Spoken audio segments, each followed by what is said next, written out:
The march over the Brooklyn Bridge, down past 1 PP and 100 Center. Around and we're on Broadway now. Marching down towards Staten Island Ferry area.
Back up, hands down, freedom, freedom.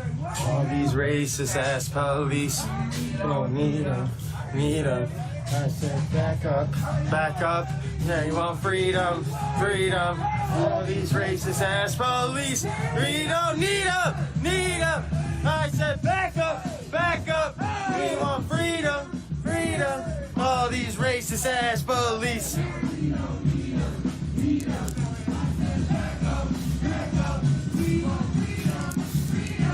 All these racist ass police. Need them.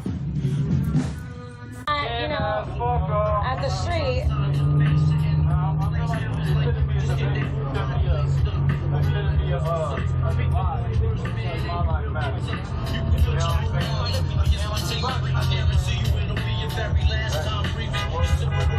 Look at these posers. Dripping with white guilt. You understand? I have a couple thousand people watching right now. Instead of getting your message to a street where nobody's really listening to you, we can have a personal conversation and tell me what your message is. Are you leading this group here? No. Okay. You want to use something a little louder? Okay. Do you support the Second Amendment? My life isn't a debate. Yeah, that's it. What's that? My life isn't a debate. Your life? No, nobody's life is a debate. Nobody's. That's it. Nobody's life. Nobody's life is a debate. It's not a protest of stupidity. It has to be. Right. Saying our lives are more important or better than anybody else's. Right. Once we've seen them. My life isn't a debate. Okay, that was a good point. That's a good point. Can you say that again in the camera? You made a good point. Oh, nobody's saying that like our lives are more important than anyone else's. We just want them to be the same as everybody else's. That's it.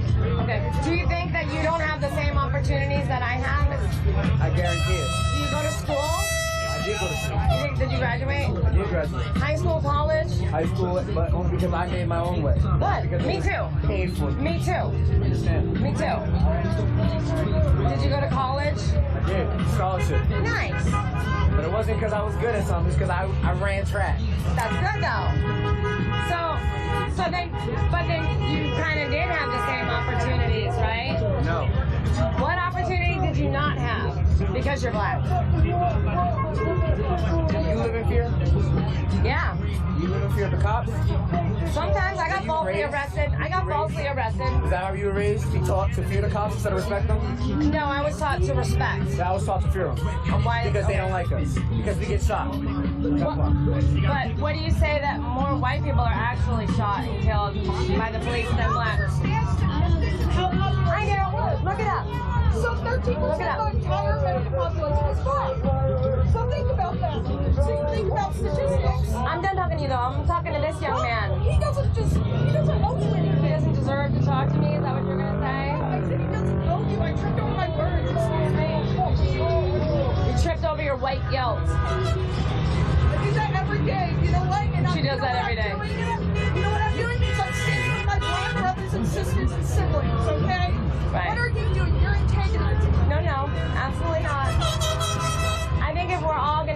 equal, then we should all be equal, right? We shouldn't segregate ourselves. Everyone who's standing out here is a brave ass motherfucker. I will tell you again, because none of you guys have to be out here on this side. So everyone who stands out here with me and my people, you a brave ass motherfucker to me.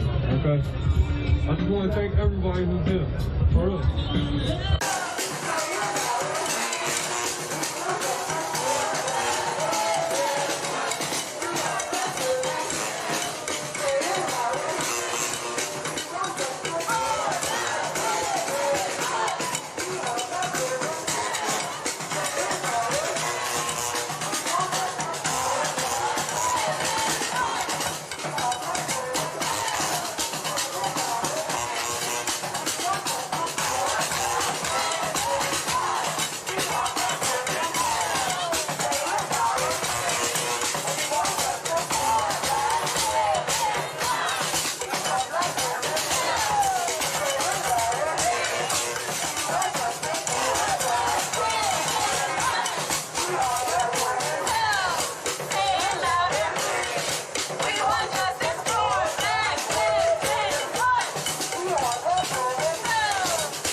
Trying to understand our side, like, I get it, great, but I mean, it shouldn't really be up for debate in the first place. Why do I have to explain to you my trials and tribulations of how I've been oppressed and stuff like that? Like, if that's what you're asking for, why would I have to explain any of that to you? I'm telling you what's happening. I've like, you see it on a regular basis. The videos aren't propaganda, they're real life. No, I agree. People are dying in the streets. A lot of people die.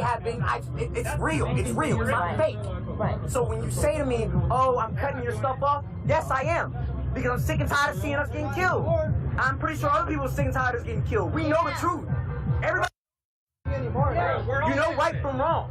Everybody's sick of it. So come on. Everybody's sick of it, so come on. You can't ask me these questions if I'm cutting somebody's opinion off because they believe that their life is more than mine. Like, no, I'm not gonna side with that. No, I don't care. No. My life matters just as much as her life matters, just as much as your life matters. Exactly. As much as your life 100%. matters. My life matters. 100%. Y'all want to go over there and say all lives matter and all that, this and that? Like we don't know that already? We just want you to focus on the people that are getting targeted right now? Nah. You're supposed to help us. Like, how am I supposed to trust the police? How am I supposed to let my little sister walk around? Like, come on, man. These are real life fears that black people have. No, I get that it. minorities have. We are scared. Because Native Americans got their reparations after years of trials, and Hispanics did, and now it's black people's turn. It's black Americans' turn because they have not gotten their reparations. And even Japanese Americans. And the only reason why even people around here are starting to get all riled up is because we did something about it. We started doing stuff. We started fucking shit up. Yeah. And everybody was like, oh my gosh, wait! They're fucking shit up! Let's calm down! Is that the let's answer, stop though? this! But when did that change? We're like, how many years are we doing this? How many years of peaceful protest? Have you seen any of that? Decades and decades of peaceful protest. Yes. Did you see them on the news? Yes. Did you hear about them? Barely. But we gonna show the black kid that got shot. Yeah, that makes sense. Come on, man. Right. I just want my life to matter just as much as everybody else. That's it. So what do you say about the white kids that are shot by police too? Like people are getting shot by police. It's not a white or a black thing. Once again, I'm not saying that it doesn't happen to everybody else. I'm saying what I'm fighting for. That's it. Right. I'm saying what I'm fighting for. Yes, I have. Obviously, I have. No, I have. Me, man. I have. No, you haven't. I have. No, honestly, like I was wrongfully arrested, and this cop wrote a shitty report, false information. I don't give Right? a shit. You're still out here Okay. talking MAGA shit. That doesn't matter. So what? So what? Who I support for my president has nothing to do with that. Because he's a fucking racist. He's a fucking fascist. That's your opinion. He's a fucking rapist. Tell me what he did that's I'm not racist. even a fucking entertainer. Tell me one thing. I'm not even a One. So we were that loud, you would imagine that we would have a lot of people. This is one of the smaller groups we've had lately. And we were nice and loud for this whole part of the town to see.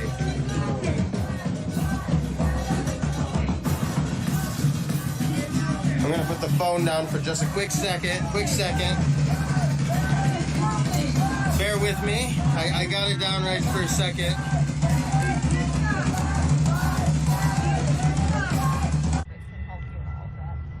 Yeah, Select items, specific items, clothes, food, everything you want to give, and take them to shelters. Take them to homeless shelters, because black women are gonna need them. Winter is coming and we're still in a pandemic. We have to be ready. And personally, I said it before, I'll say it again. I ask many times until one day I stop and start building myself. I'm gonna protest, I'm gonna march, I will ask for justice, I will ask for fairness, but we black women have to be prepared to protect and help and support ourselves. My phone got. Take your time. Okay. I want it to be specific. You got it, girl. Okay. One other thing. Black Women's March focuses also on education. And our first educational, thank you, Queen, our first educational moment, let's call it, is going to be on August 18th. August 18th will be...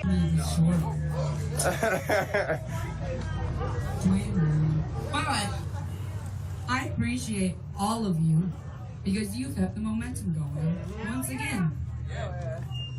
We cannot do this without you. You are included in that we. We are a movement for the people. For people. And we are the people. We are. Which is why I am so proud of all of you. Me too. You keep showing up. You keep doing your part.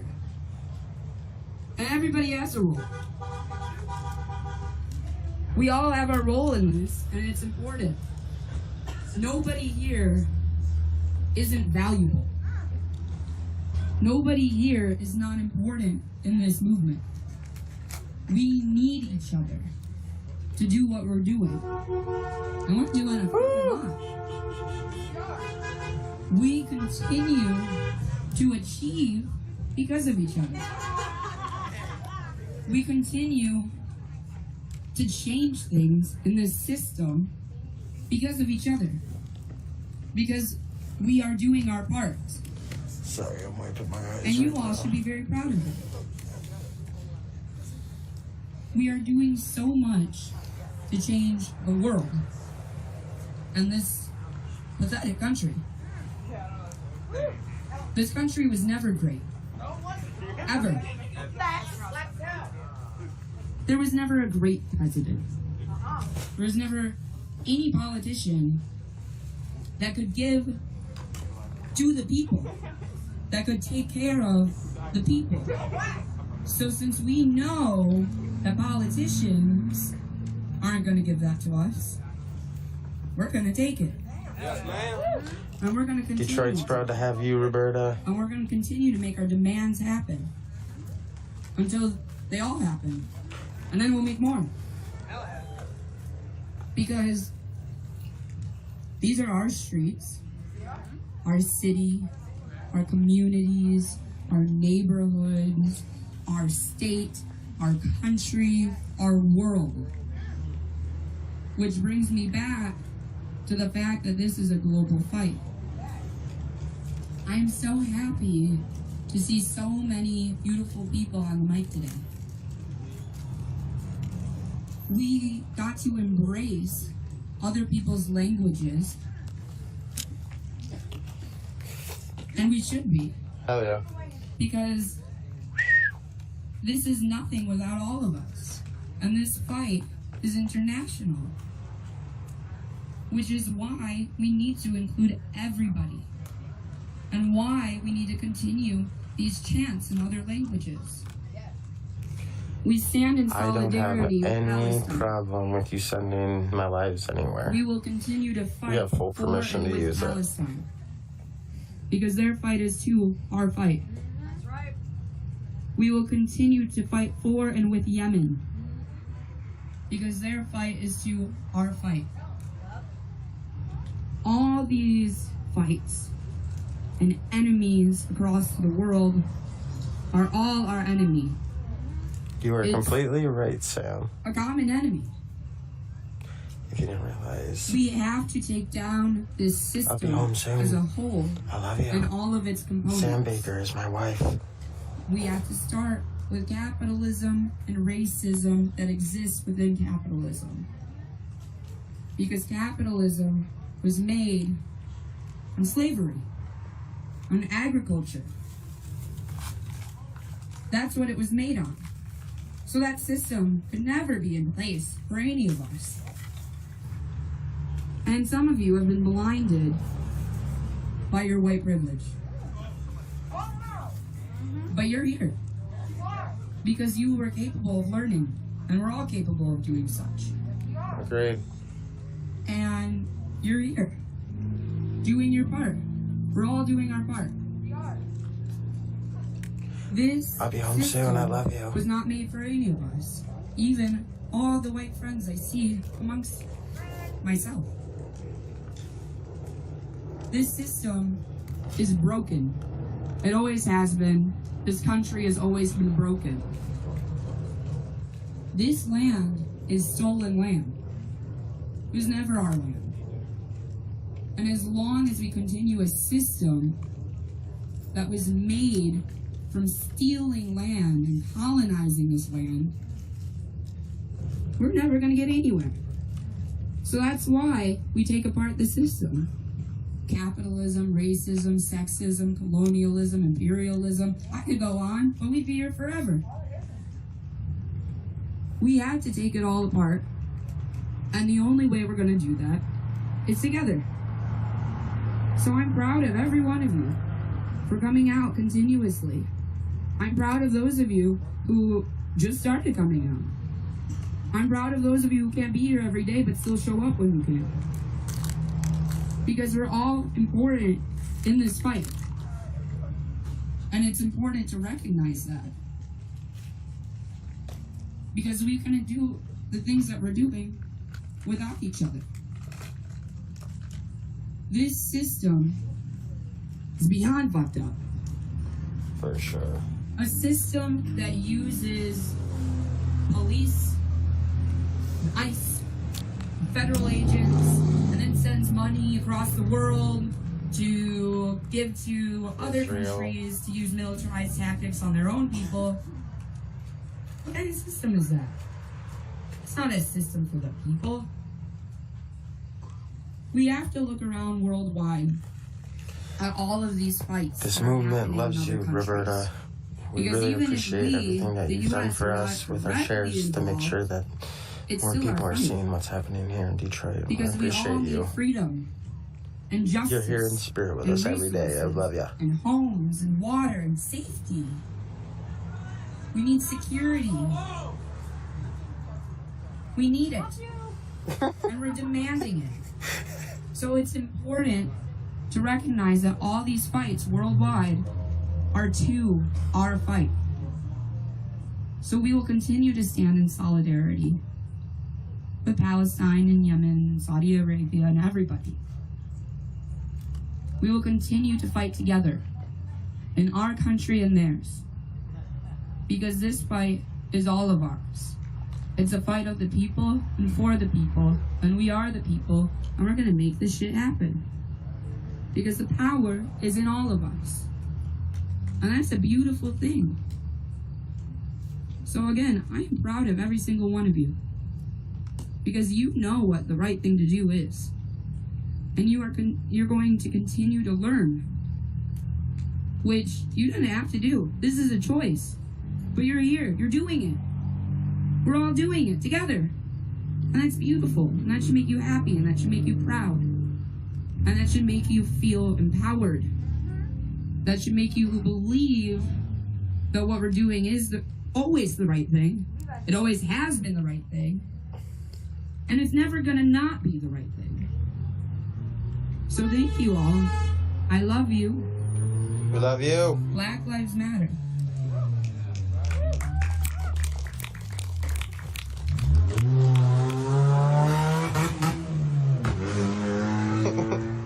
Where do we meet tomorrow?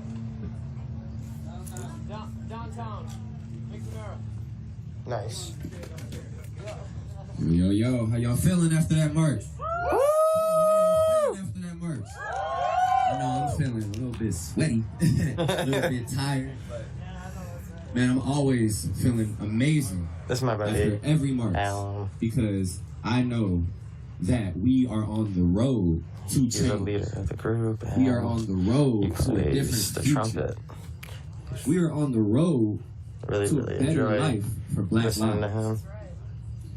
And He's a good no guy. matter how many people we see out here, we can be few in numbers, as we are today, they still feel us, they still hear us, they still know what we out here for, and it don't matter the numbers, because we know what we fighting for, and we know we gotta be consistent. We can't let up. And yes, And We're fighting I'll get a time for oppression. you posted later, for Black Roberta, lives, to immigrant see lives, what time we're gonna meet. If Palestinian tomorrow's lives, 5 o'clock or Yemen. 6 o'clock meet, and then like if it's 5 in o'clock, America, we start around 6. If Just we're supposed to meet gives at 6, money then to oppressors. it's closer to 7 March. So I'll let Keep you in know, mind, keep this you country informed. was built off of the massacre of indigenous people and the labor of Black lives. There will be nothing you see around this nation without the labor of Black lives. Yeah, I hope it's a later one because They I know do how like important we are. going around downtown with They the lights and intimidate everything. us. It's pretty sweet. They know how intelligent we are. They fear that one day we will eradicate their ways of oppression. And we are. Because we here today We're going to be here tomorrow. We got a lot of things planned in the future as well. So they going to know. They going to know that we are not playing games. We have consistently been out here,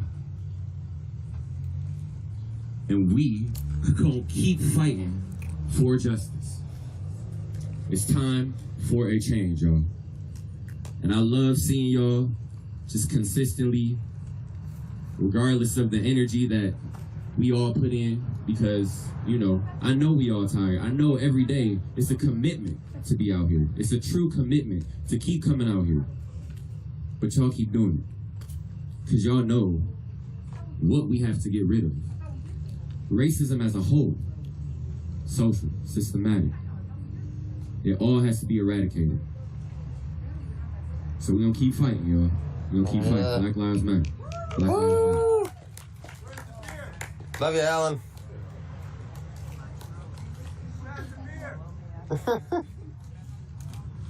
Yeah. All right. This is Jordan. Close this out.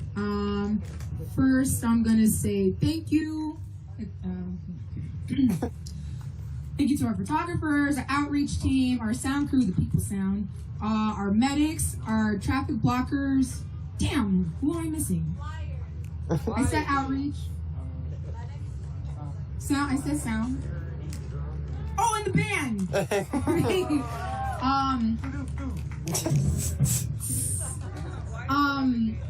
Please, if you guys can make sure that you bring your trash with you. Even at the beginning of the marches, I noticed that people were leaving trash behind. Please don't do that. Littering is not sexy. Littering is not sexy. That should be nice. So please take your trash with you. And I have a question. Did somebody put that ball there? Okay.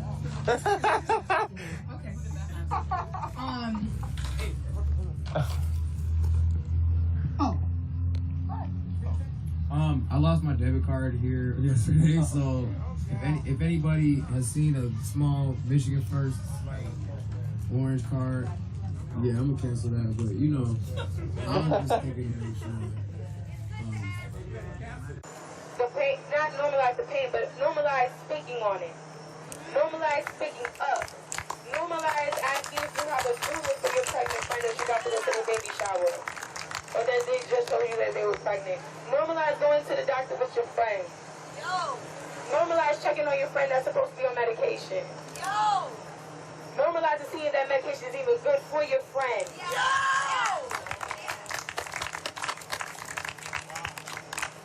Because if we don't, that's when we have medical complications like Serena Williams and Beyonce when she was pregnant with her twins, right? Yeah. And we're not billionaires, we're not millionaires. And if you are, our GoFundMe is. But on a serious note, though, check on your friends. Make sure that they feel heard, that they are heard. If you have a black co-worker and you see people nudging them off like, oh, she's just angry all the time. No, she's not an angry black woman. She's a validated black woman. You're not supposed to listen to her.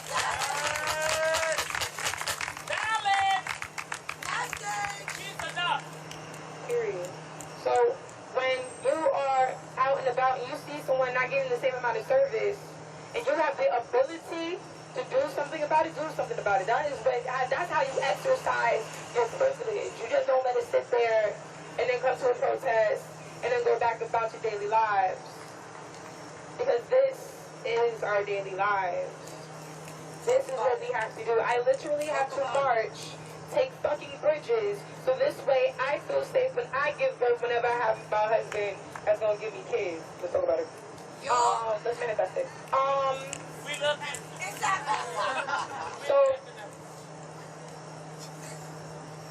So when we speak about the things that we go through, take that with you, expand on it, research it. We gave some statistics with the flyer. Look into it. I'm pretty sure y'all seen certain videos like 15,000 times already. You don't need to see the box video again. It's fine. It's okay. You'll Google something real quick. Y'all spending over $1,000 on your phones anyway. Let's get our money's worth. when we talk about our struggles and the things that we go through, understand that one, we need advocates, we need accomplices, co-conspirators, Don't stand in front, stand in front. and real allegiance. Because that is not only what community looks like, but that is the support that we need. And that's the most humane thing to do. Yeah. Secondly, understand that Black Women's March, we have our conversations, we check each other, I get checked too. So understand that we are growing amongst ourselves. So this way, when we project our speeches and our messages that we have to bring forth, that we're not biased, that we are level-headed, and no one here is being censored either. I find that very important. We find that very important, that no one here is being censored, but we are being respectful, compromise, right? But, once again, this is what happens when trauma happens to Black women, and then, like, our brains get all scatterbrained, and it's hard for us to reject certain things, like tell y'all certain things. So this is a regular thing. Like, I need you guys to witness this. This is a regular thing. We are so used to not being seen, not being heard. Once we get the mic, we don't even know what the fuck to say. Yeah. So But we ain't giving it back. We ain't giving it back. So, lastly, there is a group who is unnamed, right? We have been marching for damn near 80 days now. We are not just a security group. We are not just here to lead the bikes. We are not just here for security. We also have demands. Right. Okay? I don't want that to get lost in the sauce. I don't want that to get misconstrued. We want to abolish the police, baby steps using defunding the police. We want to put that money into our communities. Because imagine if the healthcare system, the school system, the human services system had $6 billion. So instead of hiring all those police officers that's over here at City Hall, I was going to say Central Park, City Hall, not doing a damn thing, all of that money and all of those pensions be going into our own communities, the people that look like us. So understand that there are baby steps to abolishment. Abolish just means to create. Abolish means to create. It means to make something new. We can be on the baby steps to abolishment and find a sweet compromise and find a sweet middle, but we won't know until we try, until we defund these police. Yes. So, absolutely. So, there's that. Lastly, I interned at a homeless shelter, and it was a women and children's shelter. You can imagine what was the majority demographic. Now, not only did they split the families away from the Black man, what they did was they made the budgets for the families really low, so this way it's like a cycle of not being able to get out and stay out of the shelters. Now, the shelters were already overpacked. Now, imagine with COVID, they got a social distance. So now they're going to be taking more people out of these shelters. So when it comes to us funding the GoFundMe for the Black Women's March, this is also going to be helping with that as well. So they're already being kicked out, right, of the shelter. Now more people are going to be kicked out of their homes. So you're going to have even more people in the street. They don't have a job, they don't have health insurance, whose medical bills could be sky high. We are here to help the people. Okay? So, yeah, that is it. I'm sorry for that. But piggyback and add all that. So Regina actually made a really good point when speaking about the different disparities that Black women face in the healthcare system. And it actually reminded me something that I didn't mention earlier. In 2016, a study was done amongst doctors in the U.S. and 50% of U.S. doctors filled out on a survey that they believe that Black women and men do not experience pain to the same degree as their non-Black counterparts. Just 4 years ago. Now we know that there's a history behind this, and this was something that scientists and doctors actually tried to prove. But there's over half of the current doctors in the U.S. that still feel this way and admitted it just 4 years ago. So whenever you see a black woman or man in the hospital and you feel like their complaints aren't being taken seriously, use your privilege. This is what I mean when I say be the change you want to see. We all have privilege. I have privilege even as a cisgendered heterosexual woman. I have to acknowledge that. I'm sorry. I have privilege. I have privilege as a heterosexual cisgendered woman. You know, we all have some type of privilege, and it's important that we utilize that if we want to make a difference where we can. That's all I wanted to add.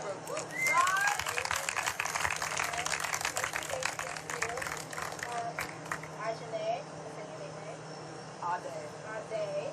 There's a big quick message. Yes. Message!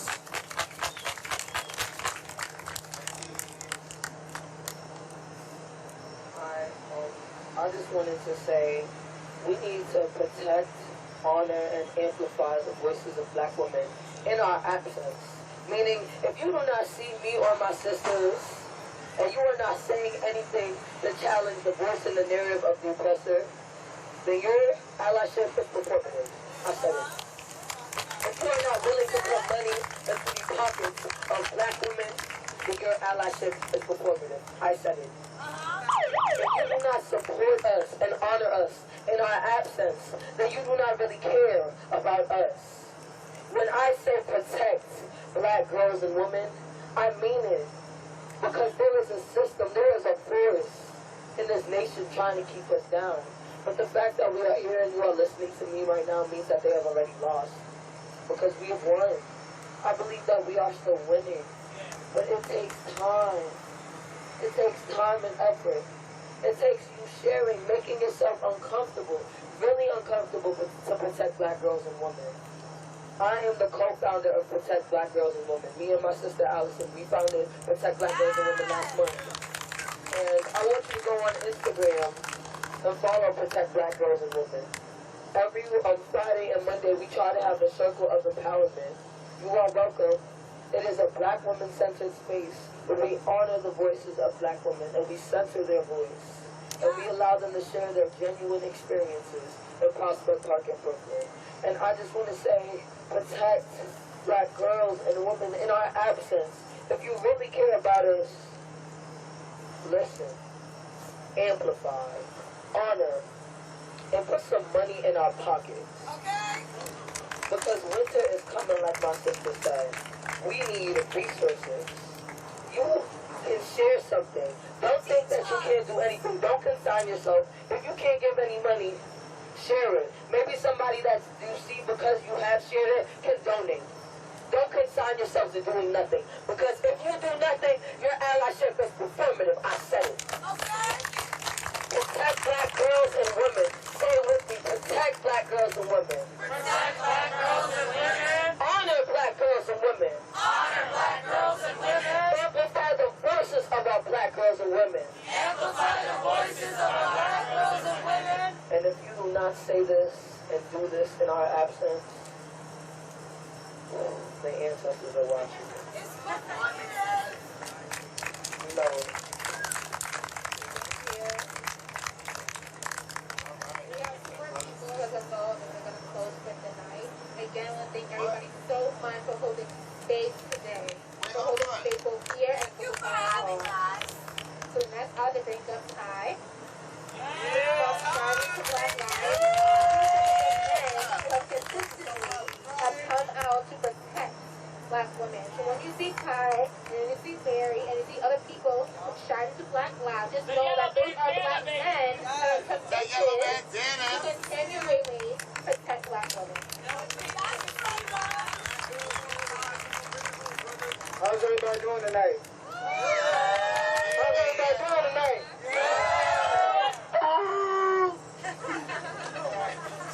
I took the time to write what I wanted to say down because I wanted to make sure it was concise and clear. The message about black women that I wanted to speak on. So like Somalia said, my name is Tyler Holmes, and I'm a member of Strategy for Black Lives. which is a youth-led organization consisting of young adults from 20 to 24, who work both on policy reform and activism in the streets. I was humbled, honestly, when Somalia asked me to speak today. I always try to be mindful of how much space I take up as a man in a world that has constantly silenced black women's voices. The same world that has silenced my mother's voice, my sister's voice, my aunts and cousins' voices, my godniece's voice, and every other black woman in this world. So I'm not going to speak for long. But I want to be transparent and that my speech will not be directed at the black women here today, as it's no man's place to speak on black women's issues to black women. But I will speak on how society has failed our black women and what we are no longer allowing as allies and co-conspirators. I want it to be known that when I say black women, that includes my black trans queens and black femmes as well. Period. I will first start off by saying something that society and cisgender men don't say enough to black women. I love you. Thank you. We love you too. I will protect you. I see you. I hear you. And I will uplift you in every way that I can. And I say this not because of the long list of things that you've done for black men, but because you are worthy of love. Yes. You are worthy of protection, respect, uplift, in and of itself. We all know that you are the backbones of this country and the catalyst of every revolution within it. Yes. We know that you have bathed and fed not just black and brown boys and girls, but white little boys and girls too. Yes. We know that your blood and sweat and tears have shaped the fabric of this nation. We have created wealth in a country that has consistently been placed in every single pocket other than your own. Right. We know how men have mistreated you, abused you, harmed you, objectified you, claimed possession over you, and after all of that, even rejected you, and yet you still march and fight and stand for our respect in our lives. Yes, brother. Period. We know that without your resilience and love for every person that never loved you, we would not be standing here today. And for that, I say thank you. For that, I say I owe my life to you. And once again, I say I see you, I hear you, and I love you. And I will be blunt when I say that this world has failed you. This country has failed you. Black men have failed you.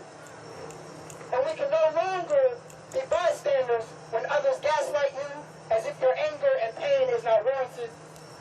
No longer can we be bystanders when men harass you and assault you in the streets. No longer can we be bystanders while police come into our communities and treat you as if you are not worthy of the ultimate respect.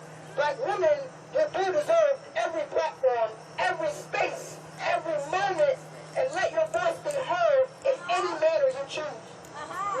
And to everyone else who is here this evening, what are we doing to protect and support black women? Are you taking the time to educate yourself about the history of black women such as Angela Davis and Marsha P. Johnson? Are you actively speaking up when your friends degrade or misgender black women?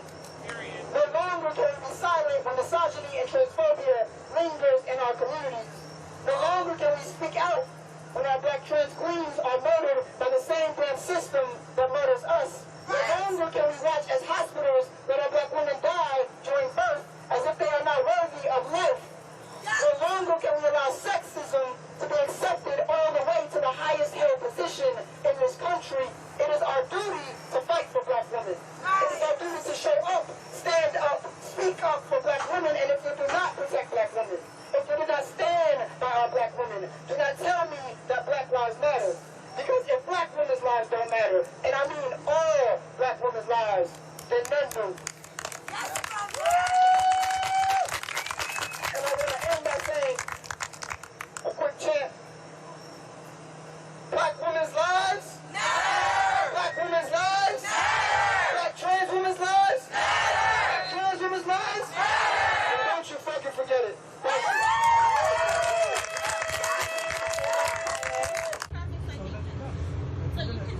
She's right here. She's been with her car.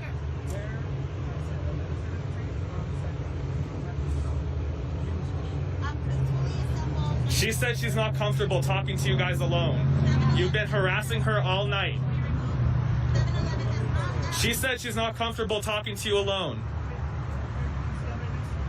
That's what I'm doing. Oh, now they're surrounding us with the tape.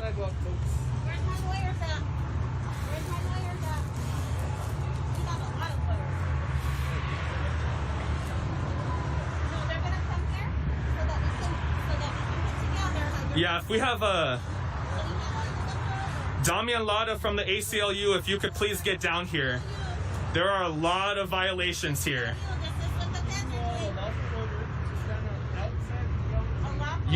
We were here before the tape. Almost up.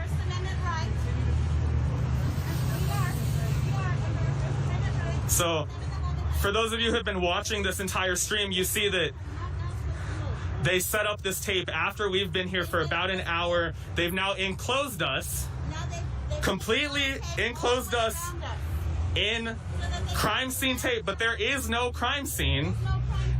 If anything, the crime was one of your cops busting out her window with her baby in the back seat. With her baby in the back seat. That's the crime.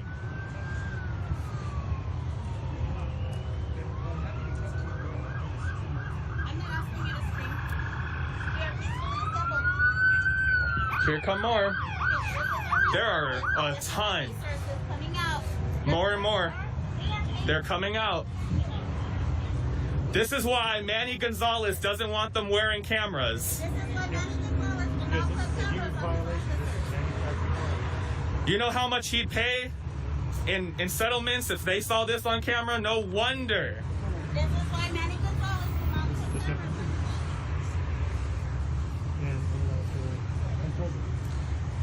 We are peacefully assembled under our First Amendment rights.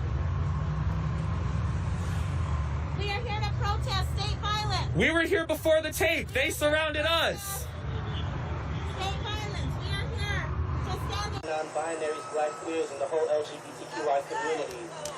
I definitely want to start off by saying that black people, black women especially, are getting killed every 19 hours of the day. Black trans women are getting killed every 19 hours of the day by most black heterosexual men.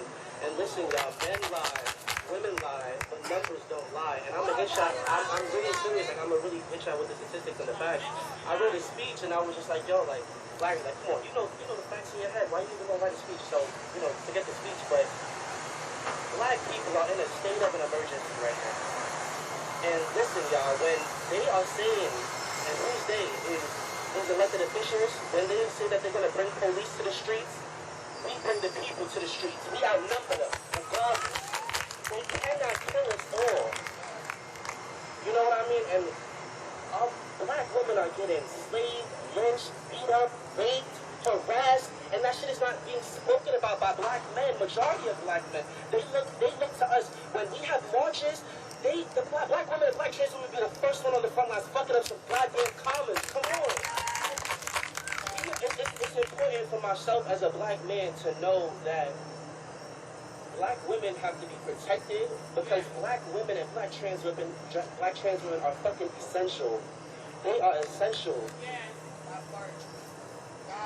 It's just important that black young men should not call other black young men faggots for showing up for black trans women because, my thing is, no disrespect, y'all be quick to fuck them, but y'all don't want to fight for them. Let's really,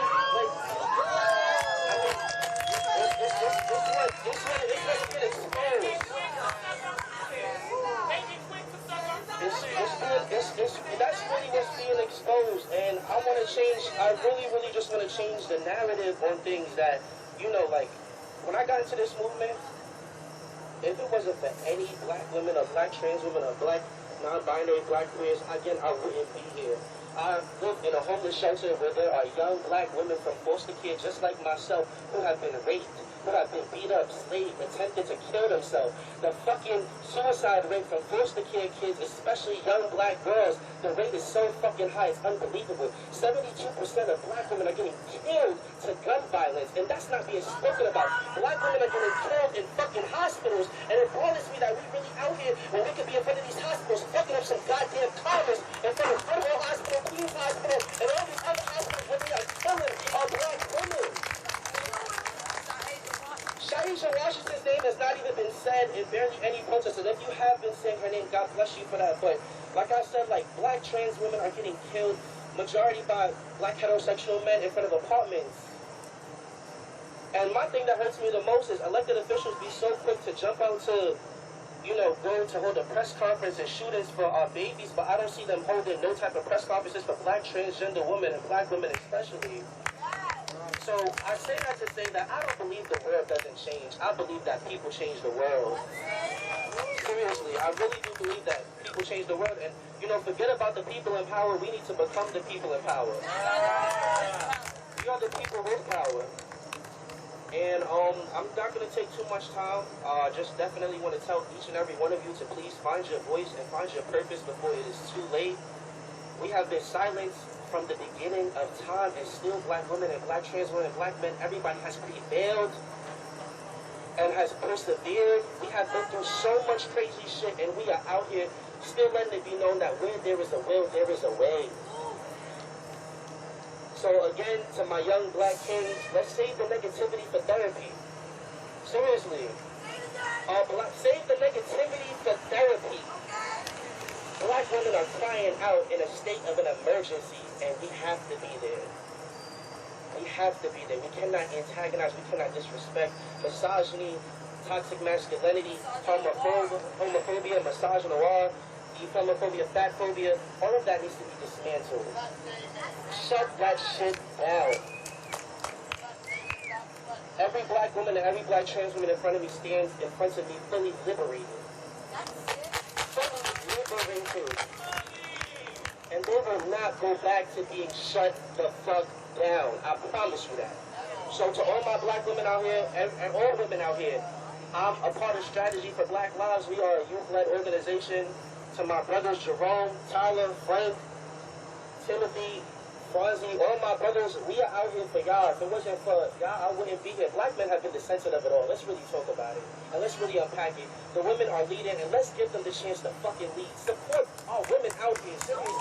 Support the women out here. Support the goddamn comments when we are killed to massive we are killed to gun violence, anything. Massive incarceration, police brutality. I know I wasn't bugging. You know, I'm taking my time. But again, definitely, for those who don't know me, I'm a part of Strategy for Black Lives. Again, my personal Instagram is _IamQueens. I'm a youth civil rights social justice activist. I'm also a youth public advocate for foster care reform. I really go hard for my youth because my youth have been silenced. No matter what their race, gender, or sex is, we have been silenced from the get-go. And I'm tired of people saying that we are the future and we are the hope. Fuck your future, fuck your hope. Come feel our pain. Because I guarantee you, it is a lot of youth out here who are homeless, who have nobody to cry to, who are attempting to kill themselves. Black women, especially, black young girls especially. So I just want to let it be known that I love each and every one of y'all. I will continue to fight for y'all. We will continue to fight for y'all. And I definitely do believe that no weapon formed against me shall prosper. And listen, it's not about what I do, it's about what we do. There's always, it's never an option. 6325. No, did you get hers too? Yeah, I got hers. I didn't. 196325. Threaten to arrest these people. Lock the cop. Can you all clean up this fucking mess? Can you guys clean? Just one last thing. I'm the first youth activist today to march over 3,000 people in Queens, New York, for police brutality, for gun violence, human sex trafficking rates. My march was so big that Alexandria Ocasio-Cortez came out, and she didn't even have to wait for the phone, text message, or email. She came out because she read about it in the streets. And we could definitely fuck up some comments in the streets for our women. So that's what I just want to send a message out to. God bless you. I love each and every one of you. Thank you.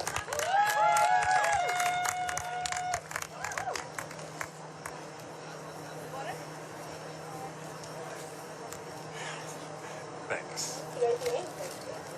Thank you guys so much for holding space today. We do have waters, and we also have snacks, granola bars, fruit snacks. I'm not sure if we have snacks, we definitely have granola bars. So please take water, please hydrate yourself and refresh yourself before you guys eat today. So right now we're going to disperse. We're definitely going to make sure everybody gets home safe. So train up next. That one in the vest. He finally put his vest on in the gray right there. Yeah, in that car. How about this guy here? I have no idea. Okay. But no, that guy, he identified himself as FBI. FBI, the one with the vest. Walking this way. Yep. Shattered the window with a baby in the car. This guy with the black shirt. Was he with him? No, he wasn't with them. He's been here all night.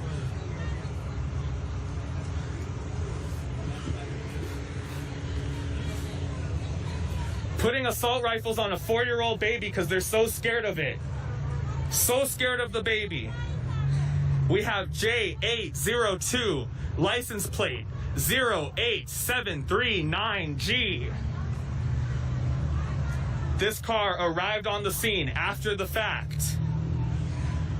J759, license plate 06879G. Arrived on the scene after the fact. We have a blacked out SUV back here.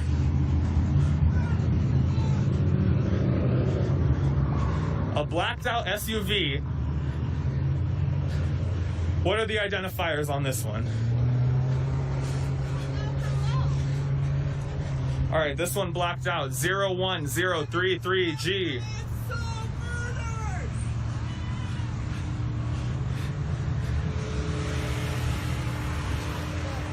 They've been letting us in, like you can get as close as you want. There's an unmarked FBI guy in a vest. Are you on? Yep. Yeah.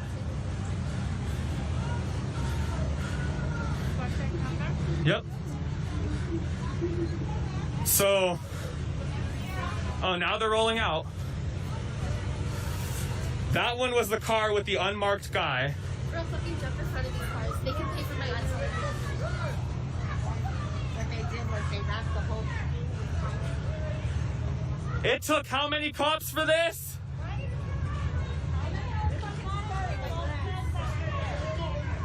Look, leaving their fucking mess. They didn't even pick up the glass.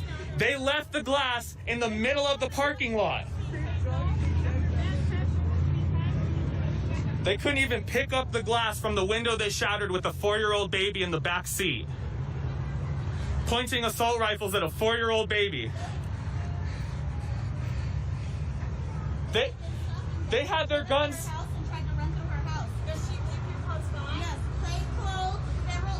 Pointed assault rifles at her babies, 4 years old. Shattered the window with the baby in the car. 4-year-old baby on the car. Put the guns on the 4-year-old baby. No. They took him. They took him already. The feds took him. We don't even know. The feds took him. And what is he to this community? Like if every community member matters. Every community member matters. Every single one. They killed 2 people back to back last night. We got to make sure they don't kill anyone.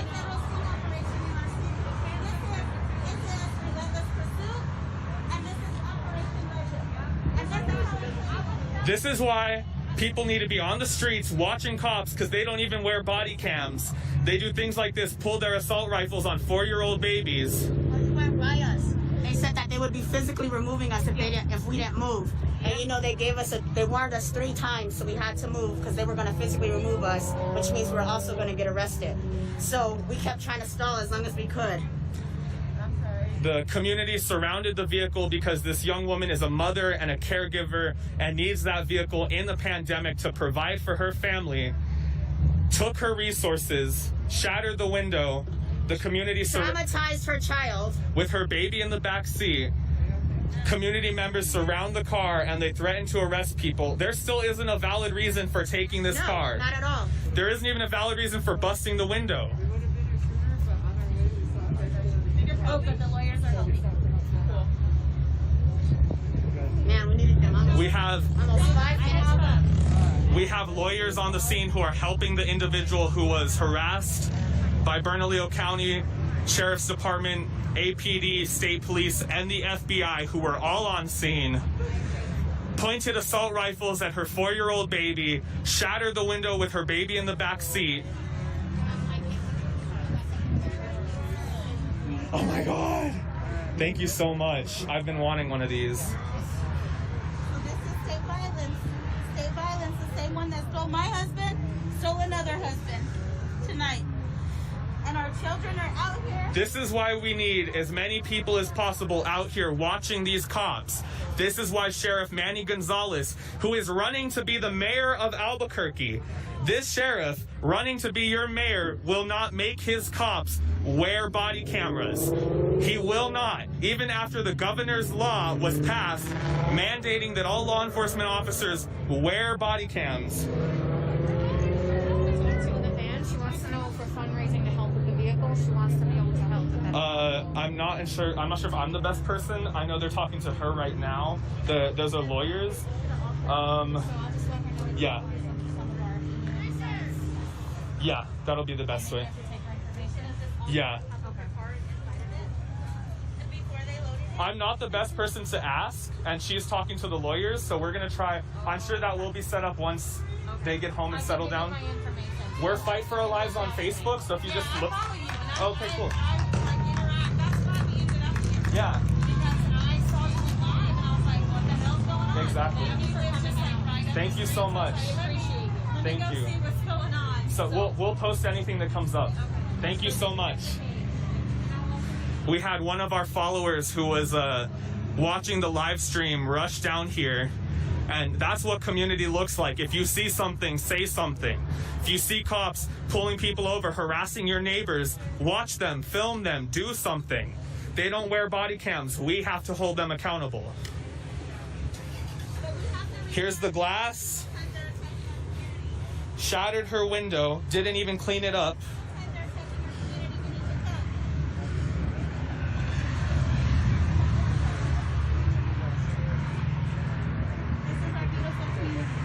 is the solidarity, and we will protect each other. We will protect each other. Yeah, I'll get you one.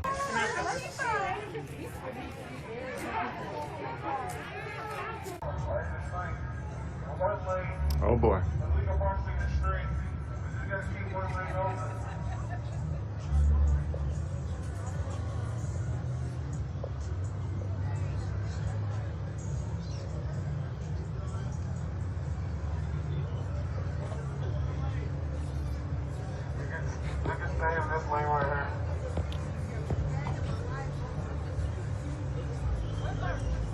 There we go. If you look at the video of me running from the police, I did what you had me. I did not. You did? I did it. Yeah? Yes, and I got away. Congratulations. They knew not to fuck with me once I put my arms up. They was like, yes, that's Maxwell's.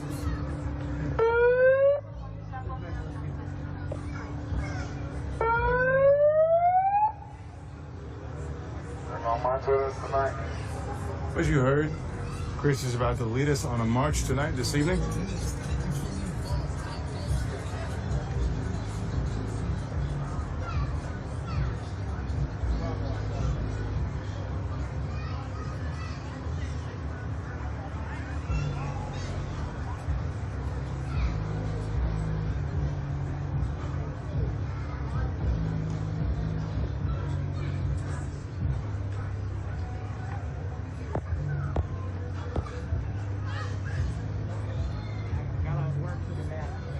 Praise indeed. Praise indeed. I'd read about that, yes. Definitely a sad, sad, sad, sad story.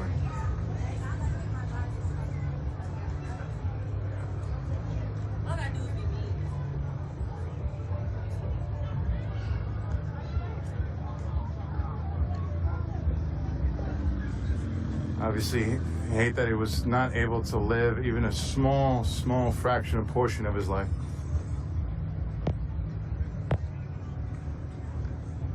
Oh, I hated reading that.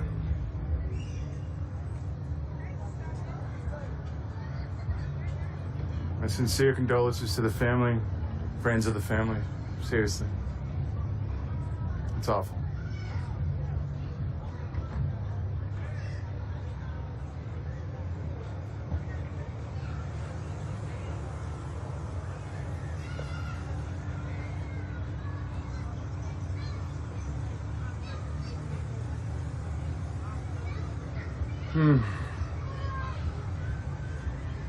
Speaking of which, since we haven't begun to march, well, this subject was brought up. It reminds me to take a minute to stop by the two memorials here at Injustice Square Park.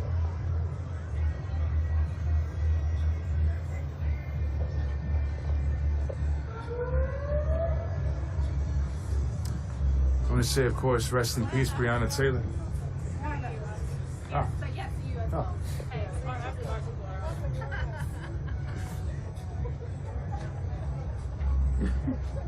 How are you all tonight? Good. Not bad. Not bad. Yes, rest in peace, Breonna Taylor.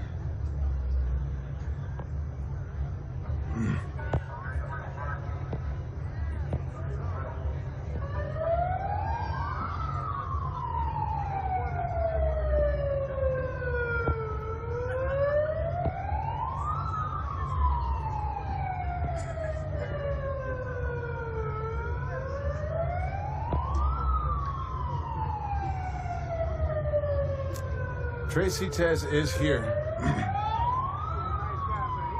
Just have to have walked up to him. You want to walk? Ready? If you don't, it's fine too. We'll be right back.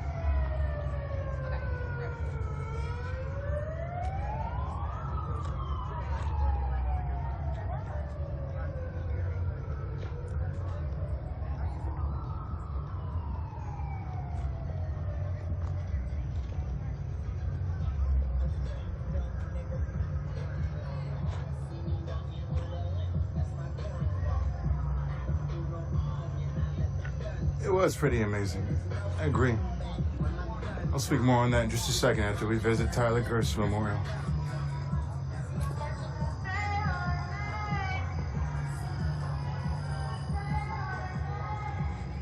For those that haven't seen it, this is Tyler Gerst Memorial here, although it is covered.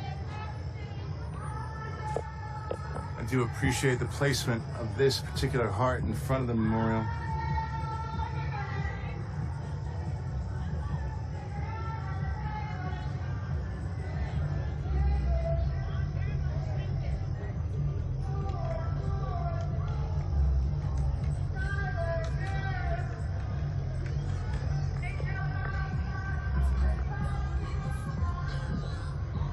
Rest in peace, Tyler Gerst.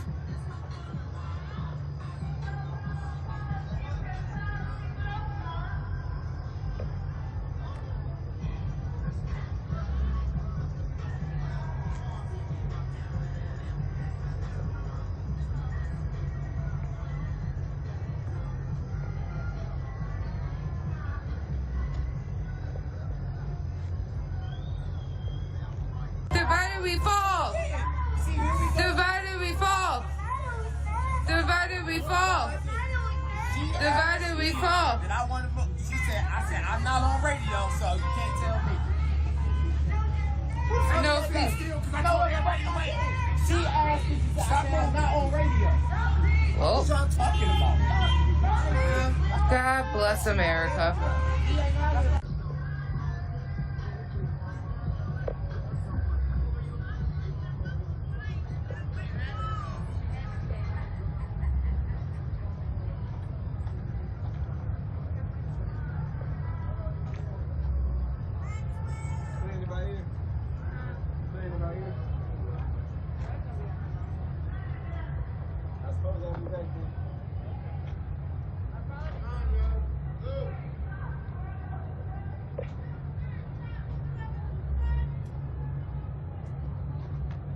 What up, homie?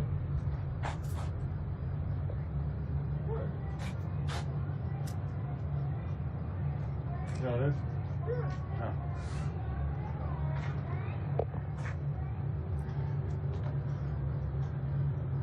Trailing on the tail end of this march. I need to catch up.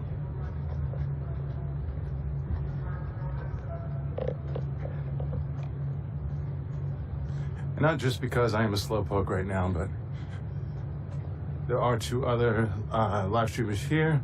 I believe Riot Heart is live currently as well. Of course, it looks like we have ourselves a march.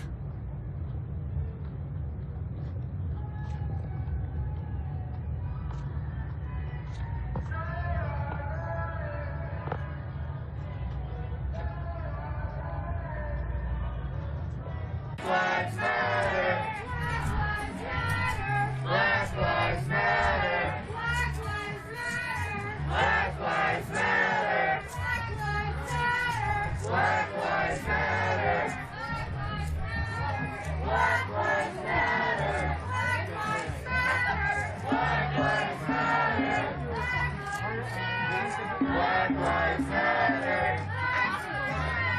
Black lives matter. Black lives matter. Black lives matter. I think that was a very successful march. Black lives matter. Black lives matter. Black lives matter. Black lives matter. Black lives matter. Black lives matter. So I don't know if it's picking up, but yeah.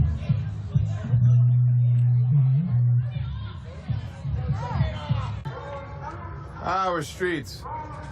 Our streets. Our streets.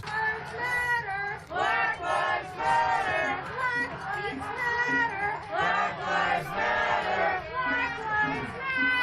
Black lives matter. Black lives matter. Black lives matter. Black lives matter. Black lives matter. Black lives matter. Black lives matter.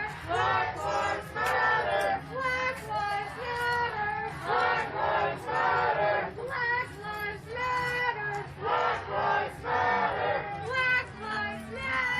Black lives matter. Black lives matter. Black lives matter. Black lives matter. Black lives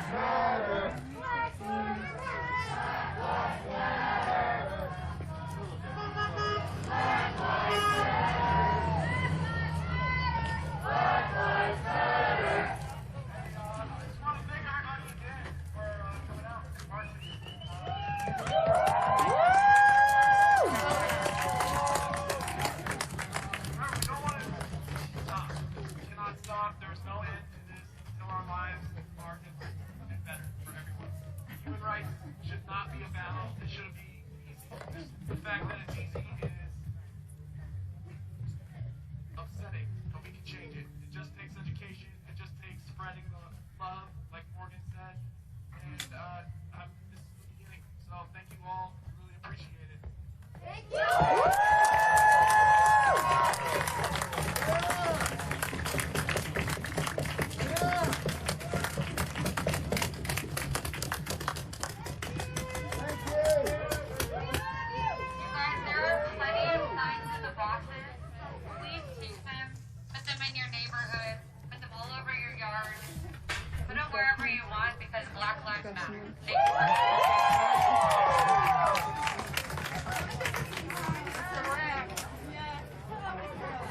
Alright.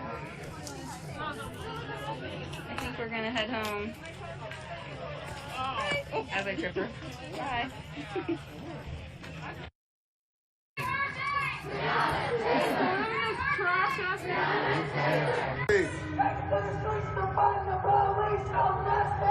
No peace.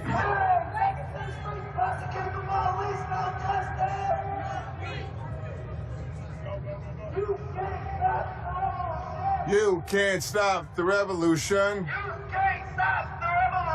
You can't stop the revolution. You can't stop the revolution. This is what democracy looks like. This is what democracy looks like. This is what democracy looks like. This is what democracy looks like. Because the power of the people don't stop. Ain't no power like the power of the people, because the power of the people don't stop. Ain't no power like the power of the people, because the power of the people don't stop. Ain't no power like the power of the people, because the power of the people don't stop. I don't want to say another motherfucking name. I don't want to say another mother name. I don't want to say another mother name. Bring on Breonna Taylor. Breonna Taylor. I shouldn't have to say another mother name. I shouldn't have to say another mother name. David McAtee. David McAtee. I shouldn't have to say another mother effing name. Tyler Girth. Michael Newby. I don't want to say another mother name. I don't want to say another mother effing name. 2nd Street. The block of a lot of activity that's taken place over these 79 days. This is what democracy looks like. This is what democracy looks like. Divided we fall. Divided we fall. Divided we fall. Divided we fall. Divided we fall. Divided we fall. Divided we fall.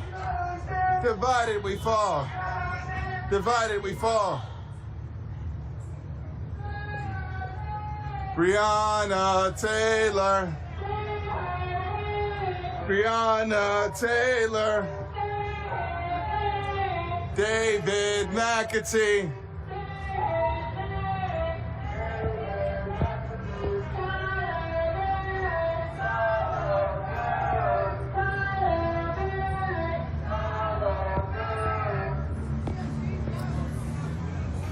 Nick, I want to address that question because I have a lot of thoughts toward that question as it relates to a lot of research that I've been doing these past few weeks. And I want to answer that after this march is over so I can give it the proper amount of attention that I'd like to. These, it's asleep.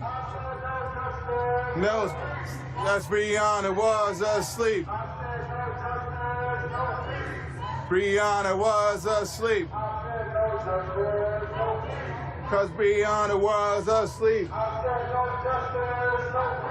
Cause Breonna was asleep.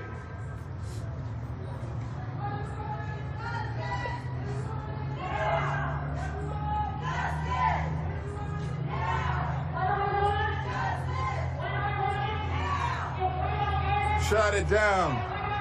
Shut it down. Shut it down. Shut it down. Of course, Nick. Justice, no peace. No peace.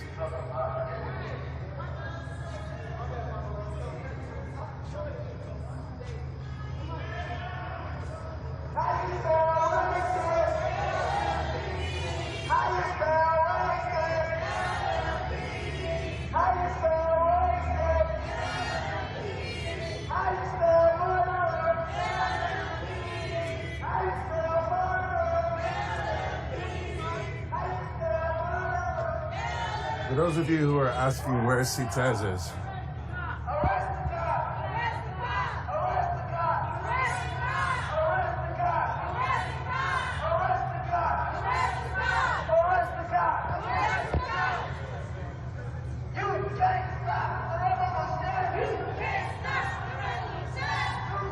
Winona, we're on Jefferson Street, approaching 4th.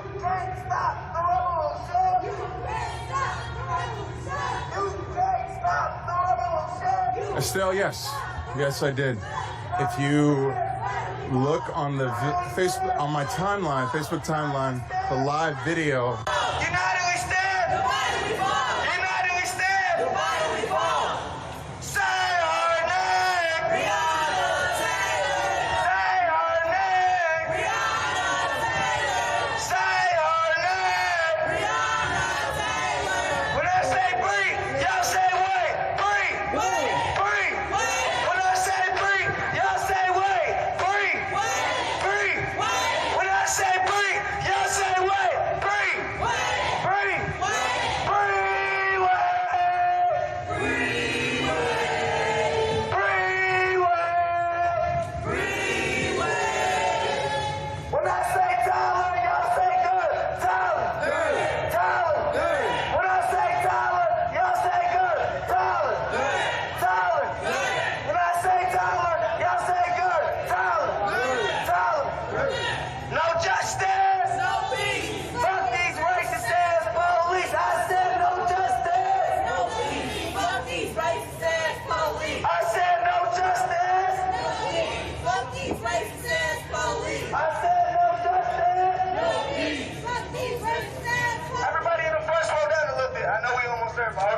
we need to be a little bit better. I ain't saying stop it, just slow down.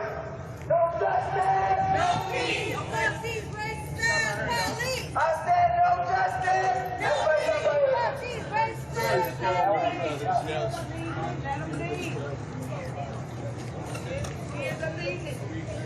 I need y'all to make some noise, though. We've been marching, but I need y'all to make some noise. I should have to say another motherfucking name. I should have to say another motherfucking name. I should have to say. Rebecca, why are you mad at sports?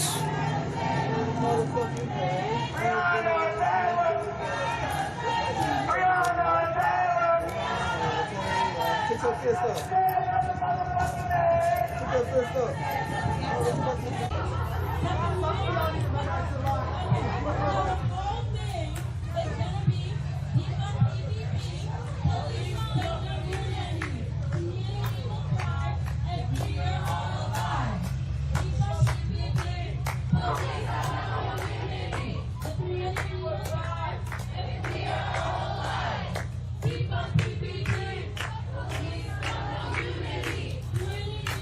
These flowers over here smell really good.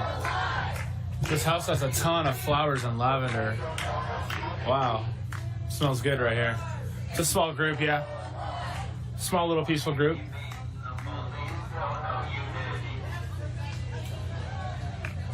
Yeah, we can get the whole group in frame, like right here. Like right about here, pow. I'm glad there's some shade to stand in. Where is this at in Portland? Right now we're walking down North Ainsworth Street on the corner of North Ainsworth and North Hallgate, I think.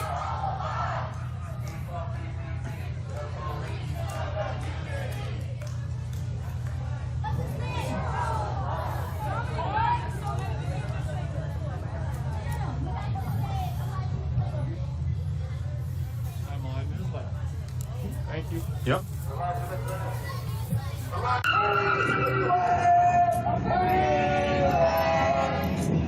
should have to say another motherfucking name. I should have to say another motherfucking name. I should have to say another motherfucking name. I should have to say another motherfucking name. Breonna Taylor. Breonna Taylor.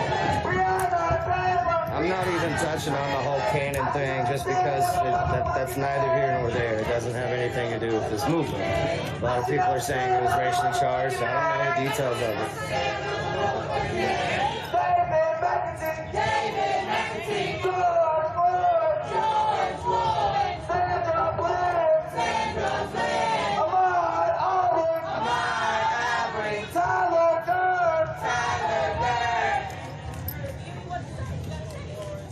When I say free, y'all say what? Free! Free!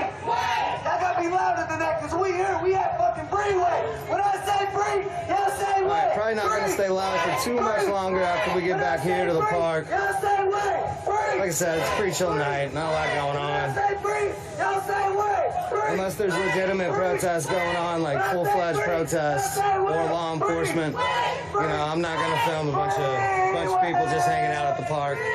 That seems disrespectful.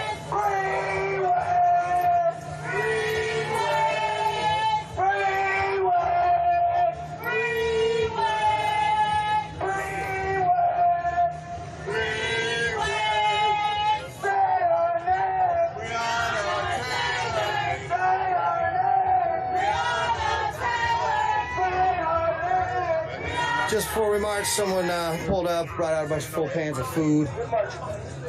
Got everyone some food in their belly. It actually delayed the march for just a moment so everyone could get some energy. Of course, we had water out with us like usual. Excuse me. I was hoping to try to grab some of that food after the march, but it looks like they already broke it down. That's okay. Right. Like March.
Boop troop. Boop the boop the boop the boop boop. Biggity biggity biggity biggity biggity biggity boop troop. Who is this? I don't know. This is Trey. It's me.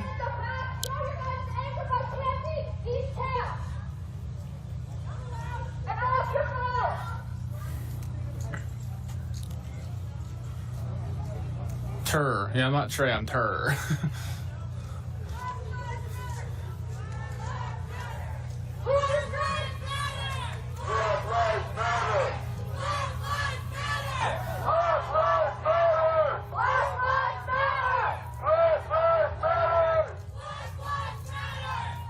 I don't know what Adam's doing today. Hey Jeremy, what's up? How you doing today?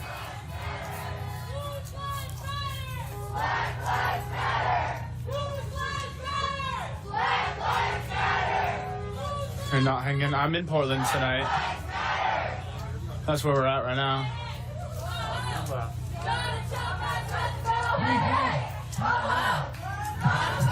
Does it sound alright even though I forgot my mic?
Can y'all hear me? That's better. Alright. My name's Theo. I'm a black, trans, homosexual, disabled member. You and Boop Troop Eugene page? Yeah, I'm on it. I mean, I own it.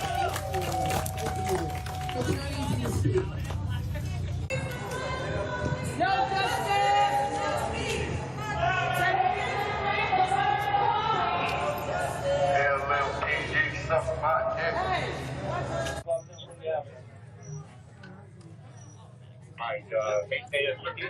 I'm around that way, just kind of on that. We do have 40. God damn it, Willem. No. You are going to be hygienic.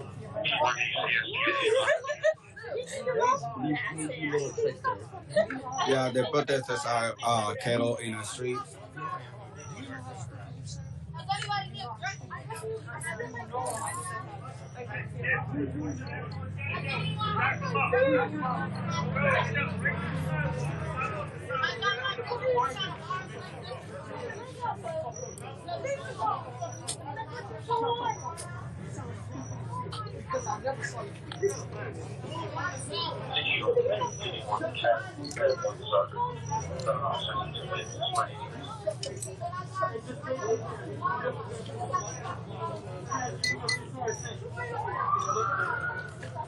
Well, a group of protesters were going to Washington, D.C. marching, and now in a corner on Wheeler and 18th Street, I believe it is, police have killed all the protesters out here, as you guys can tell. Probably everybody's gonna be arrested here, I don't know, but we'll find out. No, you guys been like following my covers. You guys know there is no curfew in Washington D.C.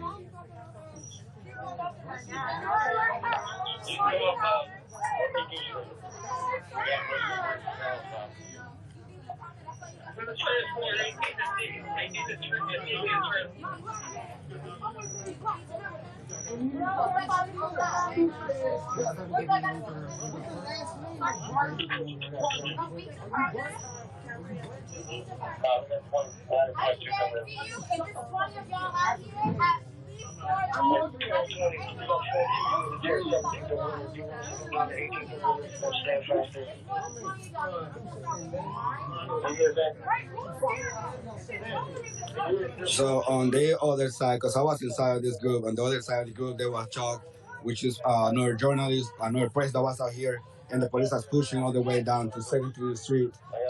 They're trying not to have any press around here.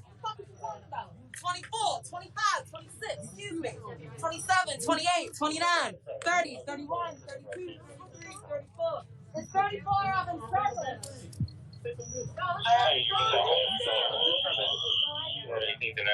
What do you need? Yeah, Billy, there are some here. I mean, I can't help you. You know, help yourself. 1998. 70 where they need that action. What do you need?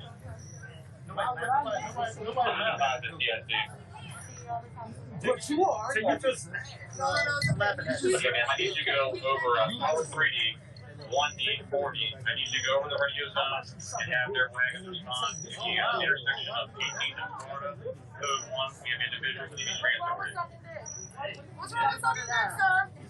What's wrong with something there, sir? You get another transporter, 18th and feet up.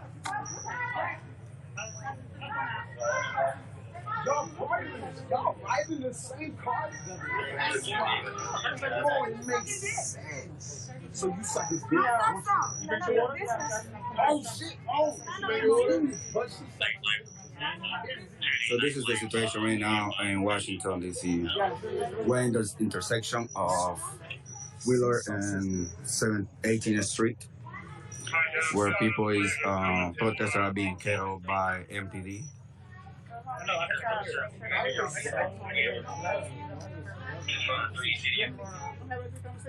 How long? I didn't voice over the radio, but I didn't actually. That's 18, 15.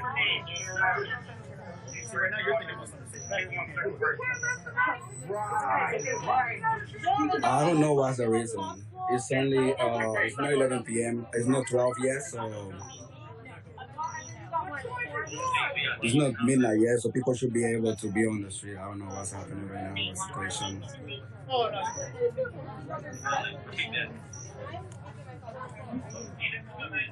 Anybody need a water? Anybody need a snack?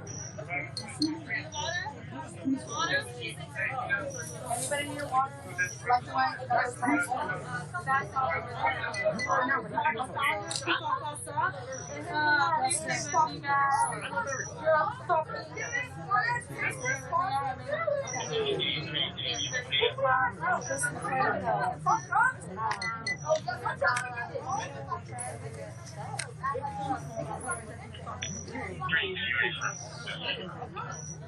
You guys can see this is the situation right now.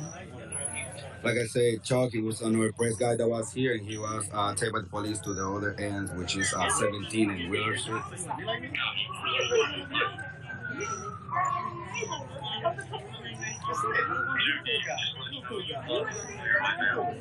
People have been killing for about, I would say, like 15 minutes, 20 minutes, probably. I don't even know how long it has been.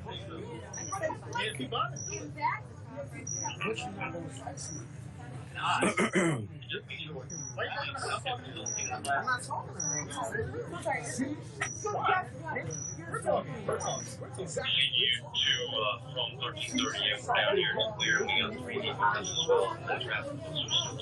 I just wanted to let you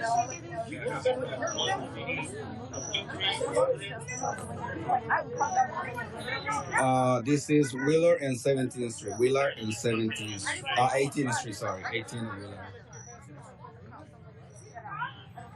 I'm not trying, I didn't say anything else to protest. I just said the vibe today was like I love it. I just told you. And I doubt that he's going to say anything in the group chat. No, I'm not going to say. Yeah, by Ernest Morgan. So that right there is 18 in Florida.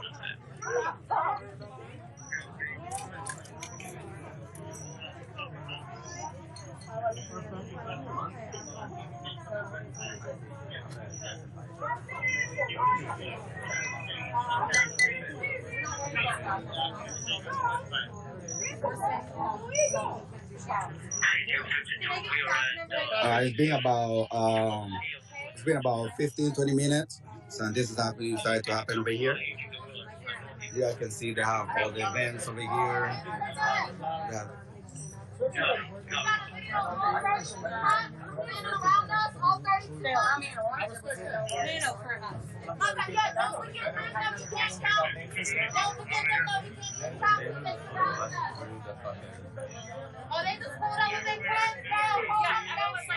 yeah, it is the same group. Now you guys see over here another group of officers arriving to 18 and Willard.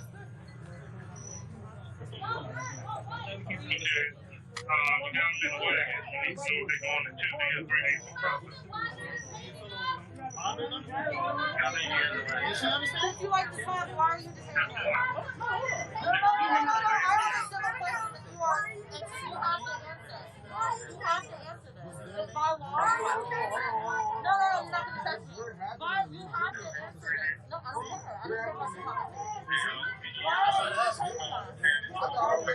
Sources to any trans, gender, queer, non-conforming, homosexual, lesbian, gay, or anywhere in the spectrum LGBTQIA plus community member for free.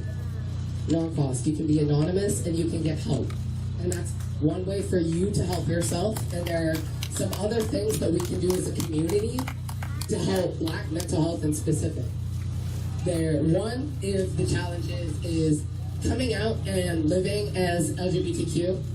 It's a hard thing to do, and a lot of people don't understand the stigma behind being different. We all know that it's hard to wake up as a Black person. You don't get to take off that at the end of the day, just as you don't get to take off your mental illness and your home. And not saying homosexuality is mental illness, comma, also you don't get to change your homosexuality at the end of the day. So we need to, as allies, try to create a supportive, inclusive workplace, neighborhood, club, organization, school, board, and district community leaders to build safe spaces and legal non-discrimination safe havens for queer people and youth. We need to build supportive outlets that help with substance abuse, use, addiction, and mental illness that is separate from the police system that we have today. That means no more calling 911 and getting a police officer when you feel like you can't live anymore. Black lives do matter. Thank you. We need to advocate in our religious spaces for LGBTQIA acceptance. No more pray the day away. No more coaching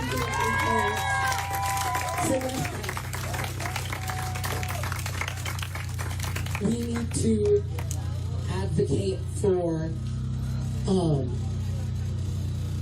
gender non-conforming healthcare, anti-discrimination suits. We currently have redacted and retracted and completely abolished our Title V sanctioned protections for queer people in the health place.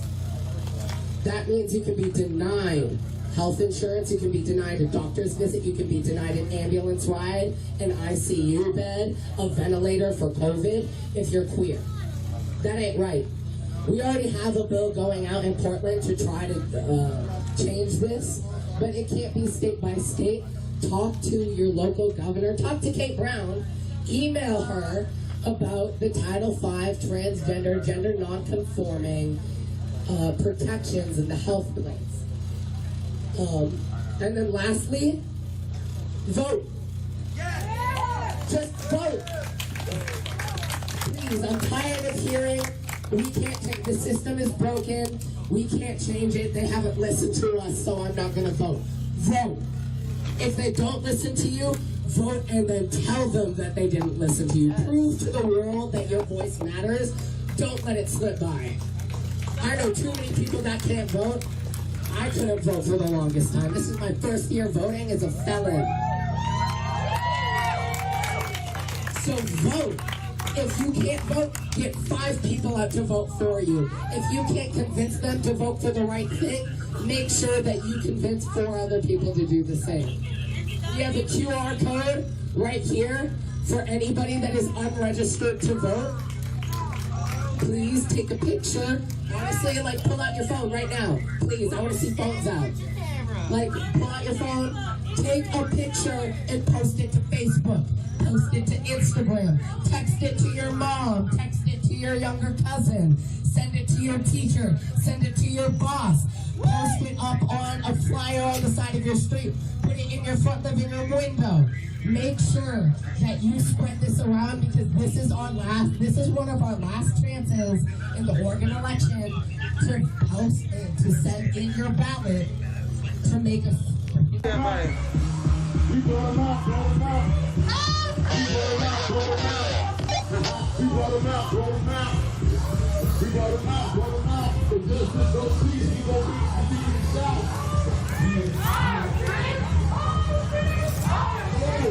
This day.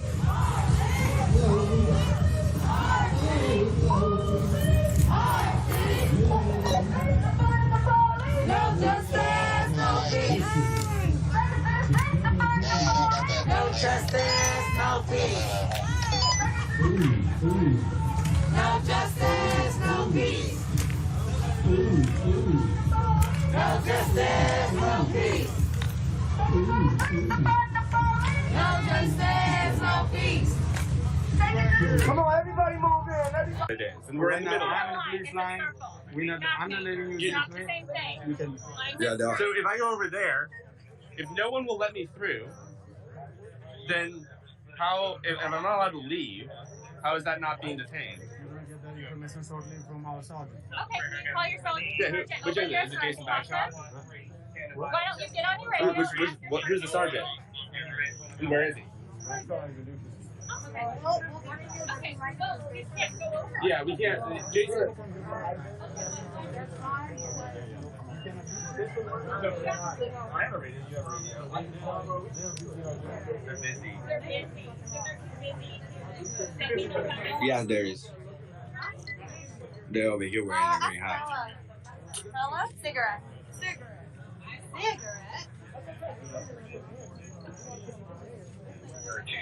So can I tell you someone first? Damn system is guilty as hell. Indict, convict, send those killing cops to jail. The whole damn system is guilty as hell. Indict, convict, send those killing cops to jail. The whole damn system is guilty as jail. Correct, convict, send those killing cops to jail. The whole damn system is guilty as hell. Indict, convict, send those killing cops to jail. The whole damn system is guilty as hell. Badge number, please. No, because you're legally required to give me your name and badge number, especially in the middle of an investigation. Can I get that name and badge number, please? We haven't heard anything. We haven't broken any property. You know the law, I know the law. What's your name and badge number? Hello? What's your name and badge number? Where's Sergeant Tyler at? Is that your commanding officer? What district you from? But we're not. No, that's What district are you from? So it's been about over 30 minutes since police arrived. Well, they killed the protesters. They are not allowing anybody to leave. What? Oh, can I get your name and badge number, please?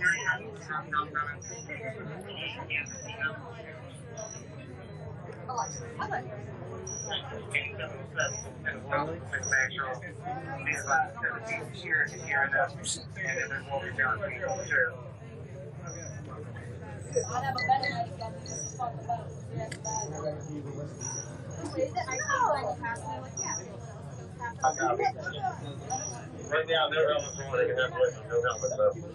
So we have online in Florida.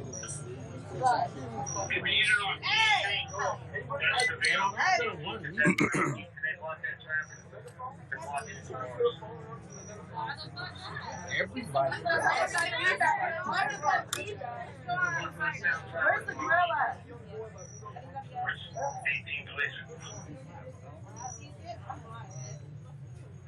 Any unit can advise, please.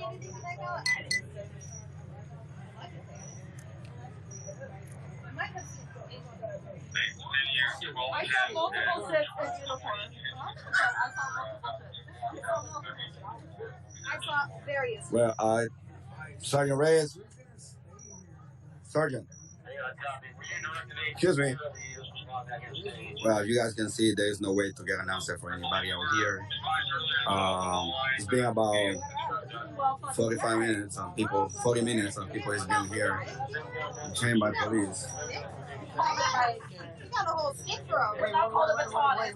Sir, there's like 10 of us. You look like a big. And I tried to ask the sergeant over there,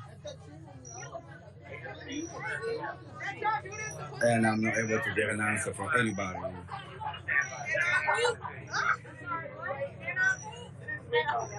Very well funded. There's no reason why you don't see the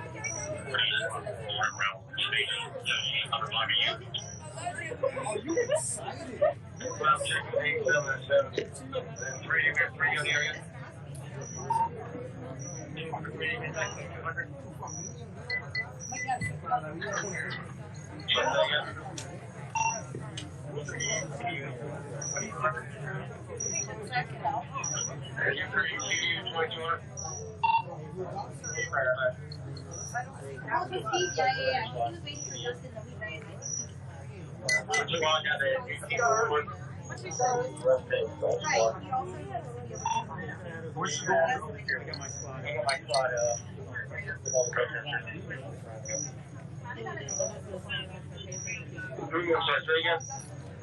Just wanted to say she wrote on the ground, vote out Trump. She is little and she even knows what's going on. Don't pretend like our children don't know what's happening. Explain to them what's happening in the world. Don't just shut them out, because that is not what we do. We tell them what's going on. We are supposed to guide them in the right ways. Don't hide them from everything so that they go the wrong ways. You're supposed to teach them so they can make their own decisions. This little girl just wrote what she wanted on the ground, and I watched her the whole time. I'm like, well, what? Oh my gosh, Trump. Okay, she's amazing. Woo! Children are the future. Black mental health matters. Black mental health matters. Black mental health matters. Black mental health matters. Black mental health matters. Black mental health matters. Black mental health matters. Black mental health matters. Black mental health matters. Black mental health matters. Black mental health matters. Black mental health matters. Right, you pay for it. You were, what you call? Super Surfer? Oh, Super Surfer. Yeah, we're because it's not even legal to flash a flashlight, that's why. It's not even legal to protest, believe it or not. Yeah, well, we were doing us. Now we can't do shit, can we? Now we can stand there. I got you. Yeah. Black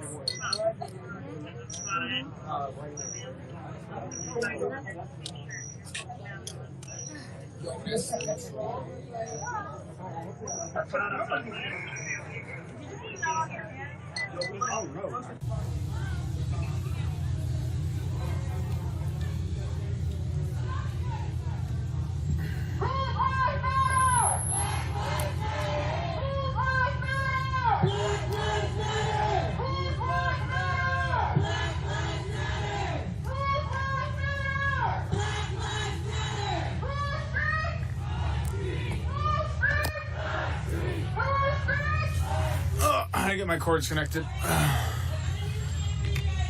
Again, I apologize, no mic today, guys, but hopefully the audio is doing pretty well. Just a recap of tonight, we started out.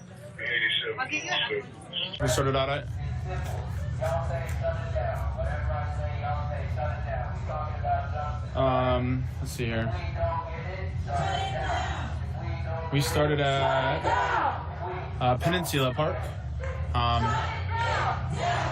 Right now we are currently turning down. We're going on North Williams, and we just got off of North Ainsworth. After this march tonight, we're going down to the Justice Center again. Haven't been down to the Justice Center in a minute, so we'll be down at JC right after this. We'll just continue to follow this march and see what's going on. Been peaceful so far. We've had some people from the houses join. They give a little bit of speeches at the park. They just stopped at this intersection to give some speeches, and now they're walking back down the road. So I'll follow them, see where they go. What's that?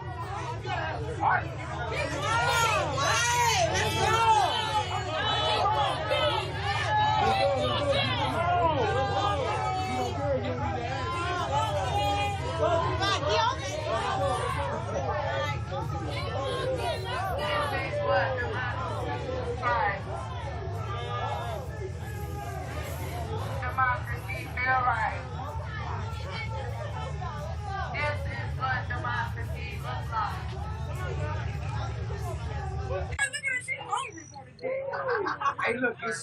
like. People was protesting outside the police station and then walking through the city. And when they got to this point, everybody just go cattle over here. So from one of the streets back there, they start chasing everybody until one point over here, everybody just got cattle, and nobody has been able to leave or anything. So like I said, it's been about 45 minutes probably, and maybe more by now.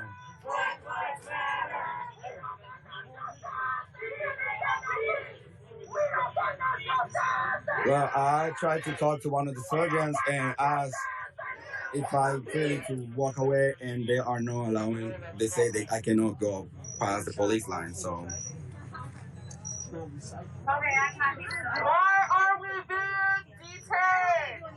Are any of you competent enough to do your fucking job and tell us why we are being detained? It's cold as fuck out here. So now they're talking one by one of the officers. I don't know. Nobody I really. There is a sergeant over there that I tried to talk to and ask the questions, but he doesn't even look at me.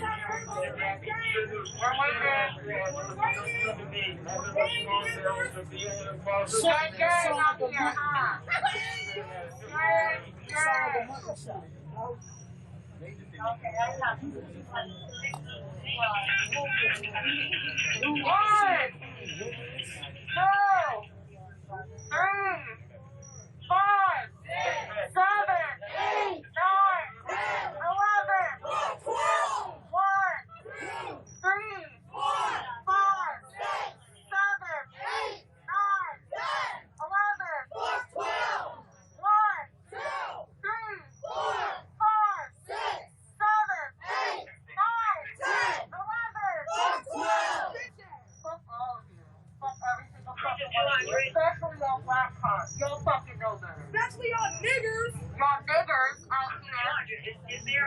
Out fucking here. Making sure that we don't got a fucking future. We was just like your fucking siblings. Just like your fucking mothers. Just like y'all. But here the fuck we are. Y'all working for the man to keep us oppressed. That's all it's about. Y'all eating the fucking check. Y'all eating the fucking check. Don't keep that shit on. I hope you sleep fucking well at night. That's cool. Hey, look. Hey, who'd you listen to? The white man, right? Yeah, there's a good team of medics that was standing on one of the corners over here and they go pull in and over here.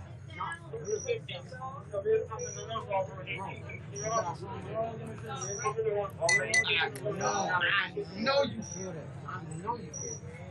I know you feel it. It's magnetic.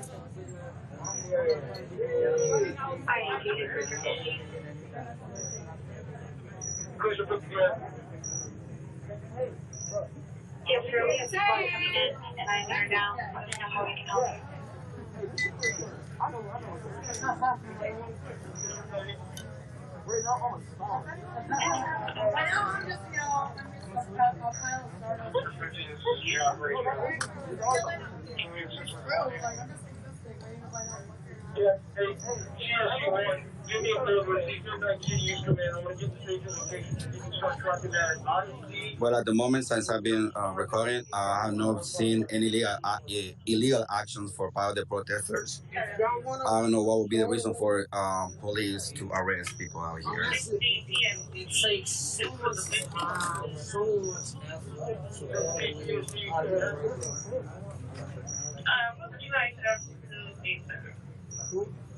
This is Wheeler and 18th Street, Northwest. So you're there. So you lock niggas out. Shut the fuck up. You see how easy they flip the narrative? So you litter. We're going to ask you to go away. You're a super There's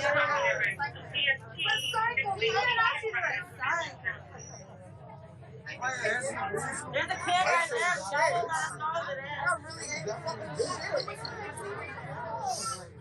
I'm coming. Y'all really ain't shit. That's crazy.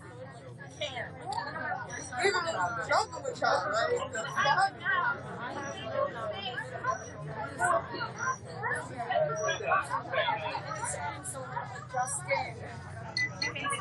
Excuse me.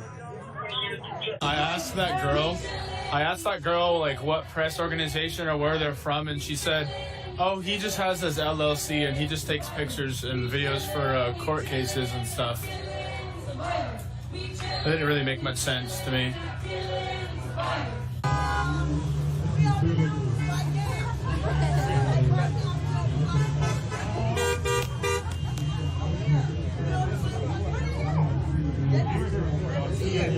Yep, we on the news right now. What's that? Oh, no, that ain't live. I know. It was When we was right there. Yeah, when we was right there. Yeah. Like already. They move fast, shit. Yep. Fuckers. Yeah, mayor issue restrictions on protest. I bet you they don't videotape them us backing their ass up. That's right. Oh man, we should have played back that ass up. Any of the police officer with their probably the cameras are not on.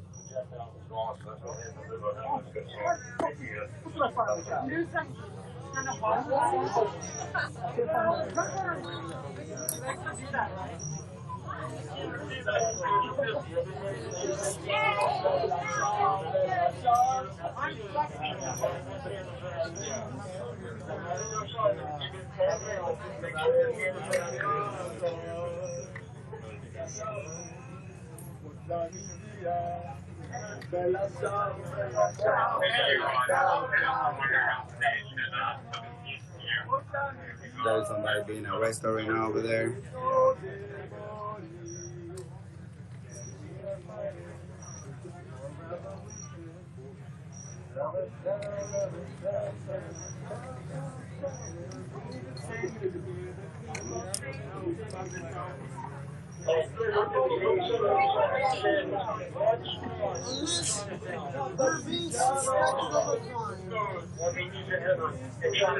So we saw that there is somebody being arrested.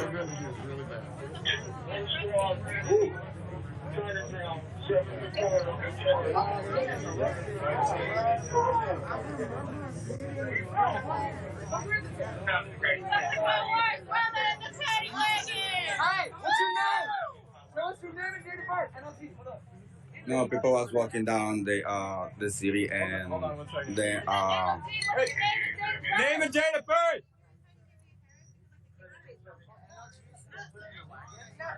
No. If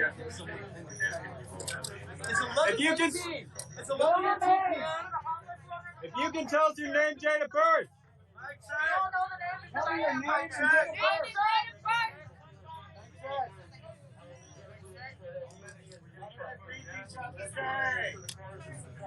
What are the three things you have to say? Name again.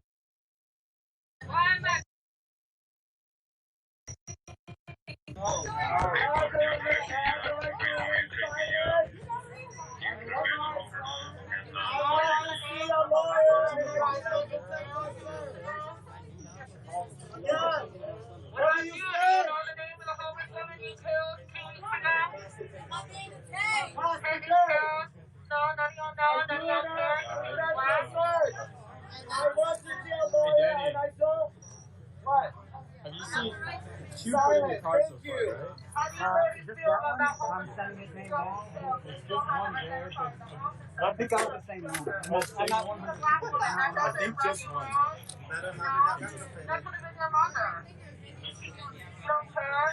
Was she walking at the wrong time? Was someone after the land? Was she asking for it? No, that's definitely some kind of like. You don't know her name? So what happened? You don't know her name? Don't know her 2 weeks ago. You know her name? You don't know the person around? Anybody know the person around? So we're going to head back to. I think the gas station's open. I was going to run in there. Do you need anything? Do you need anything to drink? Oh, yeah, some water. Do y'all have water though? You might have some in the. There's a truck with waters in it. Actually, Okay. I just thought about that. Okay, huh? Yeah, you don't have to buy anything. I just need some water. There's if you get in that group up there, people up there know Okay. about the water and stuff. Okay. All right. I just want to make sure everybody turn around. Thank you. Oh no, because every time I touch a fucking water, I'll flip the fuck out. Do you guys know that cops kill 25 to 30 dogs a day in the United States? 25 to 30 dogs a day. These are So as you guys can see,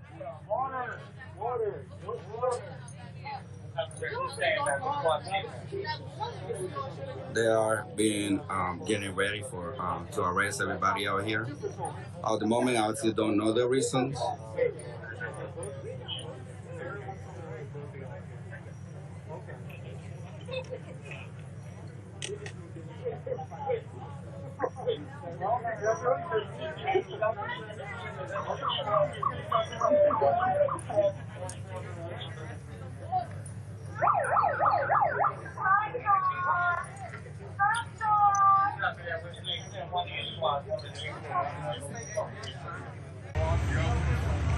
This is Washington Boulevard. But they're not one way west.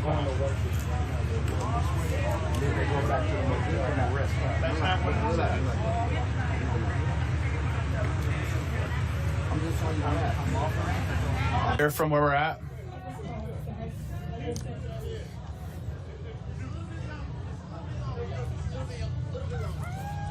So, I mean, it'd be actually cooler once we get into the intersection if everybody can sit down, because we are non-violent, but we do not have to be peaceful. I mean, it's kind of a... We are non-violent. Yeah, life changer.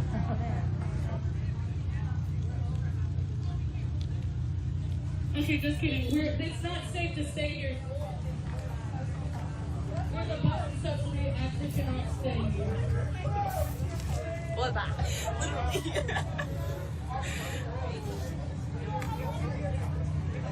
No, we're taking it. These are our streets, guys. Point blank period. I don't know what anybody's saying.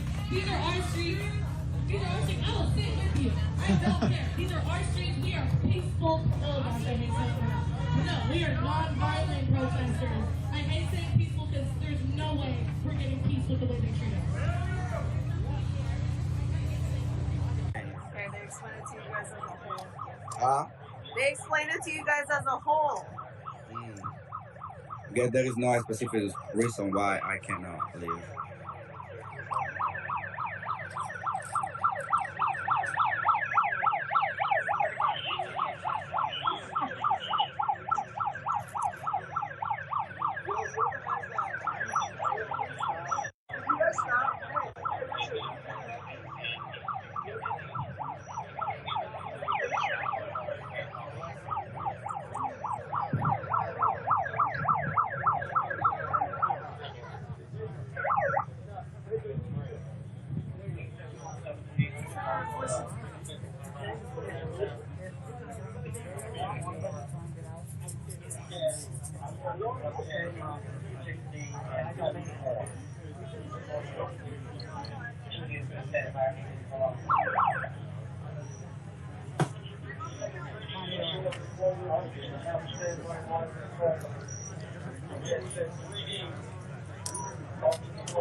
Nothing has been explained, really.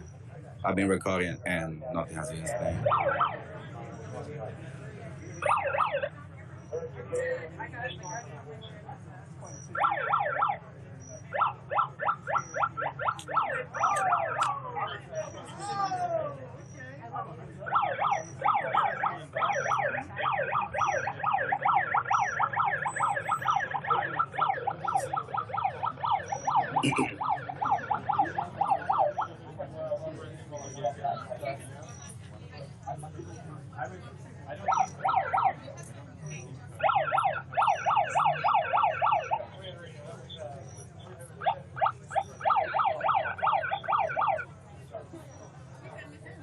No, I'm not being arrested.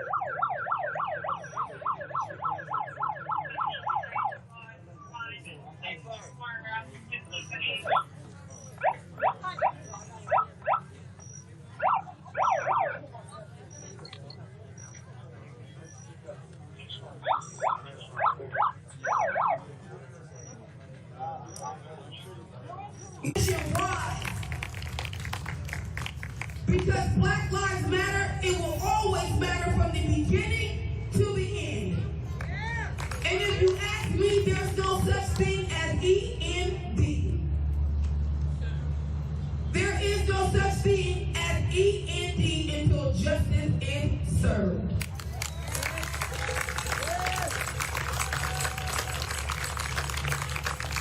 I sit around here and I watch everything going on, and I just think to myself, well, you guys are low-life and dirty, filthy animals. You should be locked up in the Justice Center. You gave everybody face time. What happened to Ted Wheeler and the judge and the DA giving your time? You need to go right where everybody else is going. Either down here or over there. You need to be charged with murder, or you need to be reborn again so that that umbilical cord can wrap around your neck.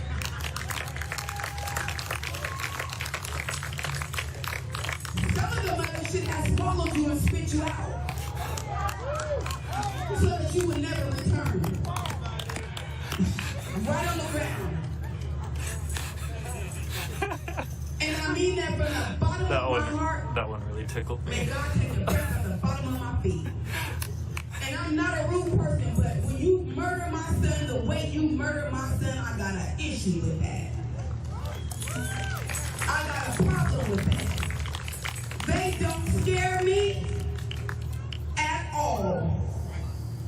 You guys gotta understand that I wasn't this person in 2017.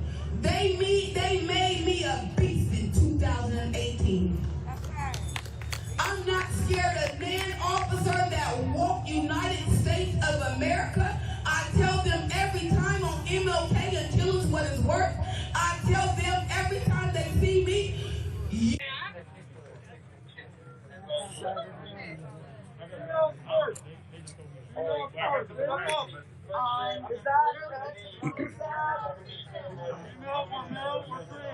So they are now closing the circle with the protesters.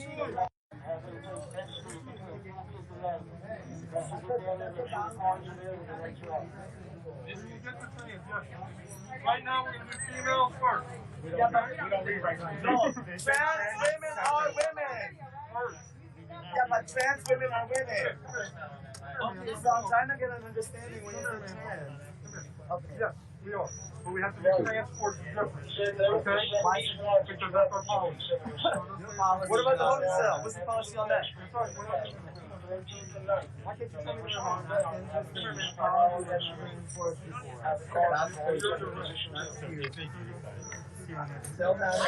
don't know.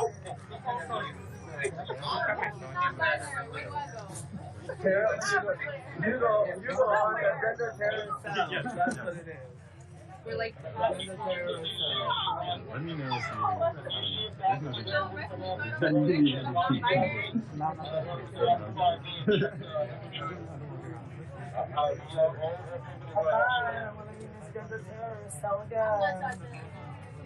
well, they cannot take my phone, but this is where I live for my phone. This is where I used to work every day, so they will screw me if they take my phone. They started arresting people.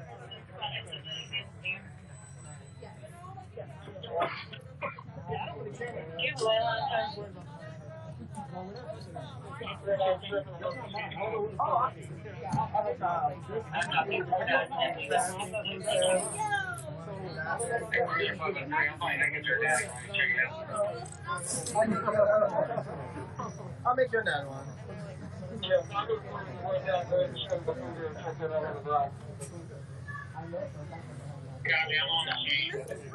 that's fine, I know.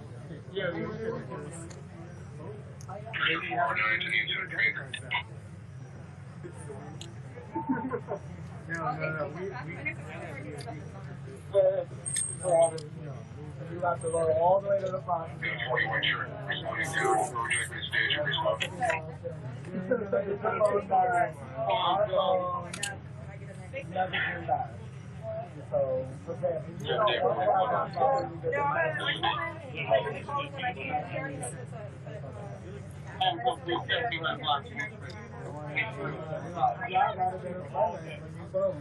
have 31 troop units that just came across and got cut off. Respond to me 8707. Respond to me 8707.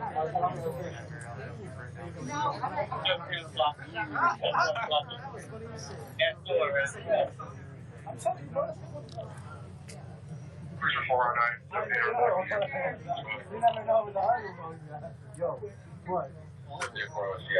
So it's been over 1 hour since people have been killed here, and they started to make arrests. Bro, the balloon service? Oh, I'm not looking forward to that at all. It is a good pillow? Thanks. I'm going to keep that in mind.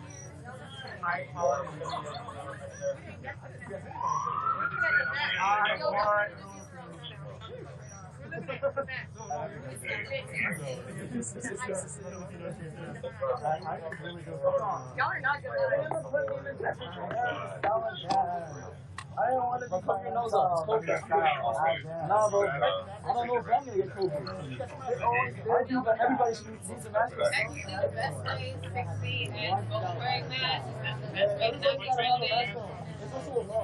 I mean, technically, you can find yourself in the cop.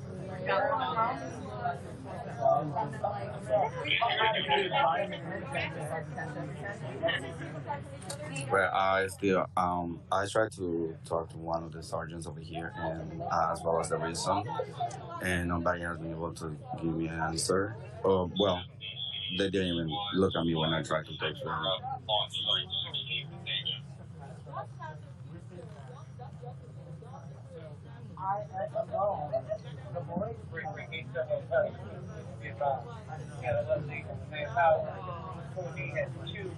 Yeah, people being killed since 10 p.m., 15 p.m.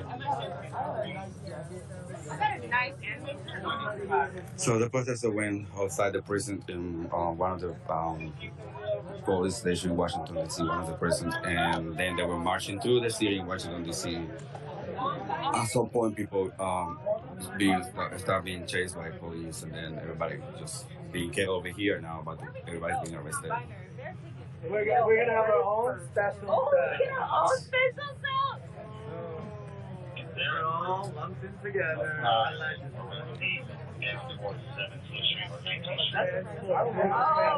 Transport for the trans community.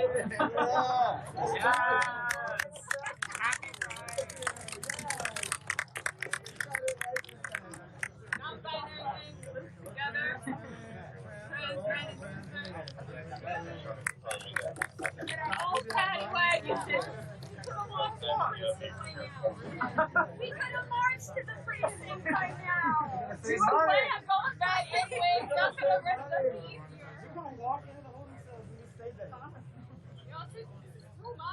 We gonna save money. To the moment, I have not been given a reason. I asked if I could walk away. They say I couldn't go across the police line. I asked if I'm being detained. They didn't answer. I tried to talk to one of the sergeants, and he didn't even look at me. So. Hey, can y'all put some of that tear gas on a bologna sandwich when we're inside? Yeah, that bologna sandwich you give us. Because that has no flavor. The best hot sauce. You're good. Little bit. That's awesome. Also, I do not want to be talked down by a male officer. Let's press right there. I will not consent. I would not consent to be pat down by a male officer. I tried. Yeah, but I'm independent. So. Yeah, but they don't. It's mental illness in it. I'm not Oh,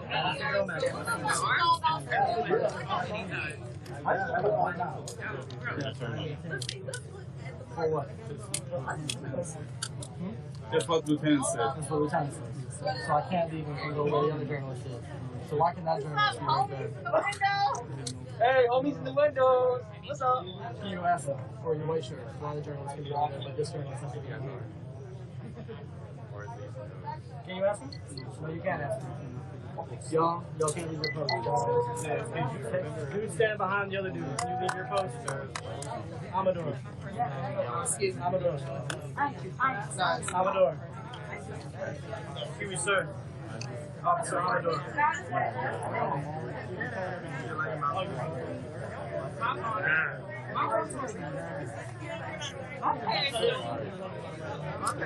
Never know. That would never come.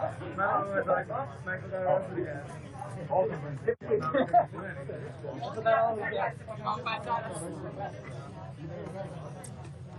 Are they giving a reason why everybody's being detained? What? Are they giving a reason why people are being detained? No.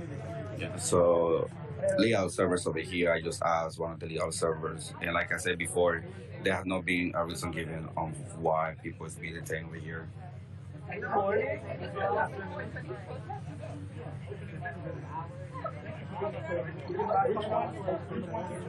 Legal observers at the end of the time. The legal observers and the journalists. And the journalists. Like, my legs are tired, bro. Y'all use anything?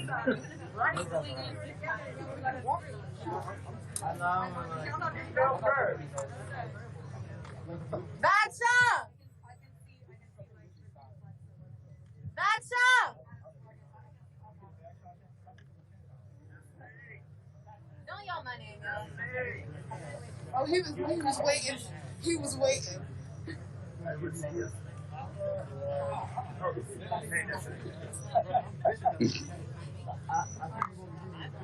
Come closer. Like, why are you so far? Come here. Come here. I don't want to yell at you. Come here.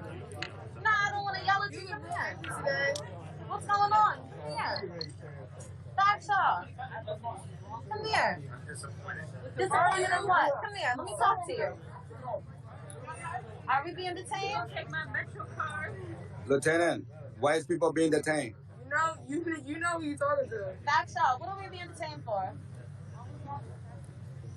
Lieutenant, why is people being detained? What are we being detained for? Daksha. Anyone want crackers?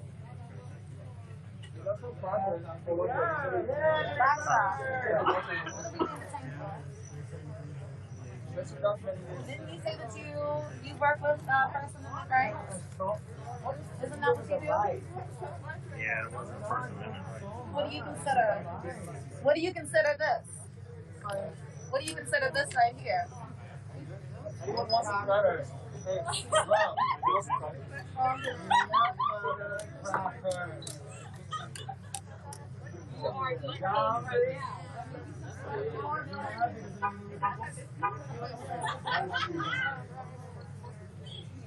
Don't know what eating is.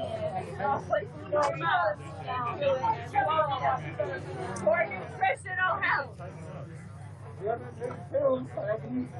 Eating is a chore. It is a I wish I didn't have to eat so I can save time. But you don't know. You never said why we were being detained. Yeah, I've been trying to find out. Yo, in the window! We don't know why we're being detained!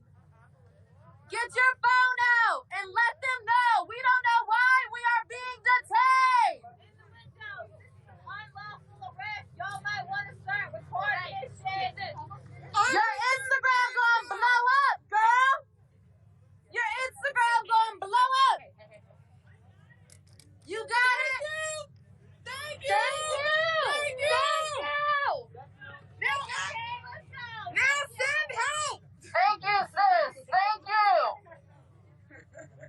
They haven't told us yet why we're being detained, but here we are. Hey, call WN. Here we are, being detained.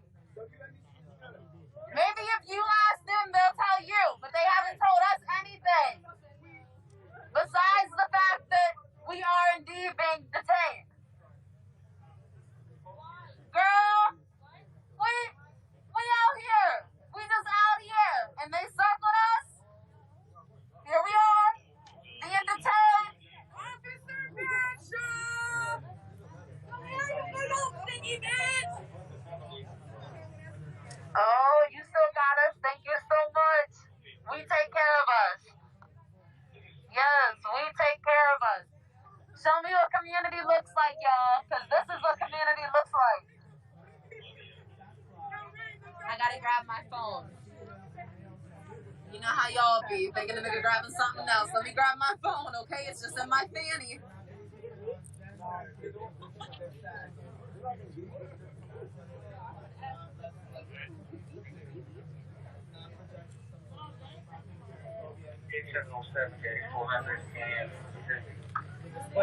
Hey, fuck two! Fuck two! Thank you, person in the window. Thank you. Thank you. Unlawful arrest. We appreciate you. Thank you so much. Have you got any pets? Please throw it down.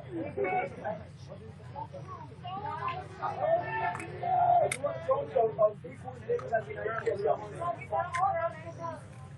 I didn't have pizza for work today, but We take cigarette donations. Weed donations. I tried to ask one of the surgeons if I could leave, and the answer was that I couldn't. Why are we being detained? Why are we being detained? Why are we being detained? Why are we being detained? Why are we being detained? Why are we being detained? Why are we being detained? Why are we being detained? We were not given an order Why to are we being leave. detained? Why are we being detained? Why are we being detained? When people Why were are we walking being to detained? the Why are we city being in Washington, detained? D.C., Why are we being they detained? start Why are we being detained? chasing everybody Why to are this we corner, being and when we got to detained? this corner, Why they are just we kept being everybody at the detained? corner, Why are we being and detained? nobody has been able to leave. It's been over an hour now. I would say since about 10:15 p.m. is when everybody will kettle here, and nobody has been able to leave. I asked many We times also have two what was the reason journalists for in being here detained, that nobody has are been able being to answer. detained. There are two journalists in this circle that are being detained. Y'all, it's two journalists in this circle that are being detained. Multiple medics. I count at least 5 medics being detained. At least 5. We have legal observers that are here to take care of us. We take care of us. Being detained. they're letting NLT leave. They're letting National News is allowed to be outside right here.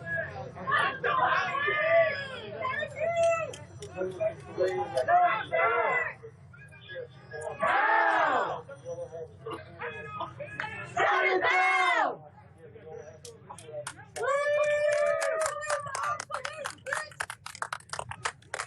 Fuck! Wow!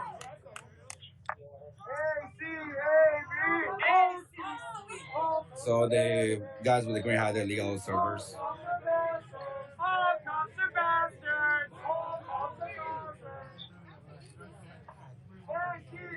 Fuck the police! Fuck the police! Fuck the police!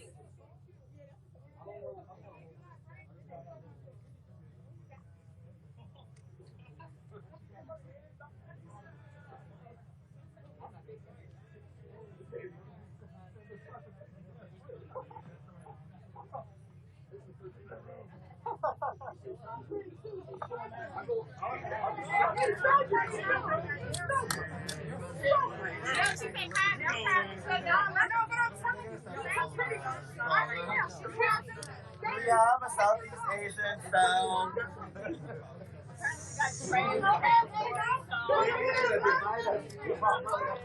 Gender, trans, nationality, race, nationality. So we are in the intersection of Willard and 18th Street, Northwest, Washington, D.C. Does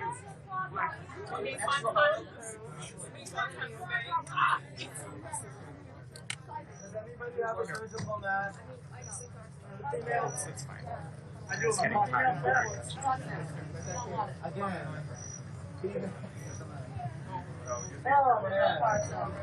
Like a mask? No.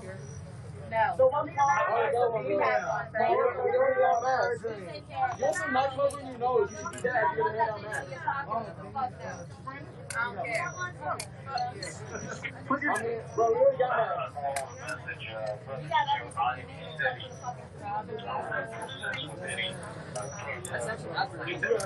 So you guys can see the team of medics that is here is being arrested as well.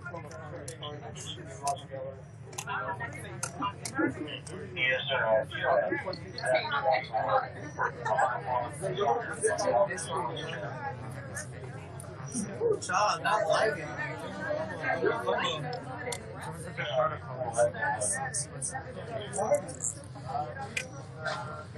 Y'all sit down. We'll go to here for a while.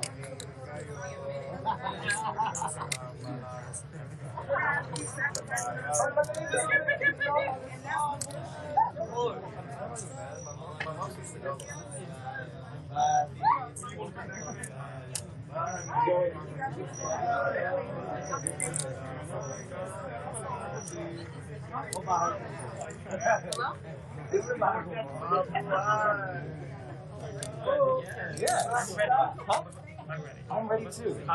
Are you planning on taking the melody for the I don't know how to sing soul either.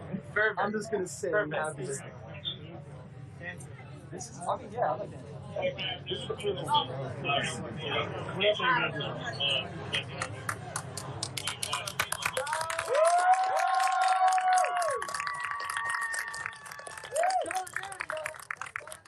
So right now, a group of people have shown up at the corner of Florida and 18th Street. We support everybody being arrested right now.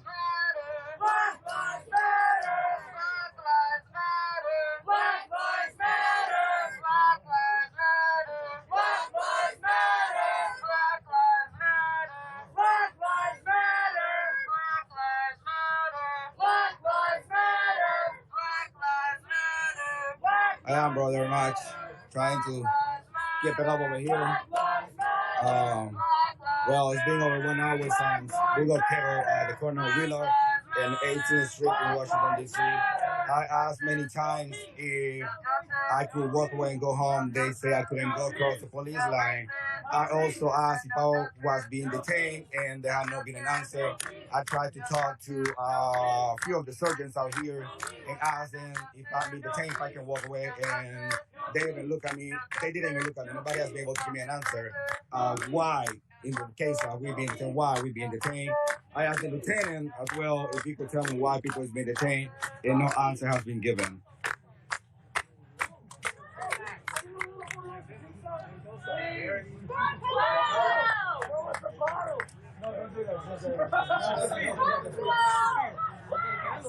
Say her name! Breonna Taylor! Say her name! Breonna Taylor! Say his name! George Floyd! Say his name! George Floyd! Say her name! Breonna Taylor! Say her name!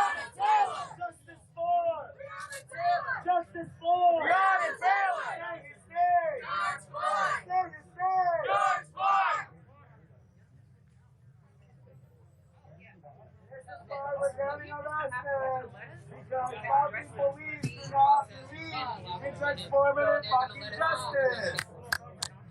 Don't touch him, yo. I don't really have nothing for me. Who keep us safe? You keep us safe. Give him space. Give him space. Give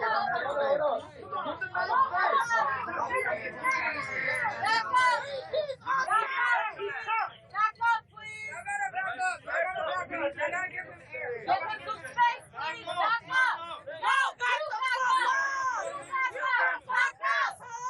Give him space. Hey, guys. We have nobody you can do a neuro. No. Negative. This man needs met. Can you hear him? Now. Now. We need to hear him now.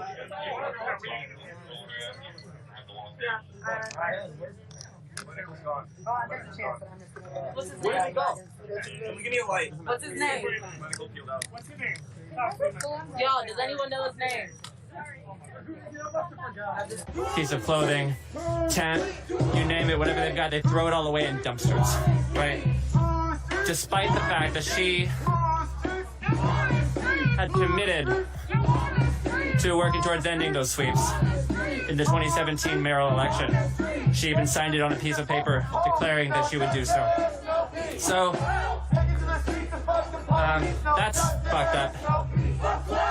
Beyond that, if you haven't been paying attention, I'll tell you, everybody in this crowd, without a doubt, has gotten tear gassed, pepper sprayed, blast balled, hit with rubber bullets over the last couple of months under her leadership. And of course, they give us the same talking points and political posturing that says, oh, well, file a complaint with the Office of Police Accountability, right? Which is essentially asking for police to investigate police. Out of your homes and into the streets. And they have little to no teeth to actually hire, fire, and discipline. So we're a little over business as usual, particularly when it comes to Mayor Jenny Durkin. She's evaded accountability, scapegoated our police chief, Carmen Best, and she uses sinister tactics to pit community against one another.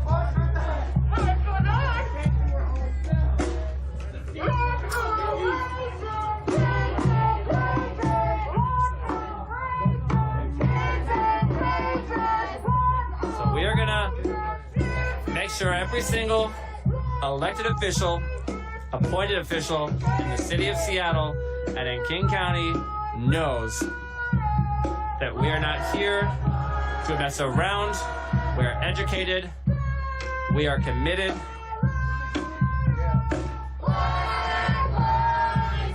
We are members of these communities that you represent. Mind you, if Claudia Balducci doesn't even live in King County, is Bellevue King County? Maybe it is. Shame on me. It might be Snohomish County.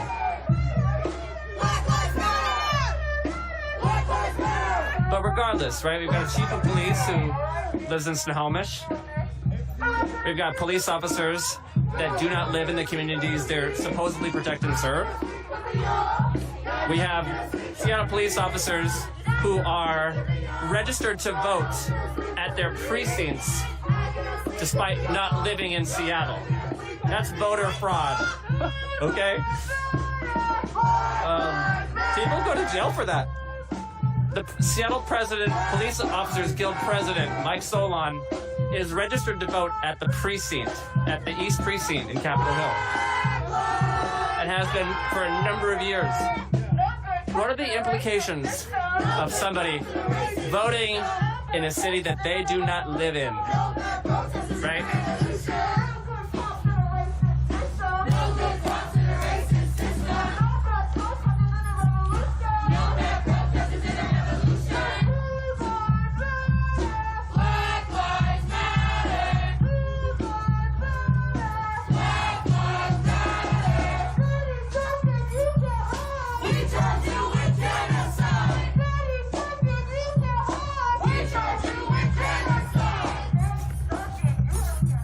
Sorry.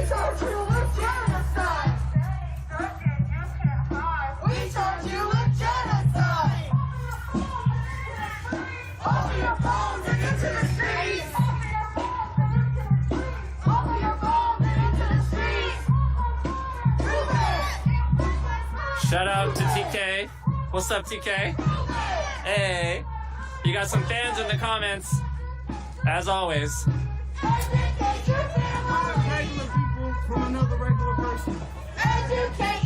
Yeah. Regular schmegular, sure. Regular schmegular.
Oh, we're gonna go see the band. Oh my goodness, with the saxophone.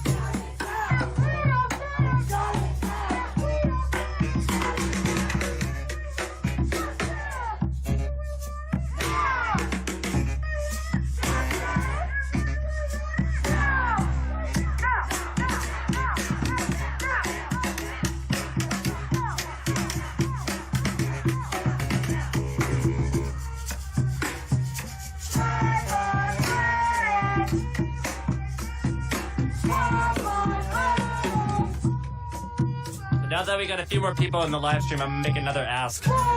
If you are watching and you live in Washington State, could you please hit that share button and share this in a neighborhood group that you're a part of to let your neighbors know that the movement has not died down just yet. We're still going. Seriously though, if you cannot be out here in the streets tonight but you support Black Lives Matter, that's the easiest thing you can do right now. You got 2 fingers minimum, you can hit the share button.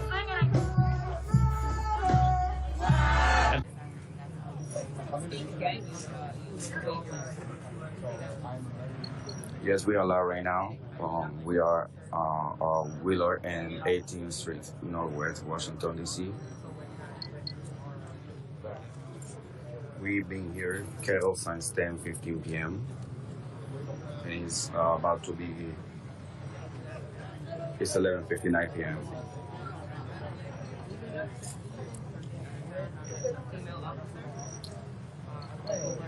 They're not reading your rights. This is not end. Like this is not NCI. Maybe it's just a riot.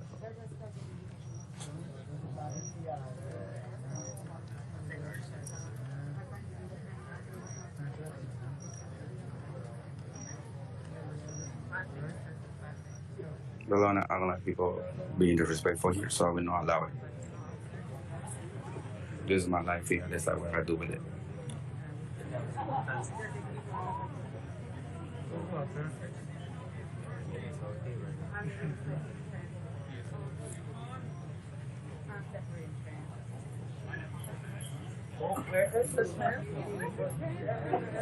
If there are no respectful, why should I? Why is it okay for them to do it, but it's not okay for me? So if you guys don't like it, you can just leave. But I will not put up with it. Apparently it's a trans flag. Transport. Transport. I'm so gonna use that. Who wants to join the transport? It's a transport. Transportation. That is the gay agenda. That's the great agenda. That could be the gay agenda. The transportation. For liberation. Good, good, good.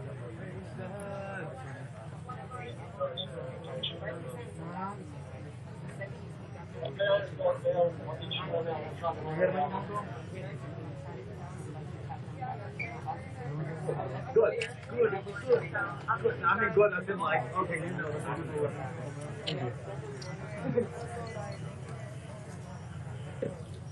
they're probably gonna take you to one precinct, like precinct, right? You go overnight, then they take you to the court to process. They just try to take you to the. There's two options: either you process right, or you take you to court to see a judge the following day to make to set up a schedule. You will know it when they take you to the by the marshal. You won't know it until that court. I've been in court.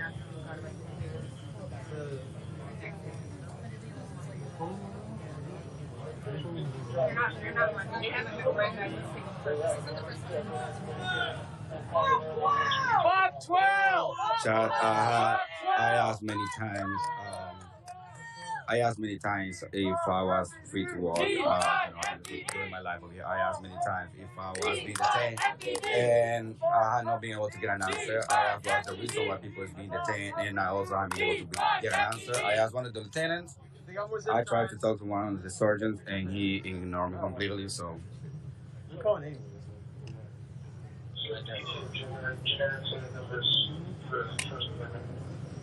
Oh, there's people on the rooftop. Hey, thank you. Hey, people on the rooftop.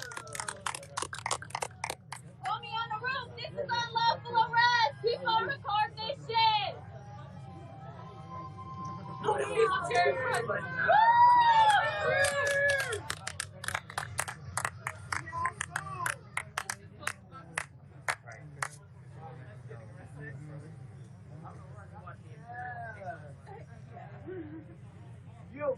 Yeah, there is a legal server over there. There were two inside the group, and they put them out. You about to lose your job. You about to lose your job. You about to lose your job. You about to lose your job. You about to lose your job. Yo, they're gonna come make another arrest. Yeah. From behind. Violating people's First Amendment rights. Someone's union contract is about to expire. I'm excited. Transport. Is it pink? I like pink transport. Trans people are here. You like this Oh, that goes to put it down. My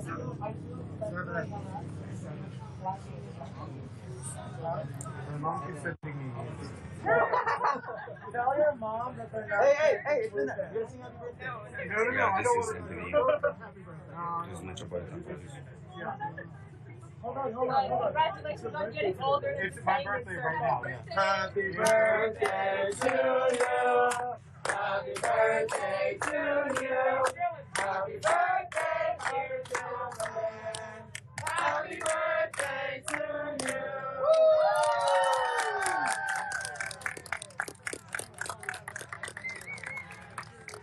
Well, I won't be able to keep my phone with me if they detain me because they're putting all the stuff in a plastic bag. Happy birthday to you.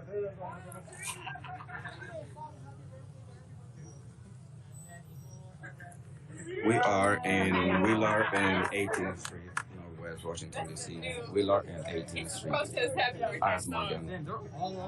That corner that you see in front of me is Florida and 18th Street.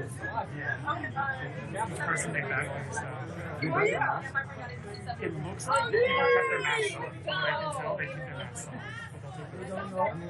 This COVID, bro. No, I know. Yeah, man, I will do that. But I know they not giving the funds back, so. I think they took their masks. But I saw the folks in the back.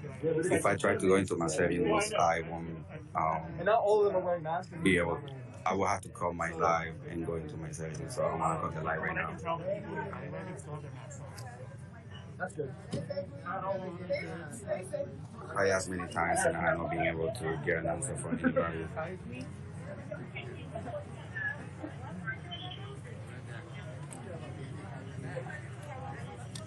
Hair tie?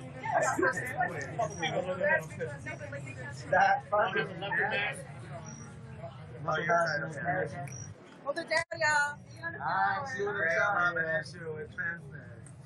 Y'all better put somebody in the cut your jackson when y'all get out, y'all. It doesn't qualify to be a woman in I'll see you later. Process. Woo! Yeah. Watch them and be like, not too bad. You like to stay within a trans sport.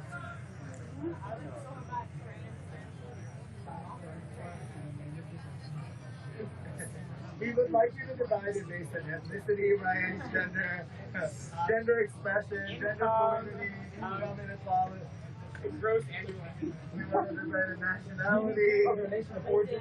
Well, I'm gonna ask if that happened.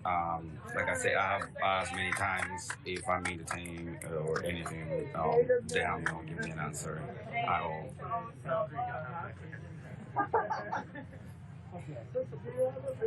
Non-binary,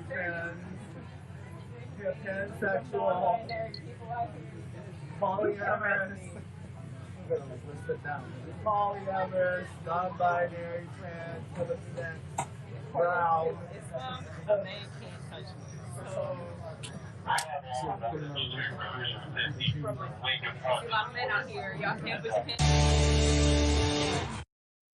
Good evening and welcome to Tucker Carlson Tonight. For more than a month, mobs of violent police officers have roamed this country, terrorizing citizens and destroying things. No one has stopped them from doing that, so they've continued and they've become stronger. The police department wants the power to destroy anyone who wants peaceful protests. It's an impediment to their power. This mob was clearly intent on violence. They said so. Whoa, what the? But tear off the masks, turn down the volume, and you see it very clearly. The mob is not fearsome, it's pathetic. These are pampered children, and they are cowards. They have no skills. All they can do is destroy. It makes them feel alive. What world are we living in? That doesn't happen. They're such liars. This was definitely a hate crime. Who will stand up for this country? And the answer we're learning is Americans. Antifa, Black Lives Matter. Well, it's up to them. Small groups of citizens are beginning to come forward to defend their laws, defend their history and their culture. Is that the best you got? If I were in that march and these racist lunatics were waving guns at me, I'd like to think I'd rush them and beat their brains in. And I wouldn't apologize for it for one goddamn second.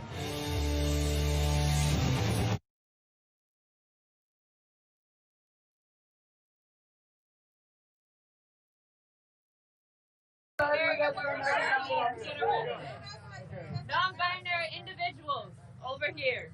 But I have a female officer to cut me down. I would like that as well. If I'm being I would not. I'm not like you know? Okay, not. Last time I got knocked down, my officer literally said to me, "You have something between your legs." Right. Yes, there. Thank you for reminding me. You can take threats. You can take force. He was like, who? Yeah, part of the trans train. The trans choo-choo. That should be a shirt. The trans train.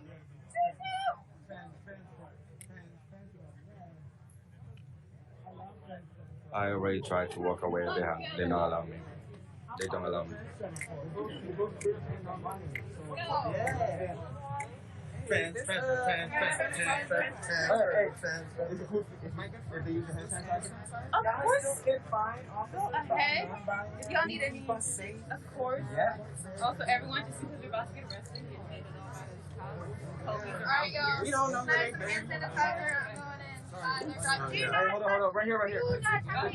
Oh, right behind you. I love the mask.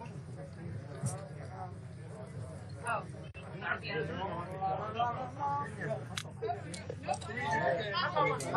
We're gang. Don't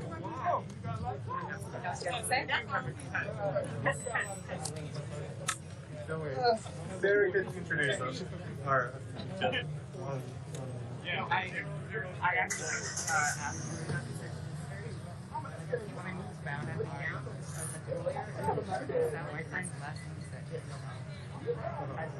basically, our demand is rooted off of Black Unity Eugene.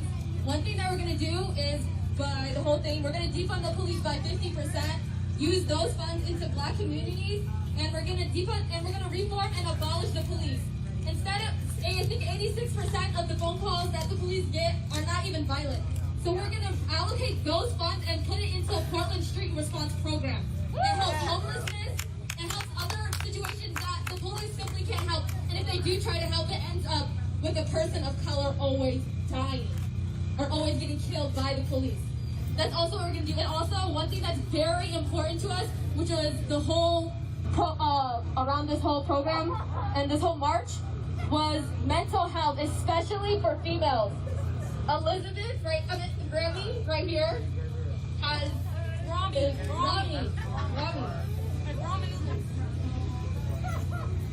pronounced Rami. Okay, so my thing is mental health in the Black community. Most of the times there was a study done, and about 17 to... Before that, I lived in the Central District, so I can see what's changed in the Central District, which was racial gentrification. That's not what the South End needs, and which is actually what's currently going on in the South End right now is racial gentrification. And it's making its way up the Skyway, which we'll get to too, So, in the past 5 years, you guys have been putting these funds into Black communities, but yet have gotten nothing in return for that, because what you do is you put these money in the Black communities, but then you have the flip side of that coin where you're putting more police officers in these Black communities too, and they're causing more harm than good. So how are you gonna put money into a community that's being literally murdered by the police and harassed by the police and can't even get their foot in the door because there's always some racial part of this system that stops them? Like, seriously, there's always gonna be, regardless of how much you can keep throwing money at the problem and hope it goes away, but money doesn't fix things. You have to understand. Sorry. Good. You have to understand that the struggle that the Black people go through in these communities derives from racism. You have to understand that first in order to work towards helping them. You have to understand what that means when it comes to policing, because their very foundation as well is racism. Exactly. And just the example that TK gave, where you said that you've been putting this money in for 5 years. That's the same idea with police reform. It's been going on for how many years, and there's no change, and you don't think that that's something you should take note of, maybe go in a different direction and try something else? How many years does it take for all of you to realize that this is not working? How many more black people have to die for you guys to understand that this system is not working for Black people? It's working for you and white men because that's how it was designed. But there's one race it doesn't work for, and that's us. Majority Black people that the system does not work for. Out here, I'm sure you guys have zoning laws that keep you guys living in these one-story family homes where there's probably no affordable housing out here for Black communities. Or low-income housing. That's right. Or that, and there's none of that out here in these communities for Black people, but yet Black people live in the suburbs. Okay, but that's why in King County, the number of Black people outside of Seattle has gone up inside of King County, because we're being pushed out of Seattle, but yet we can't come up here though. We're not pushing us. They're not pushing us north. They're pushing us south. Yeah. And it's gonna keep going further south and further south and further south until they just kick Black people out of Seattle altogether and out of Washington. That's where it seems like it's going, literally. Because they're not pushing us north up here in the Bellevue neighborhoods, because that's not what Bellevue wants. Bellevue doesn't want a bunch of Black people here because that would be so heinous to them, literally. Heinous to them. So, what can you do to help this? Literally. So let me talk about housing if you want. So that everything's related, right? And we can't talk about one thing without talking about others. We're gonna talk about housing just for a sec. First of all, you guys marched right behind the longest line of affordable housing that there is around here. Probably about the only one too. Yeah. Well, there's actually quite a bit of housing authority housing right up in here, but not a lot outside of East Bellevue. If you get outside of this part of Bellevue, like here and about a mile that way, you're not going to see affordable housing in Bellevue or on the east side. And it was the number one thing on my priority list. It's still the number one thing on my priority list. We need to do zoning change. Why would Jeremy ever like your daughter? Well, the officer in the white t-shirt, the older one, they're like, I believe, lieutenants. I love that about her. And I tried to talk to them, and no response from anybody. She made me ask questions about myself and trying. I was watching, I was like, ooh, that's what I want. We be on this corner or Wheeler and 18th Street since 10:15 p.m. About, I think. Guys, He was? we both had the triangle face. Wait, who's his dad? I don't remember his dad. Remember, okay. I remember his mom though. Here's the thing. He came out to see us, so I guess we straight. Triangle face. But I'm not putting my hands up because it's not really necessary. Like, yeah, everyone stretch out now. No.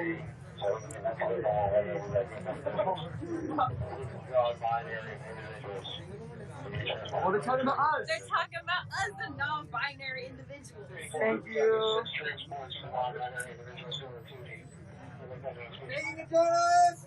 We're taking the journalists. Yo, take that. We're taking the journalists. No, I saw here. Yeah, I'm a medic and I'm about to get arrested, so. He's with you? Yeah, all right. He's with him, so that was a mistake. So they're taking the only cameras in this little section here. They're taking the only journalists. Taking the only one showing everybody else what's going on right here. Yeah. Getting home, getting our stuff is gonna take a while. Getting home. Violating the First Amendment. Bro, we gotta. If you want, like, you wanna split it with this? I think that's all. After you get arrested, I can do that or not. Of course, you gotta figure out, like.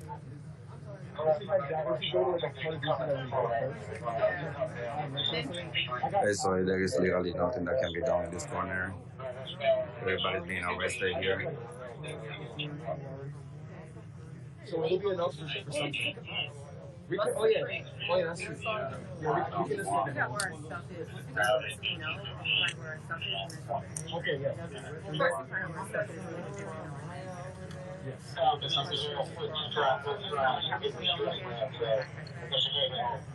Yeah, I mean, what day of the week is it? Yeah, I don't know. It might not. It's gonna take a while. I literally already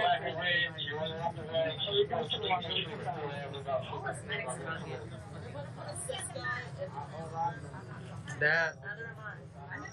I'm not okay with having 6 people in the non-binary transport. I'd like that. Yeah, that's not like. Otherwise, it's not. Like that defeats the purpose. Female. Any more female? Yeah, 702. You on the air? Most of us are queer and non-binary or trans. I don't know how they consider it. I don't know what their terminology is.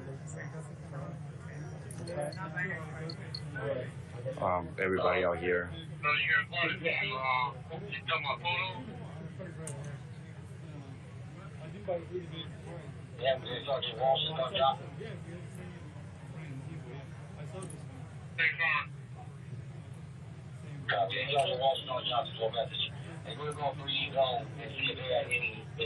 But I know a lot of people is like still recording this, so somebody maybe could send me if he's gonna stay on my Periscope anyway, so I can get it out on my Periscope there and post it.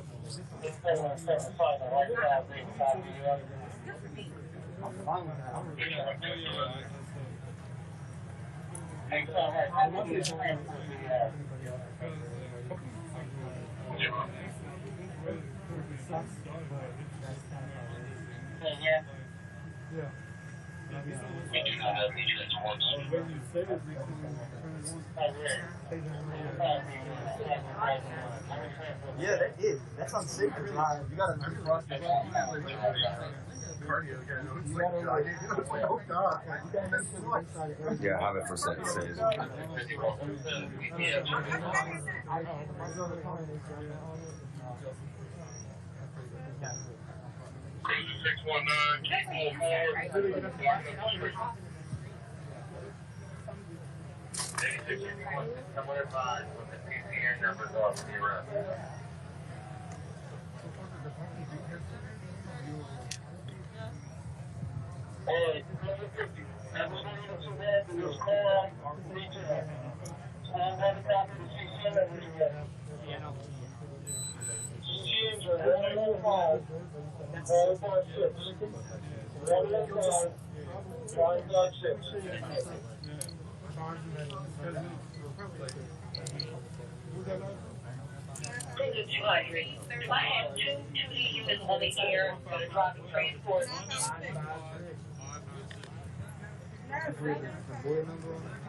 7 days a week.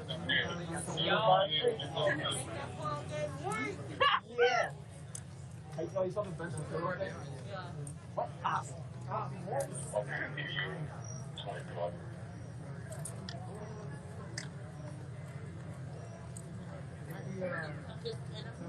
Any females?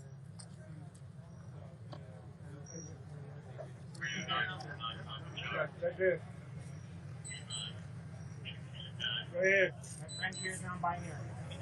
They're non-binary. They're not a female. As we said. Would you like to be called a female or a male? It is two wax man from this on the up end, 18th Street.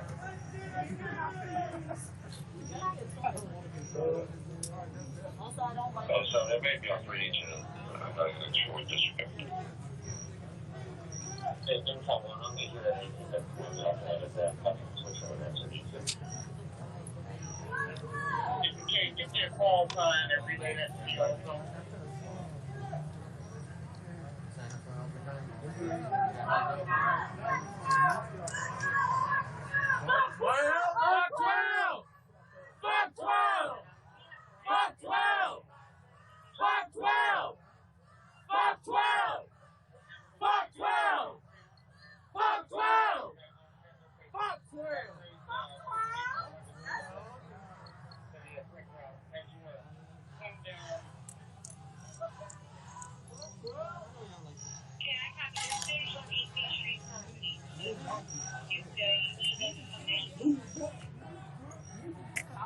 You have to come down Wood.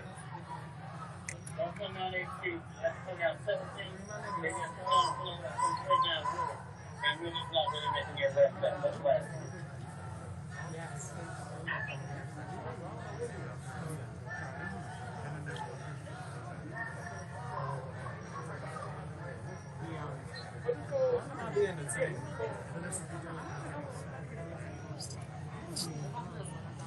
Internal to the 1851.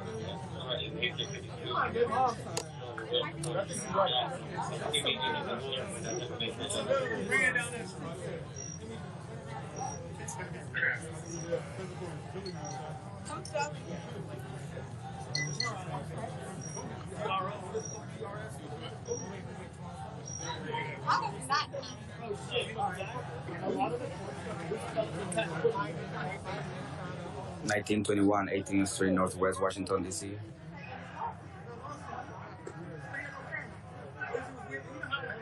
Yeah, it's 18 and Wheeler, so we can hear people.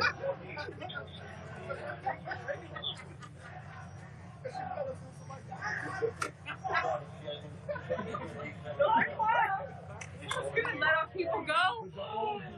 So there is some citizens that have come to Florida and Florida and 18th Street, and also 18 and I don't know which street is that one, and asking, shouting to the police to let everybody go.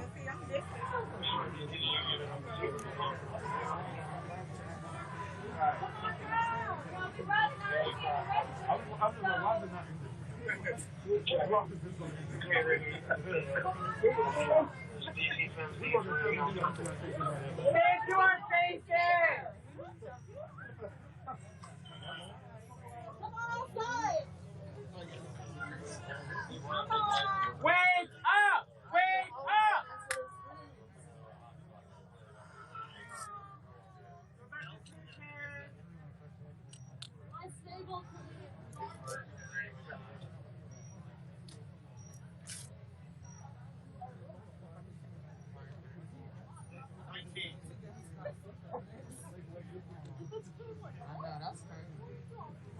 I have the massive headaches of my life right now. Yeah,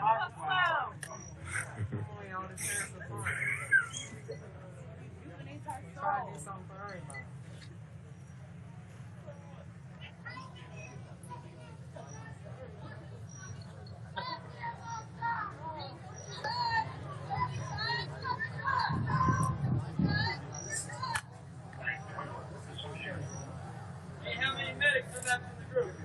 Hey. Hey. It's already past 2 hours. Everyone, their hand up.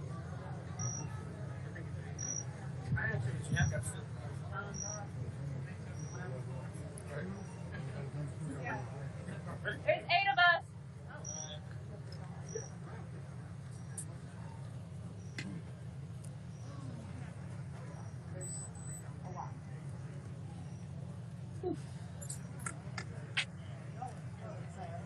I was going to say something, but I don't want to.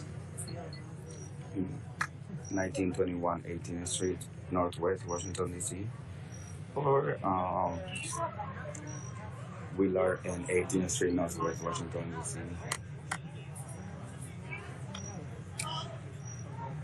Go to bed! Yeah. He's out here dying, dumbass. The earth is slowly oxidizing us. It will happen eventually. We got 30 years, buddy. Maybe. Probably less. Given the rate of climate change. I'm going to give it a hard 15. Yeah. That's as much as I can confirm. 15 years before we all die. Yeah. The world's on fire. Black lives matter. Black lives matter. Black lives matter. Black lives matter. Justice. Now. Shut it down. Shut it down. Justice. Now. Shut it down. Shut it down! Shut it down!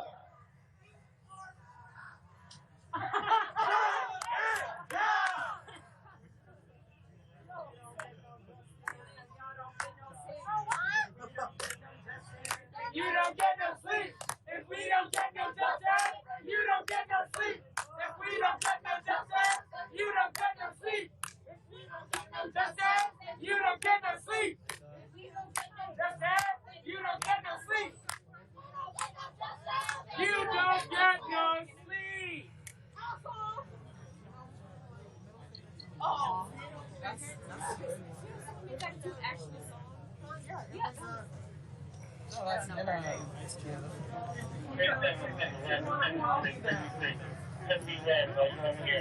Say no, no, no.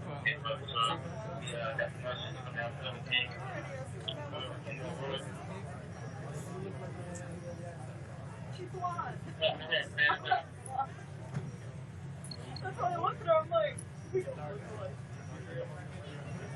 yeah, it's never I'll forget.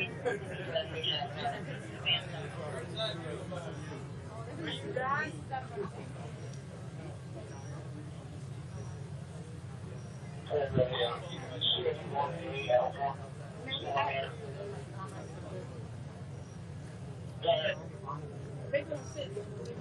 So it's 12:30 a.m.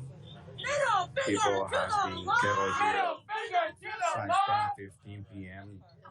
last night. Say no to the popo. Say fuck 12. Say fuck 12. These racist pigs have got to go. Middle finger to the law. Say no to the popo. Say fuck 12. Say fuck 12. These racist pigs have got to go. Middle finger to the law. Say no to the popo. Say fuck 12. Say fuck 12. These racist pigs have got to go. Middle finger to the law. Say no to the popo. Say fuck 12. Say fuck 12. These racist pigs have got to go.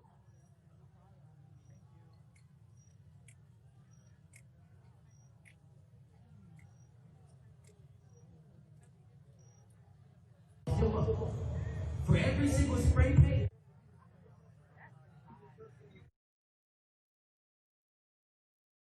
Popo. Say fuck 12. Say fuck 12. These racist pigs have got to go. Fight back. Fight back. Fight back. Fight back. Fight back. Fight back. Fight back. Fight back. Fight back. Fight back. Fight back. Fight back. Appreciate you.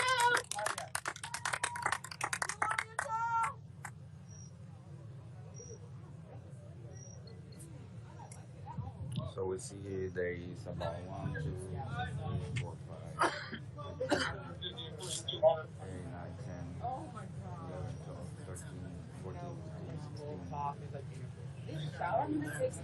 There is about 18 people left over here. Like after the mace shower, when you're in the cold ass water. So There's about 18, I just counted 18 people here. That's good kettle. Well, 19 with me. It's coming tomorrow. So Yeah, so 19 people. 19 people that used to be in kettle here. And I guess, yeah, we're all gonna be arrested. I think they arrested about 20 people already. I will tell you about my agency. To be honest, I haven't been counting them all. I just counted the people that are still here, which is about 19, including me.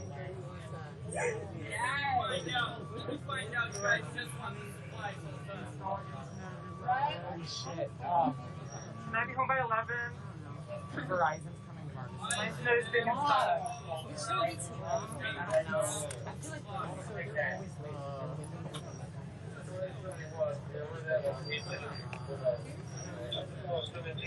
Oh, he's pressed too.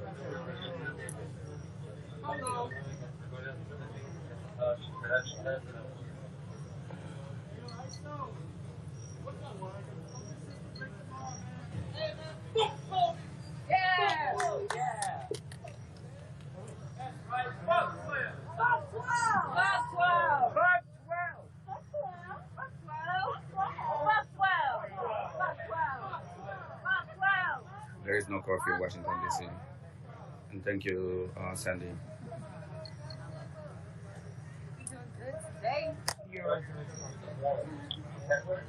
What other numbers do we take? I think.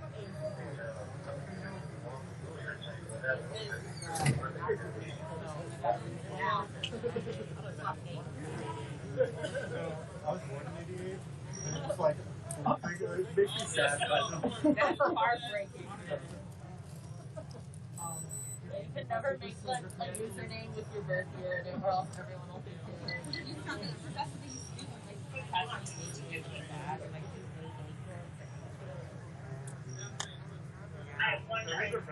like, I wonder. So you guys remember back in May or July was it when they kicked all the people out on the street?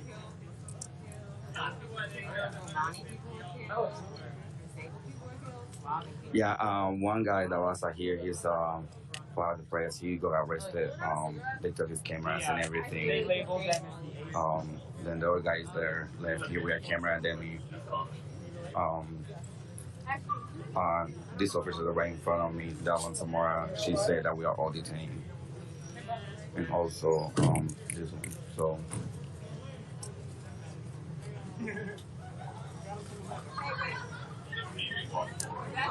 That's why I made him up. Medical.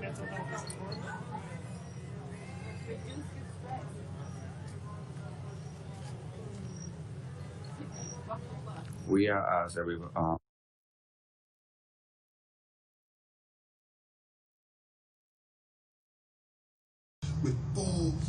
without being unified. So many of us are divided for silly reasons, and it does nothing but hold us all back. We are not each other's enemy. Our enemy is much bigger and much more elusive than any one group or individual can fight on their own. The percentage of Black Americans is 13.4%. We make up only 13.4% of the population right now, this year in 2020. The population of Black Americans in 1866, in Juneteenth, when we were all free, was 14.3%. That means that not only are they killing us too fast for us to actually grow our communities, but they are actively committing genocide against us. We are too small of a community, and they are killing us too fast for us to be persecuting each other with homophobia, with transphobia, misogyny, toxic masculinity, and colorism. This issue is really close to me because I am a biracial Black woman. My mother is white and my dad is Black from Trinidad. And colorism to me is idiotic and baseless. I am lighter than my boyfriend and darker than some of my friends. Does that make me light-skinned or dark-skinned? My boyfriend is darker than me considerably, but he's lighter than my father. Does that make him dark-skinned or light-skinned? It blows my mind that we're really out here in 2020 still talking down on dark-skinned Black women and trans women. When you disrespect them, you are disrespecting yourself and you are disrespecting our ancestors that came before us. Black women have always been the backbone of our communities and social movements. At the height of the Black Panther Party, there were 3,000 members strong nationwide, most of which were Black women of all shades. No person is less valuable, less human, or less beautiful for the shade of their skin. Our skin is our strength, and it is our power, and all Black is beautiful. Now most people, let's bring it back to the history of colorism, and most people think that colorism started with slavery, but that is not actually where it started. It started much sooner. And one of the places where it started was when Europe colonized Africa. And when Europe colonized Africa, they cut it up into pieces, and they created governments where they set in place the light-skinned people as the rulers and the dark-skinned people as their subjects. And they subjugated them, and that created this issue between light-skinned and dark-skinned people that ended up falling off into more things nationally and here in America.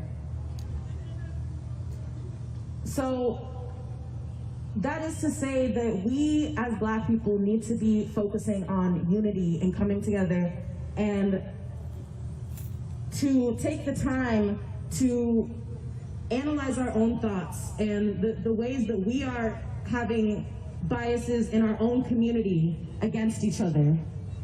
We need to make sure that we are focusing on Black love. When we say Black love, we do not just mean Black love between a Black man and a Black woman. We mean Black love between a Black man and a Black woman, a Black woman and a Black woman, a Black man and a Black man, a trans woman and a Black man. It doesn't matter what it is. It could be a Black mother and her child. It could be a Black father and his daughter. It could be your Black sister and her brother. Black love is universal. Black love is not just a heterosexual based on us just creating more of us and repopulating our communities. It's not about repopulation. Black love is about power. It's about connection. It's about unity. And it's about lifting all of us up and supporting each other.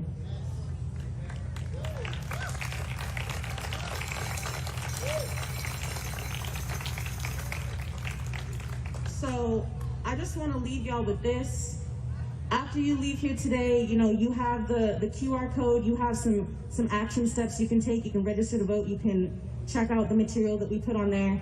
But I also want to invite y'all to go out and try to really talk and connect with people. Try to go and meet your neighbor. Do you have a Black neighbor? Go talk to them. Even if your neighbors aren't Black, go talk to your neighbors. Go find out what they think and feel. And even if they don't feel the same way as you, have those conversations and ask them, why do you feel that way? Where did you learn that? Who told you that? And start talking, because none of this is going to change until we all start talking. Like Zai said, we cannot sit here and hate each other and plan to go anywhere in this movement. So thank you all for coming out. This has been presented by Act for Change. We really invite you guys to please follow us on Instagram. We are act4chg_PDX. We are gonna be around. We're gonna keep doing these events. We're gonna keep talking to y'all. We're gonna keep trying to build community. Thank you all so much for coming out. Thank you to everyone who donated food, snack block, red sauce pizza. I know donated. Handsome Pizza donated. Anybody else who I missed, I'm sorry. We're so thankful to you guys and to everyone out here, so please give a round of applause for yourself. Thank you.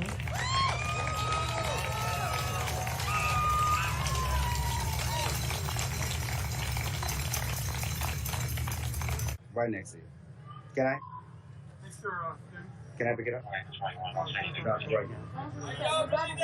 I just wanted to walk. I'm like, really. Take it in a circle and we can get it. Thank you. Transporting two non-binary individuals back to the station. Ew. What's open?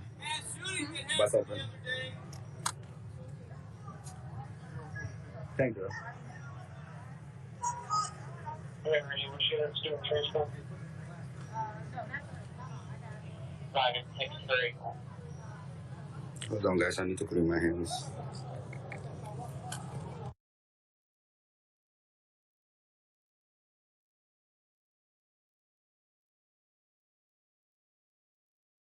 BLM, the actual Black laws haven't really shown up. And that's no knock to them. I don't want to say that in a problematic way. But we all know what we're seeing out there and what the colors look like when we hit those streets.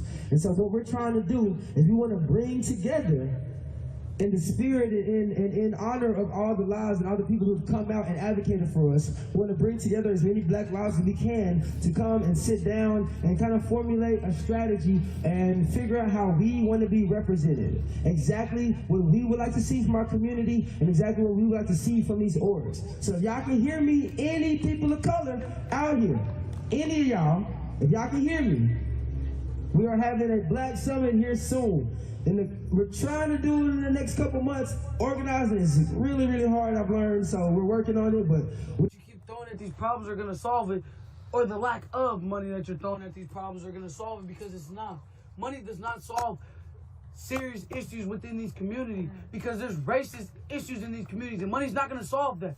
Money's not going to solve the racial divide in these communities that were created by people like you, people in the positions of power. Whether you contribute to it or not, your predecessor did, or the person before them did. So inherently, you did. It's just how that works.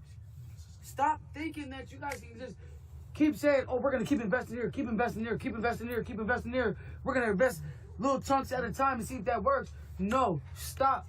Come talk to the black community. Sit down with people that live in those communities, see what they need financially, what they need healthcare-wise, mental health-wise, food-wise, daycare-wise, childcare-wise, school-wise.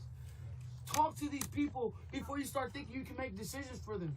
Because that's the only way you'll truly be able to make an informed decision about black people is by going to the communities and talking to them on your free time. And if that had on been your happening free time. for all of these years, the police would have been defunded and abolished a long time ago.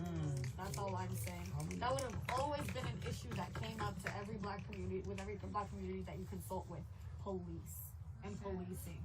It would have always came up, and if you actually took it into consideration in your actions and the way that you were building the communities and supporting them, it would have been long gone, and so many lives wouldn't have been lost. Shay Taylor, Sean Fear, Charlena Lyles, Malik Williams, John T. Williams. The list goes on and on. Just saying. Aaron Roberts. Manny Ellis. How many racial cases have you seen come across your office in the time that you've been in for 2 decades? Cases pertaining to black people suing different departments of King County for racial inequalities and discrimination. How many cases have you seen in your 2 decades? Or have you paid attention? I have been in a lot of different places and a lot of different jobs in King County, so I don't have a In total regards to the tally. juvenile and detention facilities, how many? I don't have a count. I don't count lawsuits, but there have been some. Some. Yeah. Some. So that obviously you guys are admitting to your guys' inherited racism because you're paying out of pocket for it. It's a lot. A lot of our tax dollars are going to apology money. But it's not time for apologies. It's time to put those monies towards making sure you don't have to apologize later. So let me say, I have heard you say that I should spend more time listening, visiting, seeing what is needed in the black communities. I'm in a community here which is largely white, Asian, Hispanic. There's some black people who live in my district, not a whole lot, truthfully. I'm happy to come outside my district. I'm happy to come where I'm invited and talk to folks and learn more, and I will be there if that's what will help us to advance actions that will make a difference. That's a small step, yes. It's a small Bring step. us to the table with you guys and we can help you guys out. I think Literally. that that's the way to do it. I think It the is. way to do it is to listen and hear what works. But it goes both ways, right? So I could defund 100% of the King County Sheriff's Office. It would not all, and take what money's left and put it all in the black community, and it wouldn't solve everything. It wouldn't be enough to solve everything. But we have to start something. We have to start. We have to do something. We're We literally have to just start getting a lot. started. Yeah. SPD and the sheriffs, the police department is just one part of this racist system that we're focusing on right now. We are literally just getting started. The police are just one part of it. Next, we're coming after property. Then after that, we're going after the healthcare system and all these other institutions that contribute to this racist system that we live in right now. Until this whole thing has been abolished and started over with a system that works for black people too. Literally. So the police departments are literally just one step. We are literally just getting started. This is the beginning of protest season in Seattle. This is not the end. This is not the middle. This is the beginning of it. Literally the beginning. We haven't even taken a break yet. This has been going on for 70-something days and we haven't taken out one break. Our march specifically has been going for the past 60-something days. But some of us have been out here way longer than that. Some of us have been out here since the very beginning, since day one. All of us literally have been out here since day one, but our march in particular has been going for like the past 50 to 60-something days. So we are literally just getting started. This is the very beginning. This is the tip of the iceberg. We're trying to melt the whole damn thing. It's over. We're coming for ICE too. We're coming for everybody. We're coming for everybody. And anybody that is not going to be part of the solution and help us needs to give up their seat and get the hell out of our way. Needs to give up their seat and get the hell out of our way because we're coming for everybody, literally. You need to match our energy if you want to help us out. You No, need for to real. match our energy. For real. The way that we're out here every day. Chair And we King are County Council screaming and Claudia chanting and applying Bowell, pressure and we're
Jeremiah's the first one we got to. You're the second one. We're making our rounds. Appreciate But everybody needs to prove it, though. It's not enough to just say it or put signs in our yards or in our windows or write it on the back of our cars or get a bumper sticker.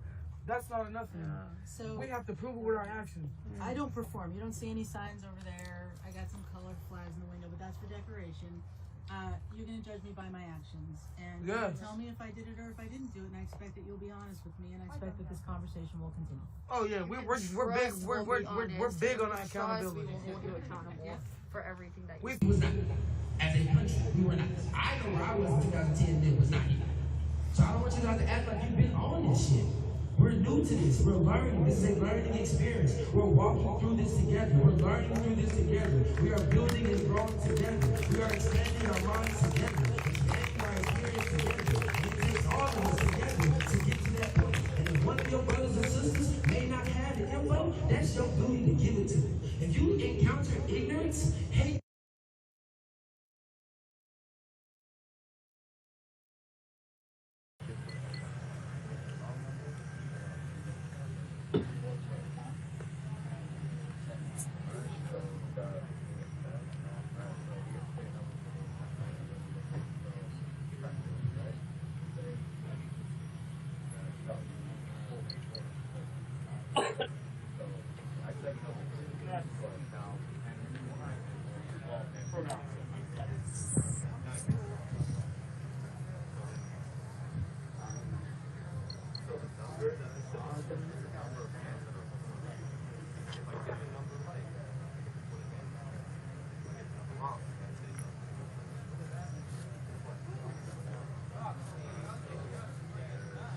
They was never give it over to this first.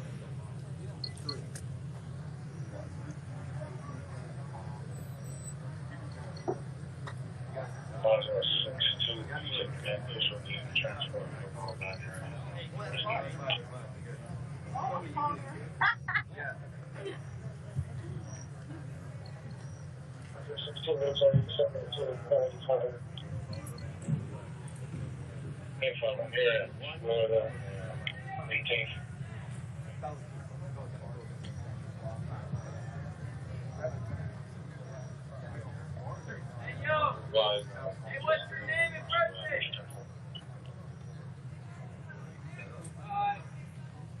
Go down 17, make a right turn on the road. We're right ready to do it.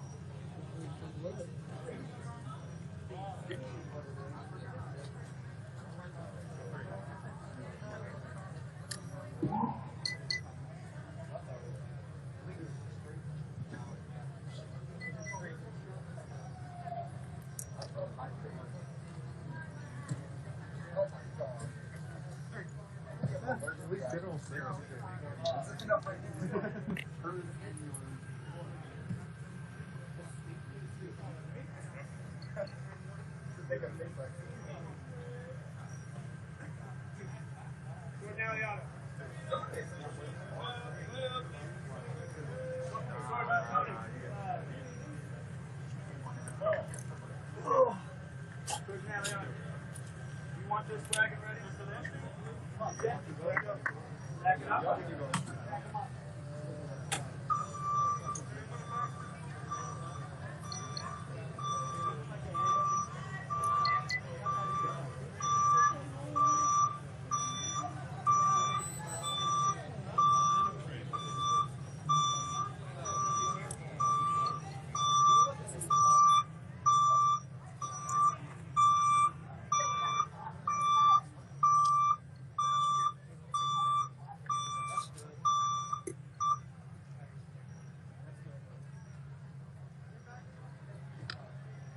There you go. So there you go. Sergeant Chambers. Sergeant Chambers. Right on that scene line. Just reset the radio.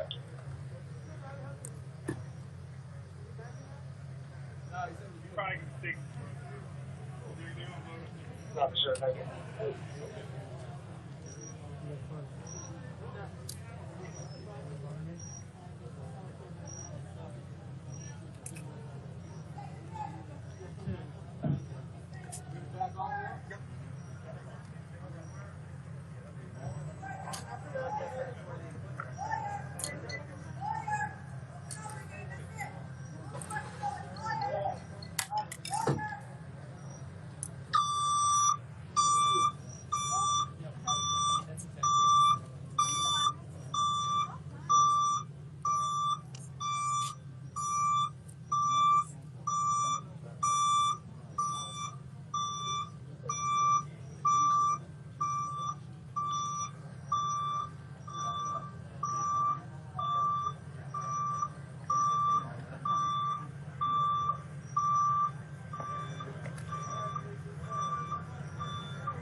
Always, what's the pizza joint?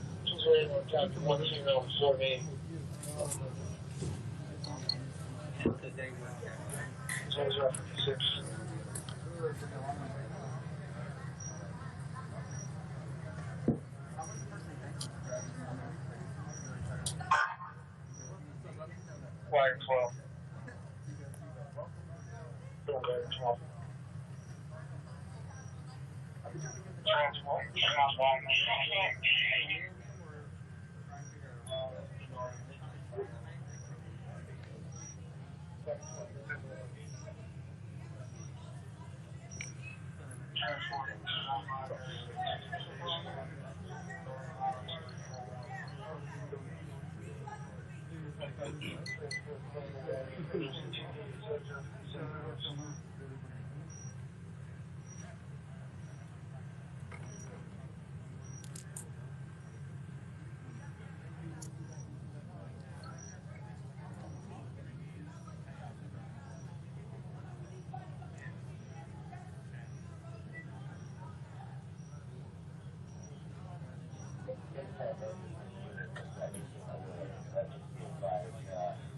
We're at 13 left on here.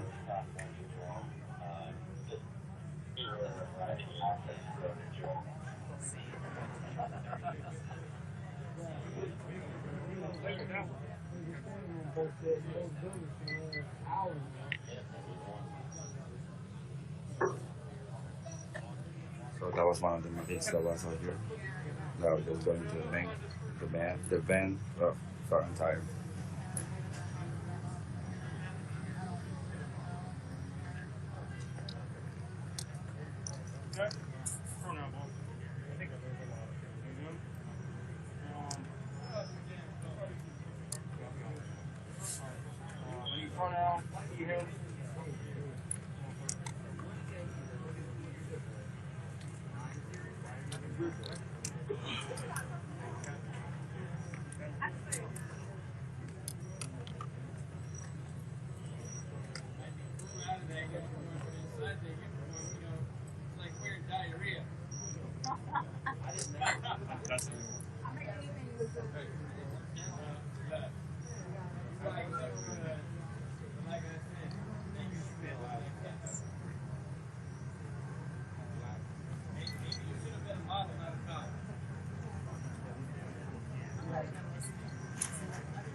They have literally no informed.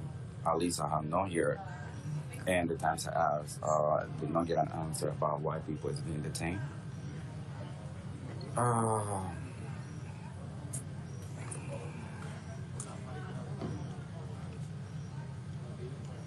There was never an order about this person. The police did never give an order to this person. They start chasing people on one block, and they chase people for 2 blocks. And when they go to the front, everybody just go kill here.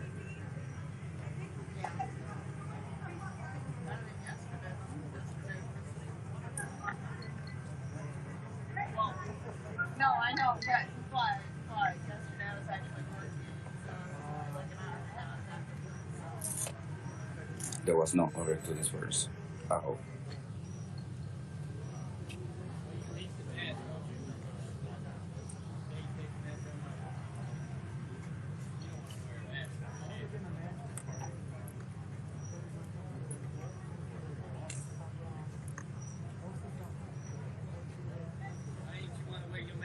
I'm gonna have to work on it.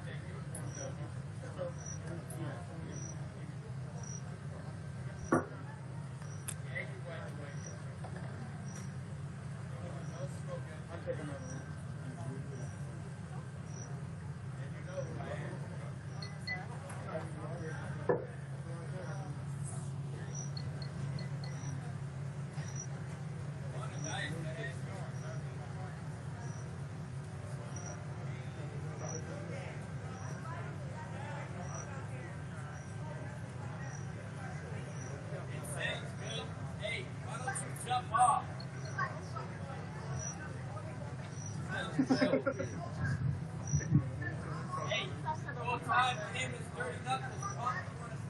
don't know what is gonna happen, to be honest. My name is Dirty Knuckles. Why don't you look me up? Yeah. Go ahead, look me up.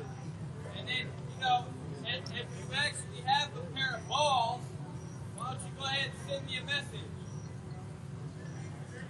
Dirty Knuckles. Go ahead, look me up. Oh my God. Hey, bro. Are you fucking networking? Got beer? I love you, Dirty Knuckles. Got beer? Yeah, I love y'all too, yeah. Daddy, Dirty Knuckles. Don't just stare at me. Give me a head nod or something.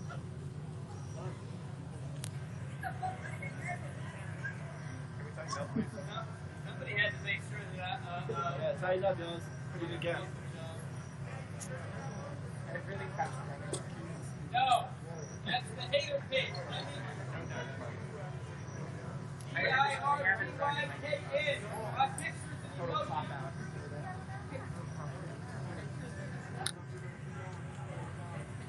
I have almost 6,000 followers, dummy. Take these cops down with your 6,000 followers. Spell it with a Z, not a S. There is 9 people left, including me.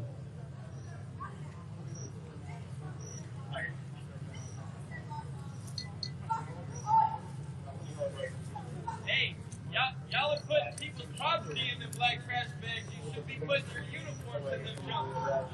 Yes. That part.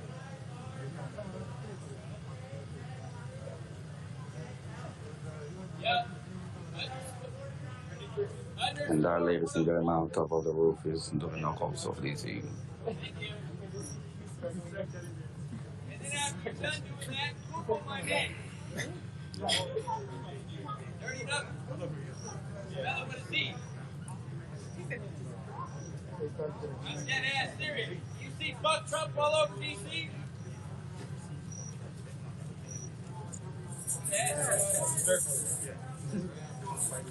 Yeah, see how many followers I got? I would say about 30 people arrested.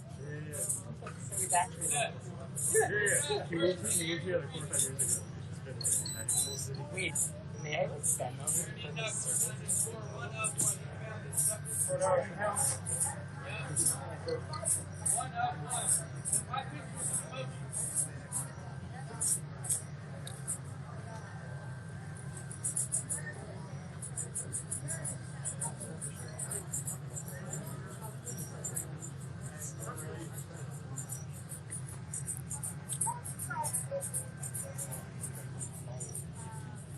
We are 8 people left over here inside the circle.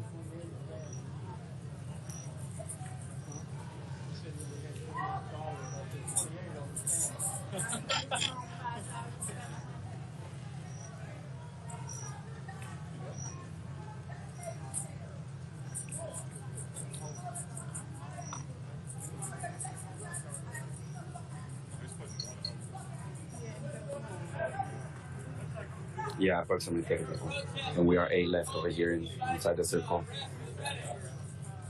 They arrested 8 medics out of this group. 10. Yeah, they're all medics. 10. Yeah, they're all medics. 10 medics have been arrested. They're protest medics. 2 from and 2 guys from media. Huh? Why? The question of all questions is.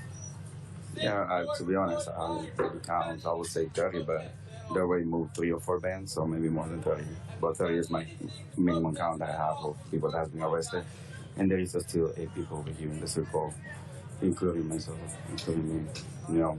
I didn't ask about you being a real doctor. I said, have you done anything to protest at all since George Floyd died?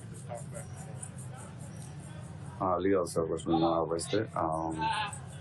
The lady over there standing next to the lieutenant, I think, she came and talked to the lieutenant, and they pulled them out of the line, out of the circle, and I think they were to walk away. So no, they were not detained.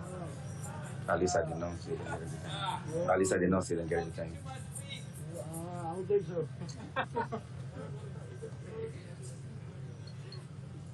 I still think you're suspect. Maybe you should jump off that roof.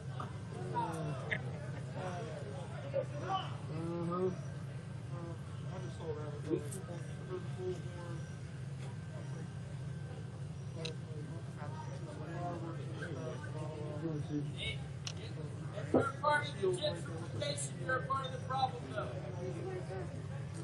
Yeah, that's why I saw him on the scene. I don't know where she went. Yeah. Female here. It's a laser. Yes, wait. It's a laser, like some batteries. Yeah, we went there. Yeah. I didn't go through that thing. It came from the This whole book.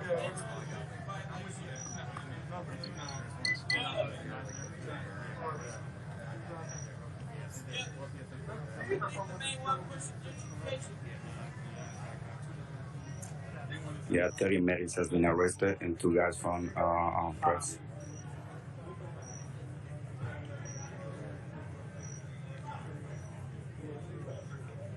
Find a protest near you.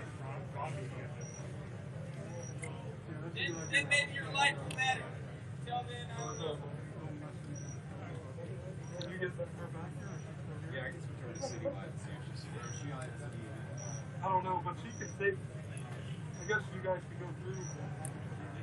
All that's left. There you go. That's water.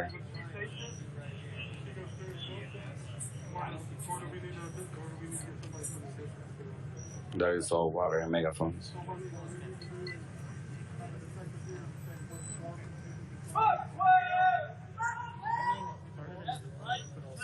Yeah, I'm sure the government sent DAs, so they're gonna try to prosecute. They're gonna prosecute everybody. Probably. I don't know, to be honest. Like I said, I have not been able to get an answer for any of the MPDs, and I'm not even talking to them anymore. I'm just tired. I have a massive headache, and I'm thirsty and I'm hungry. Hey, come on, man. Be honest. That's the only reason why you guys started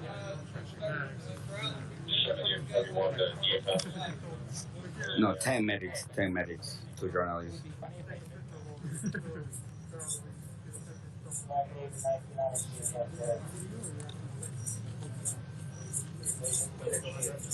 In the wagon there is only water and media stuff. Oh no. Wait, actually. No, honestly, hey, does anyone want to touch the insurance or we're waiting?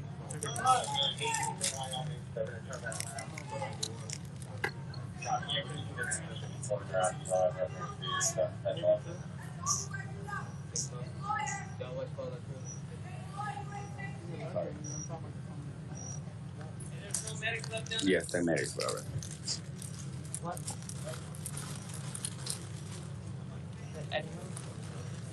We're 11 with that one standing right now over there. Maybe more. I'm giving you a number for somebody else. I haven't counted them.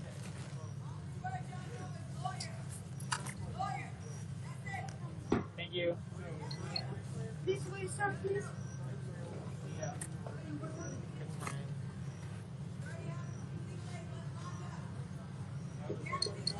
Oh wow, there's not very many of us left.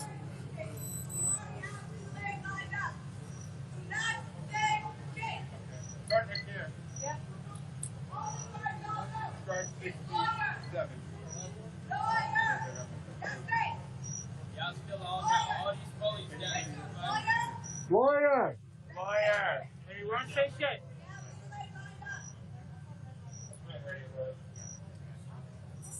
Yeah, there is 2 lawyers here. 2 females. Just one. 2.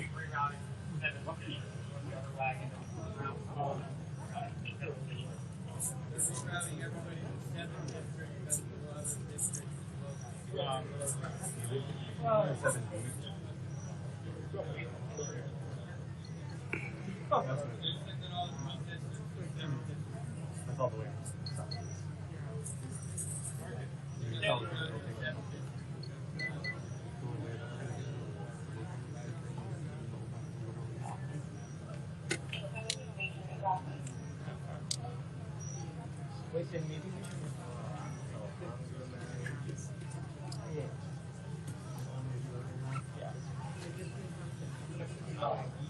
No, they have not been comments about why people is being detained, arrested. Same shit.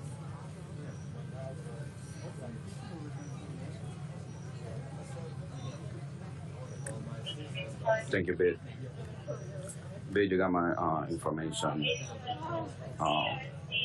So you guys can find me. Ben, I know you're back there, so you have my information so you can find me, Max. Because I don't know where they're taking us. I heard some people is going to the 3rd, some people is going to the 6th district. So I don't know where everybody's going. I don't know where they're going to send me if they take me. So, well, they're detaining me for sure, so.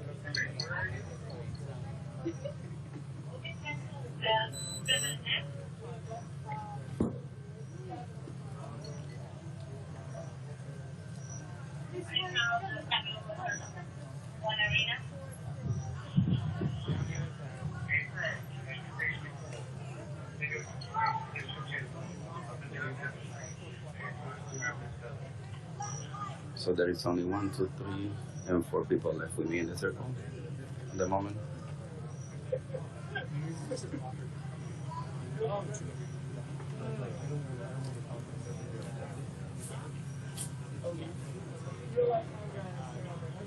Yeah, all males were arrested. Good. Yes.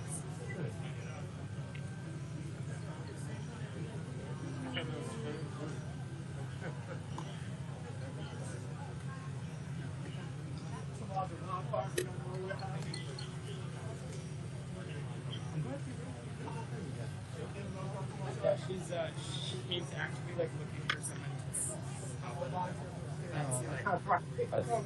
I'm not sure, but I think 11 with that one standing over there is the last medic that was in the circle.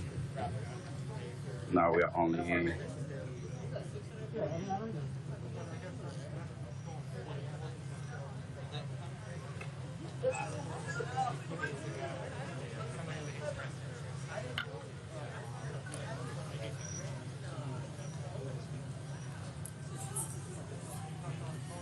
So there is only 4 of us left in the circle.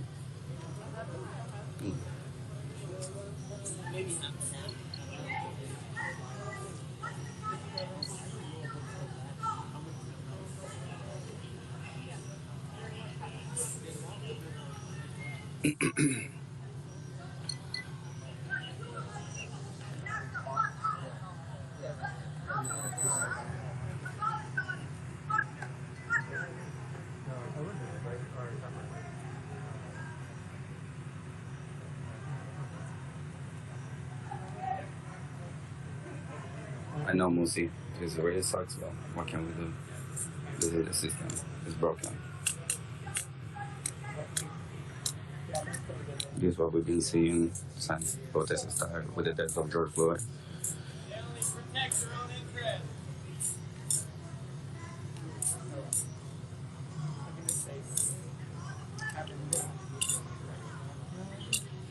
Oh, man. Say it again.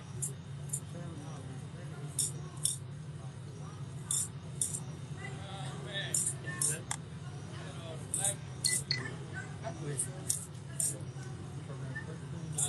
Yeah.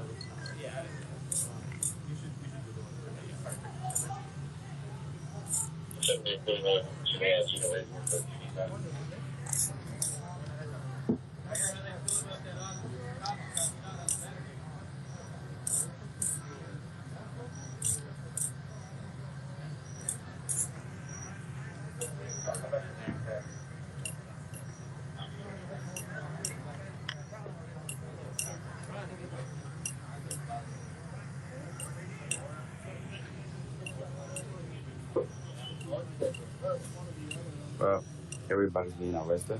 There at the moment there is only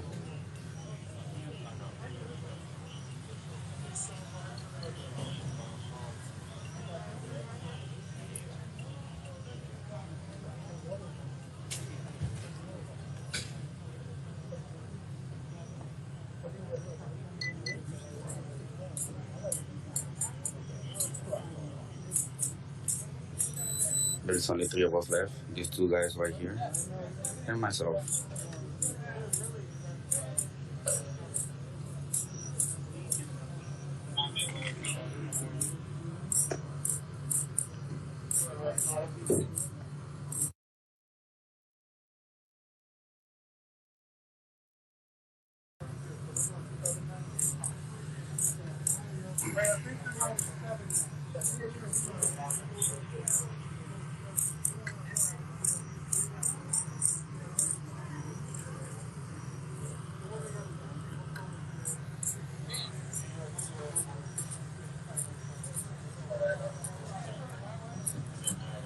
Well, detained at the moment, and I believe we'll be arrested.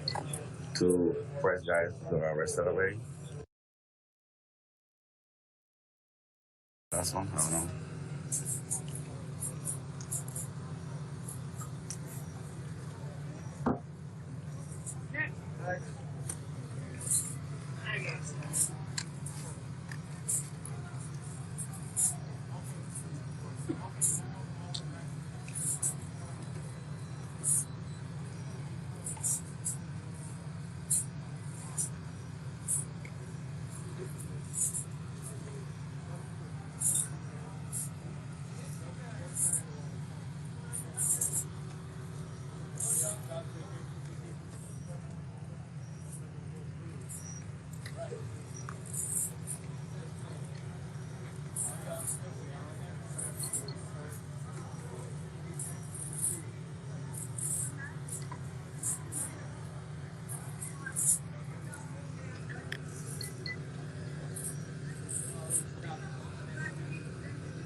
It's been over 3 hours already.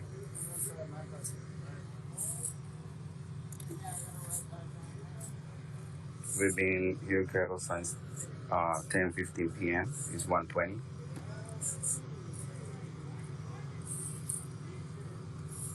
Oh yeah, so 3 hours.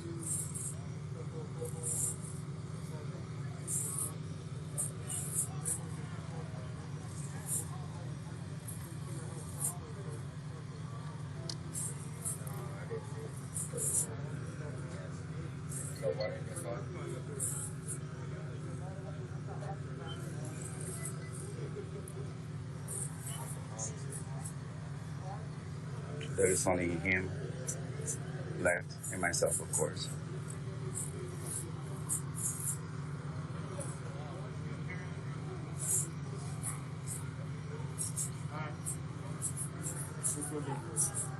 Come on, let's go.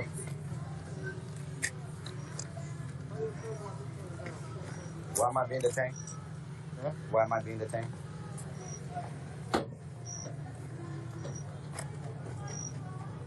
Why am I being detained?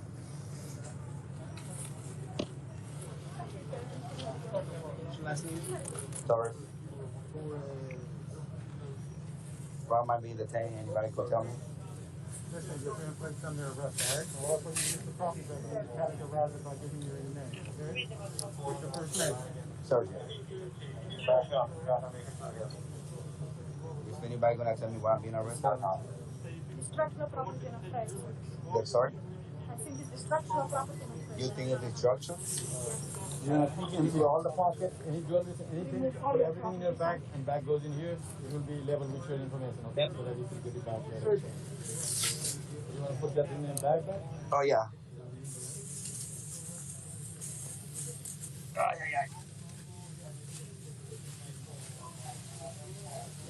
Let me help you, bro. Hey, Sergio, what's your phone number? 202 676.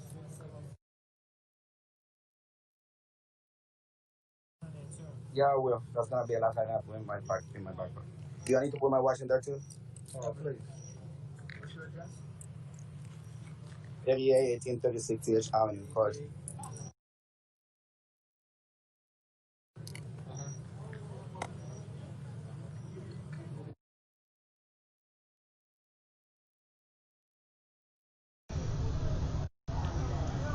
Yo, I thought about throwing shit.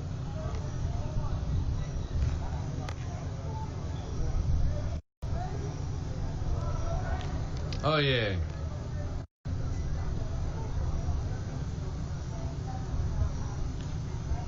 "12, keep doing the most, yeah.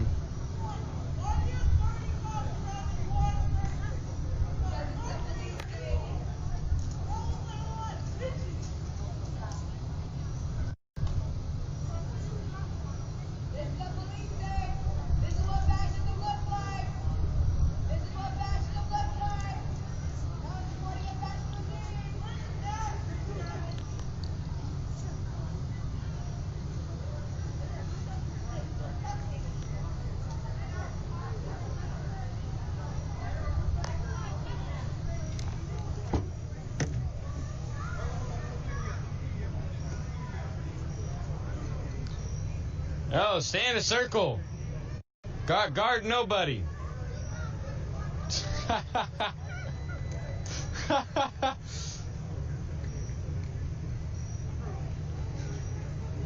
At least look like you're doing something.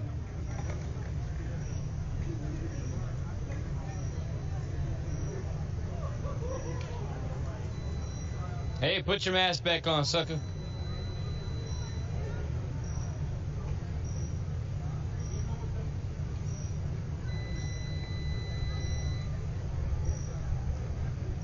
That's right.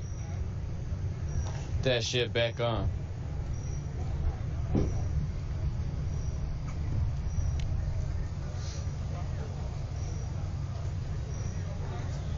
That's the last of the Mohicans. Tell you what though, I sure in the fuck am not coming down until half of these police get to fuck, Mo. Not today, folks.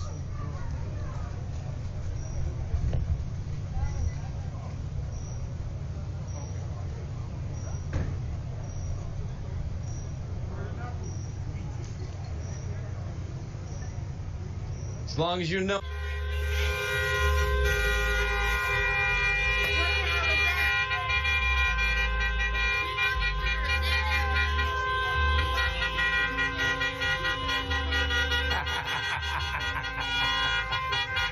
Yeah.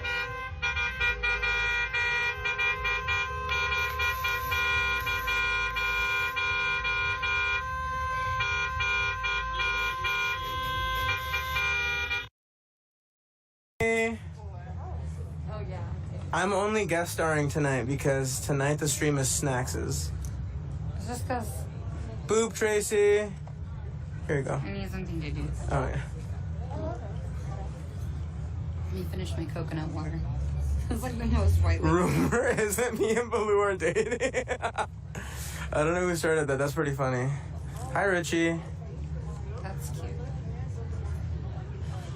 100 Oregon State Police to help control. I heard about that. Pretty wild.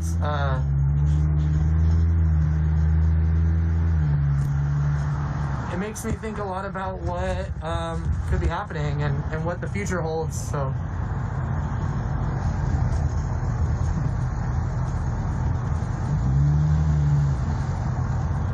Heck yeah. Yeah, I saw the Rosa and Trey were at JC.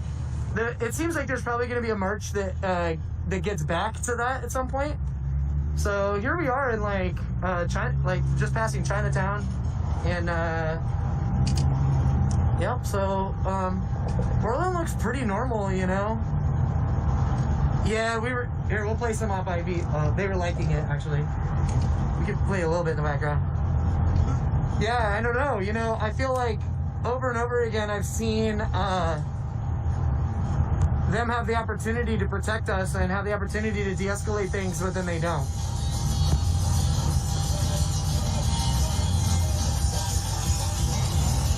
Pretty normal Portland here. A lot of construction.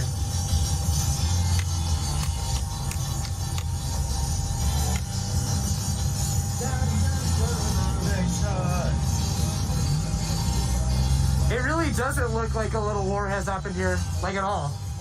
If you've ever experienced war, that's definitely not what Portland looks like right now. All the buildings are operating. Here we are like 4 blocks away and everything looks totally normal.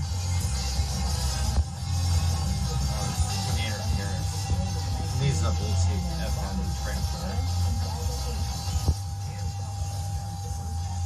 transfer. Gene, we're not here really for your entertainment, you know? If you want to see protesters getting pepper sprayed and roughed up, I don't know.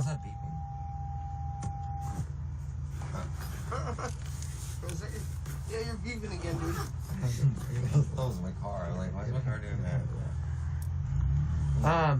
It's not always action, you know. Activism is like 90% boring and 10% really, really, really fun. So just keep that in mind. It's like, that's just always a thing. That Little Big Burger is open. All the businesses are open. Nothing's even closed or boarded up. So just keep in mind that it's like, and I really appreciate y'all's concern. I have security with me here tonight. So I have security and squad and a ride, and I couldn't feel safer. I'm with my best friend, so yeah. Actually, this is the safest I've felt in a really long time. But I also really appreciate your concern. Security with bad brakes.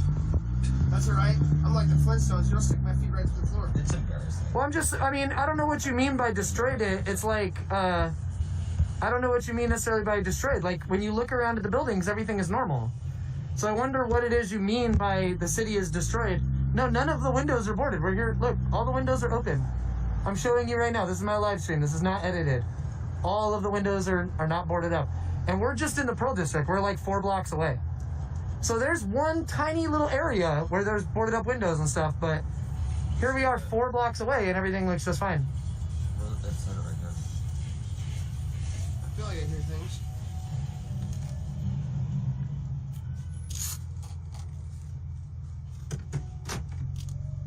Should be right around there. Yeah, cool. Let's go check it out.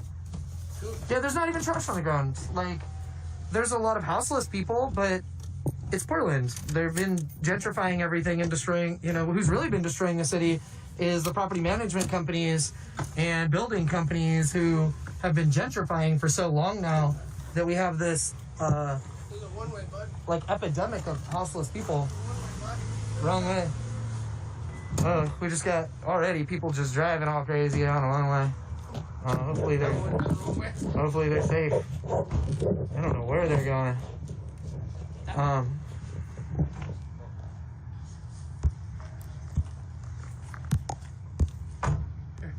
I know, I got it. Okay, cool. Alright. Yeah, thank you. So now we're over here at Noise in the Hood. A little bit just of a different coverage. Some other stuff going on. So yeah, we're out here. This is Johnson.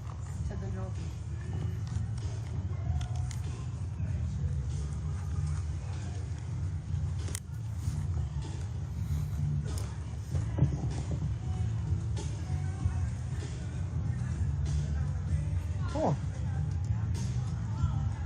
What's going on over here in the Pearl District too? Positivity.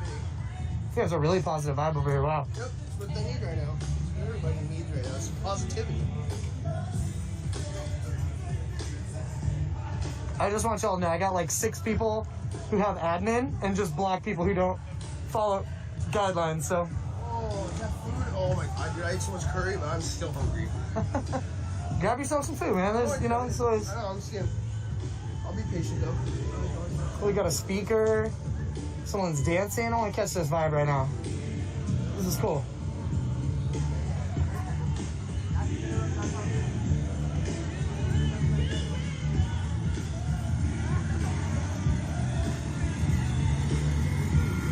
Pretty dark here in the park. Oh. I'm in a tree. Alright. I feel like Snack Van is here.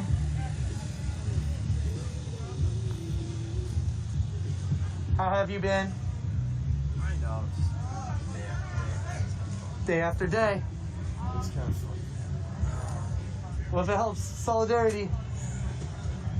Give you a little, just like pass my energy just right to you. Yeah, I saw the, I was down there last night and one of the, I don't even know if it was like a support vehicle, but it got its tires slashed last night. So they're still doing the same. Medic? Right there. Yeah, were you? Yeah, the same people that fucking stole from me. I was disguised right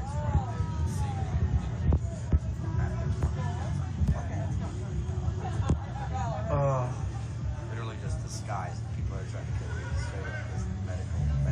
Yeah, I have seen a lot of that. I'm just like coming down, like, what the fuck am I doing? Well, I love you, and what you're doing is so important. You're like a bastion of safety, and honestly, like the way you hold it down is so inspiring to so many people. You know how many people like where I've sat in a circle and like y'all come up, what y'all do, and we're just like so inspired. We're like, no, fuck that. If they can keep going, we have to keep going. And it's been like that has come up in so many random ass little circles I've been in. So, you know, if that means anything, like, Hell yeah, like, you know, fuck that. Like, that determination, that shit's fucking, we see that shit and it rallies us, you know?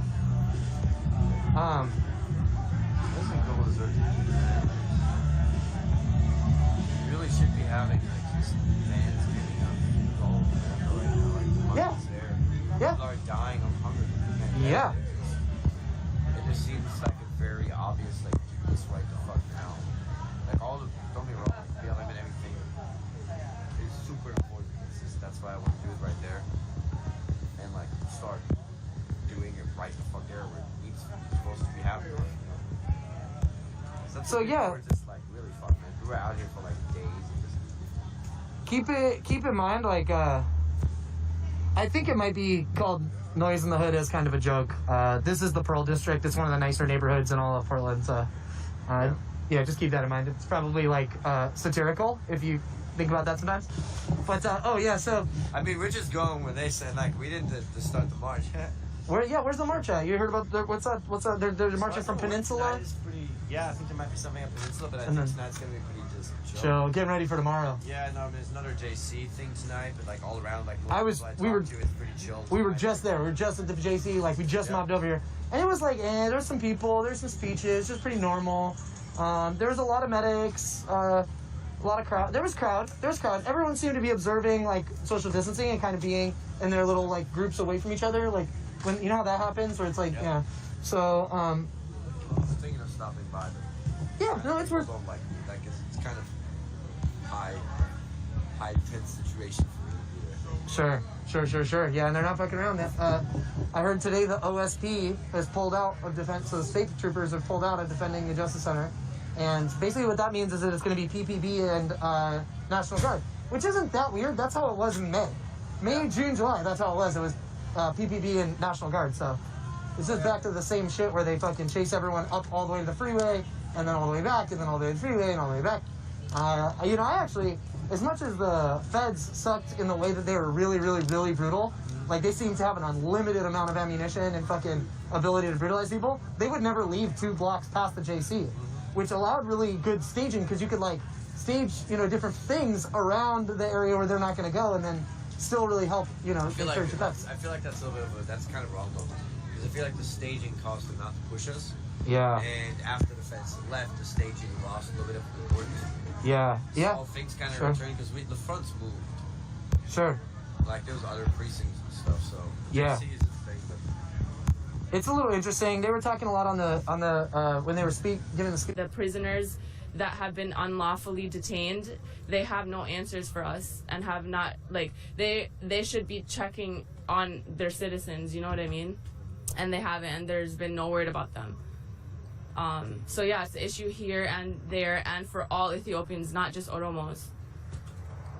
So last time we were up here, there wasn't tents, and now there's tents, and you all have made an occupation of this. Is there anything you'd want to say, just in general, about this space that you all are taking, and also like how it's sort of this vigil space now for Hachalu Hundessa, who now you're taking up the space to remember him? Anything else you'd want to say in regards to just this space? Pretty much, we're occupying this space, this loudly because we've been ignored for more than a month now, and we need people to see and hear us. So, yeah, we've set up a memorial for Hachalu, and we're just using this space for like everybody in the community to come and like pay respects, and like elders have been coming by and giving us like messages of encouragement. We've had like ex-Oromo freedom fighters come and give us speeches, men and women, which is really cool. And yeah, it's been really like powerful, I feel like, for the community to have a space where it's not our own community center, us only in the space. It's like everybody can see us here. Yeah. Anything else you'd want to say? No. Cool. Thank you so much. Yeah. Thank you. Any of you all? Yeah. You wanna stand over here? You wanna talk about what's on this table too, if you know? Yeah, I'll talk about what's on the table. This is a candle, just like memorial for Hachalu Hundessa, and we're trying to like tell people like, you know, this is what we're doing for Hachalu Hundessa, to like appreciate what he did for us, you know. But yeah, I'll talk about what happened in, back home too. Yes, please. Because of what government doing to Oromo people. So they basically shutting down the internet. They're not like trying to let the people outside of Ethiopia. They ain't trying to let people know. So they trying to basically they doing the dirty work by shutting down the internet in Ethiopia. And then they locked up Oromo activists and Oromo icons by like trying to make fall law, like trying to make like law, trying to make fall like arrest, like something that's not true. So yeah, they actually killing Oromo people. They kill more than what COVID-19. So pandemic, like we don't have a problem with pandemic in Ethiopia, but then they killing more people more than what pandemic doing, you know. So that's what I'm trying to let people know, that actually what's going on in Ethiopia is wrong, what the government doing to our people. And our people just want freedom. They don't want nothing else. They just want freedom, and they just want their people back. And Jawar Muhammad is the icon of the Oromo people, and they didn't like him because of what he owned, the media that he owned. They couldn't shut down the media that he owned. That's why they had to lock him up. And the election that was supposed to be happening between him and Abiy Ahmed, they knew Jawar Muhammad's gonna win the election, so they didn't trying to like bring him out for election. They're trying to lock him up, and then they're trying to say like, they're trying to tell like the people, oh, the election passed because he was in the jail. So they're trying to lie to the people, you know. Can you talk more about Jawar? He was also from Minneapolis. He created one of the largest media networks, the Oromo Media Network. Is that right? Yep. So Jawar Muhammad is one of the citizens in the United States. He lives in Minnesota, and he created a media called OMN, Oromo Media Network. So the media runs by him. He has media everywhere in the country and everywhere in the state. So the government couldn't shut down the internet, and they couldn't compete with him, you know. And he's the one that's doing everything for Oromo people, and Bakala Gerba too. And then they tell him Oromo is good, Oromians who should be free, but Oromia is good. And then Jawar Muhammad went to visit his family, you know, back home. He's trying to see. He never been to Oromia like that. So for first time when they've been there, and then they're trying to make like fall arrest, you know. After Hajalu's death, they knew something's gonna happen. Like they knew they're gonna, you know, Oromo people, they're gonna wake up. And so they immediately went to Jawar Muhammad's house, and they took him and locked him up, you know, just because of Hajalu Ndesa's death. And he didn't even get to see Hajalu Ndesa's death, you know. During funeral, he was in the jail. He was being tortured. He was getting beat up, you know, by a government, and that's not something right to do, you know. That's all I can say. Thank you. Yeah, thank you. Appreciate the time, yep. Can I ask you a question real quick? Yep. Do you have family there right now? I have a couple family over there. Are you scared for them? Even if beyond that, how is the feeling of like folks back home? Right now, me standing right in front of the unicorn, speaking up, something might happen to them. We actually, like, you know, something dangerous might happen to them. So, like, I just hope for, like, nothing happen to them, you know, because of, like, if you speak up, if you're open-minded and you speak up against the Ethiopian government, they'll actually torture your family that are back home. If you have business in Africa, they will take it away. They will try to do something that's, like, unforgettable, you know. They just want to be unfair, and then they kill a lot of Oromo people. That's like, it's just crazy, you know. It's just unbelievable about what they're doing. Yeah, thank you. Thank you. Appreciate it. Appreciate the time. Anybody else?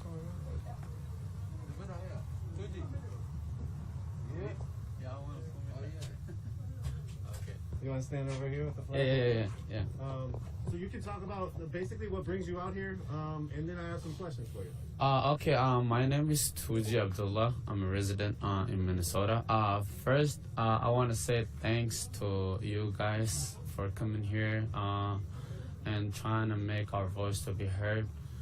We have been here for about a week right now. We've been sleeping here, trying to get some answers from this Ethiopian embassy here, and the reason is these people, our people back home, the Oromo people, the Ethiopian government is committing genocide against Oromo people.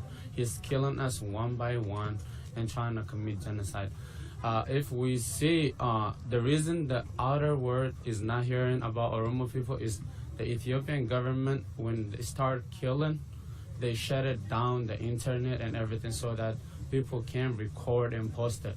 So this is the government that Oromo people are dealing with. At this time, we have this pandemic, coronavirus, going on all over the world. But at the same time, Ethiopian government is arresting the Oromo people.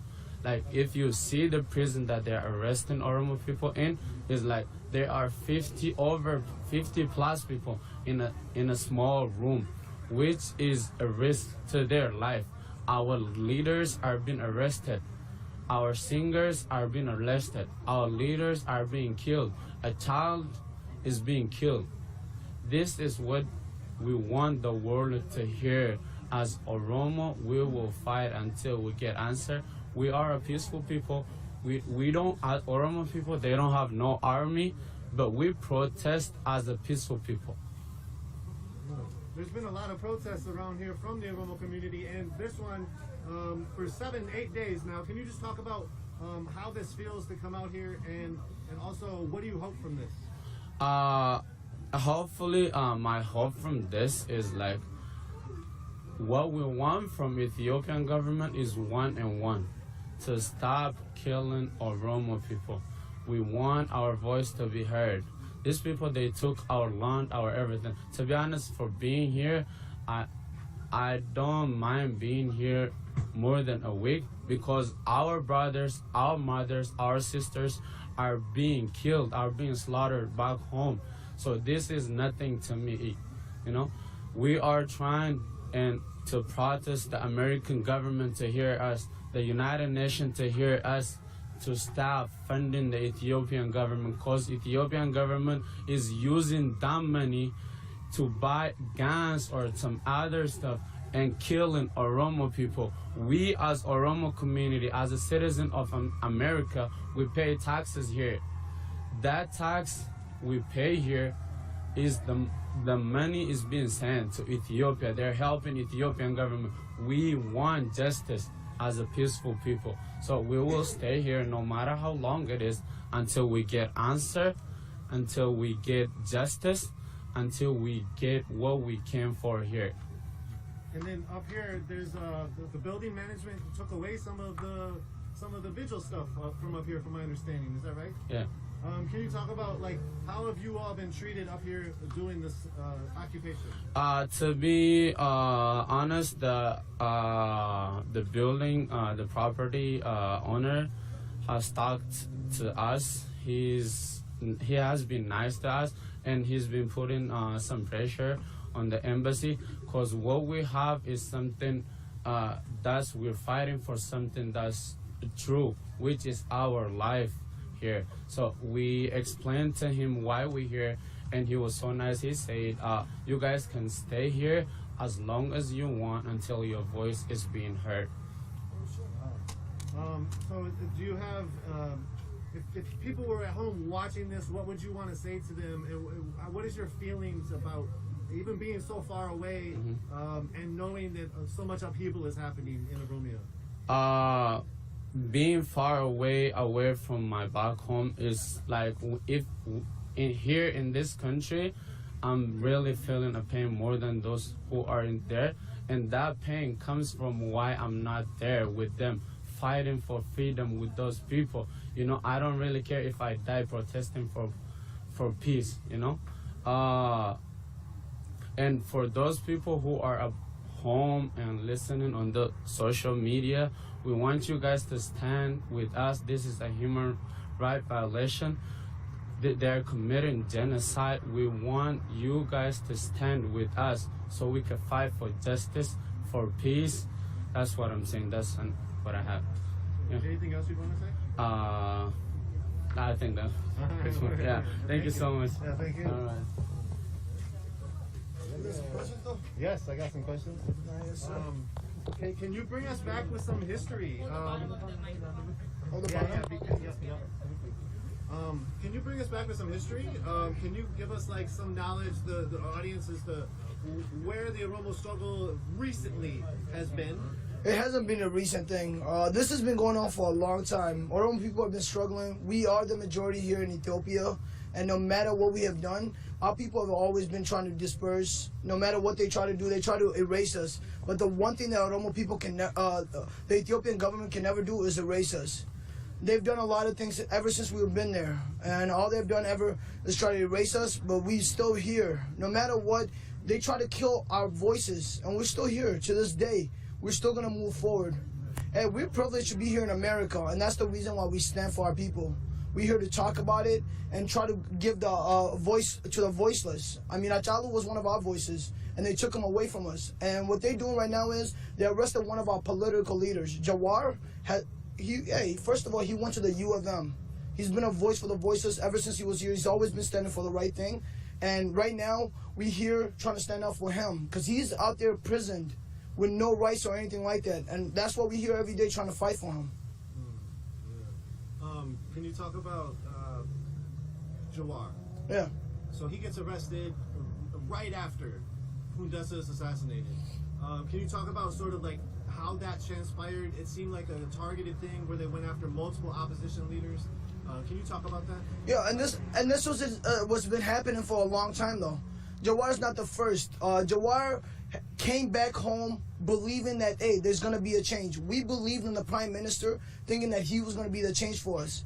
So what the Ethiopian government has done really well is putting somebody that's one of us in top of that ladder, and we believe them. And we're like, okay, this is one of us. He's not going to switch up on us. But the thing about it is they get up there, and that's the one thing they do. They turn against our own people.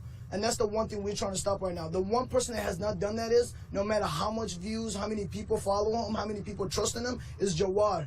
Jawar, no matter what, has always stand up for us and has never changed his, belief and stand up for the voiceless. And that's why we stand with Jawar at all time. So we're all here, and this is the Ethiopian consulate in Minnesota. We're hearing that, Minnesota spends, a lot, Oromo with diaspora is big here. Can you just talk about that, and then talk about how these protests have, as we just heard, gone to the governor's residence, gone to politicians saying stop funding Ethiopia because what Ethiopia is doing with the weapons? Can you just bring that all back? No, the reason why we out here is to show the people back home that they're not alone. No matter what we are, hey, we everywhere. No matter how they think they could silence the people back home by shutting off the internet and all that. But the thing is, they could never silence us. The reason why we are every day is and protesting for them is just the people that back home that we are there with them in the march and everything else. We will fight for them. If they don't have a voice, we'll be their voice here in America. America has been funding Ethiopia for a long time. And that's the one thing that we're trying to stop. Hey, we all here in America paying taxes and everything else like everybody else. How are we going to get victimized by the American government? We're the same people, no matter what. Ethiopian people, hey, like I say, Ethiopian people in America, for me, is all lives matter moment. They try to play the victim, and they try to make American government believe that they are the victim. But if you ask them, what are you standing for? What are you protesting for? They will never tell you why. We're telling them, hey, we hurt.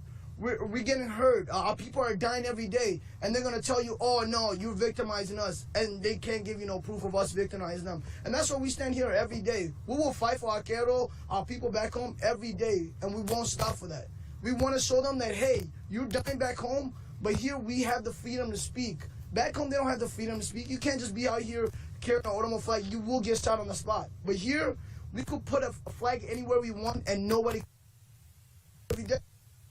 Fight for them and show them that we're here with them step of the way.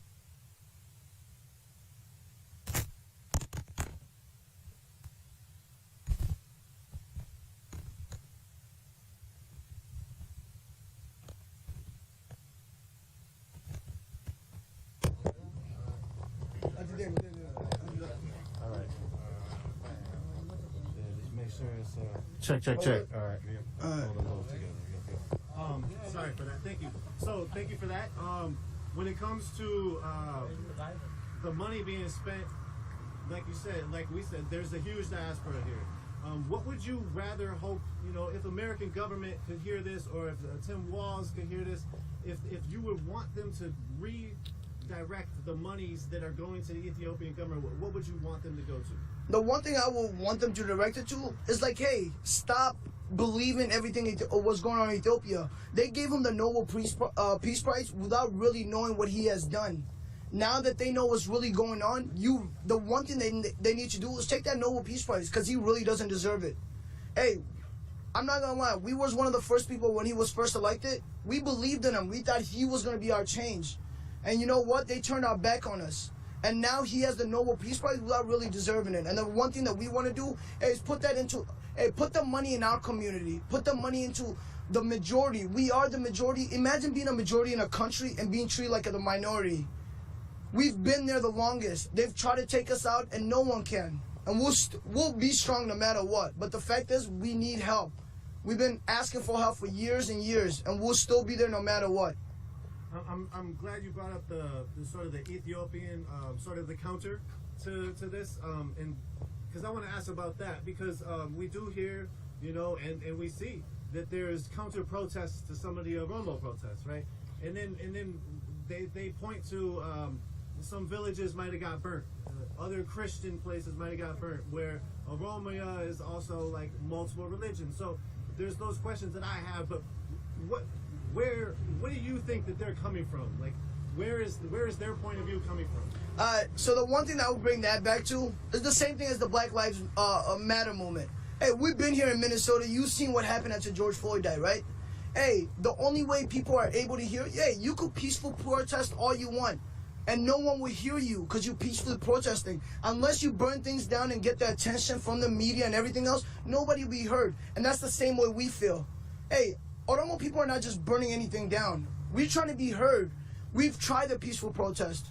Black Lives Matter has tried the peaceful protest, and nothing has been changed from that. And this is exactly what we're doing. Hey, we're trying to just get our voices heard. If they're not hearing us, we will have to burn something down in order for them to hear us. Otherwise, they will never hear us. So now we have this new reinvigorated generation. It seems like it's about its business. You all are out here. You're part of the diaspora. You're not even there, and you're out here repping for Oromia. And so, where does this go from here? Does this generation make some change? If not, can we expect more from the next generation? No. One thing I will tell you is our generation and the generation before us would not be the same. We would not stand for the people hurting us and standing there and getting hurt by everybody else. We're one of the one thing they say is in Oromo, like this is the way I could put it. They say the last generation, onne laftani. That means their heart is soft. That's one thing that we would not be. We would not stand and get beat and mistreated the way we are. We will stand up for our people. No matter where we are in this world, I promise you, we will stand up for our people, and that's a fact. Anything else you want to say? That'd be all for me. I appreciate you.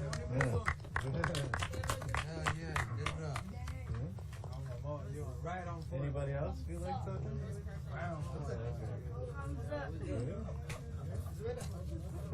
We're here live in Minneapolis or St. Paul. We're here outside of an occupation of the Ethiopian consulate, and we are speaking to some of the youth participating. And we have another youth that's going to speak in a moment.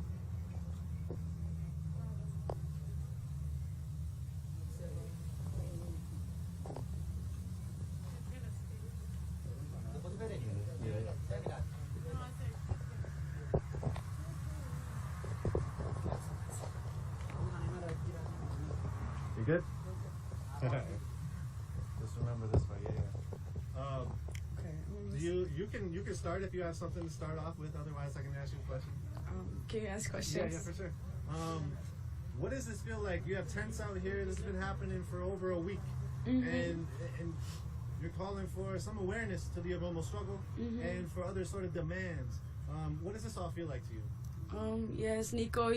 As you know, like we've been here for the past 7 days now. You came and checked us out on the first day we were here, and I spoke with you.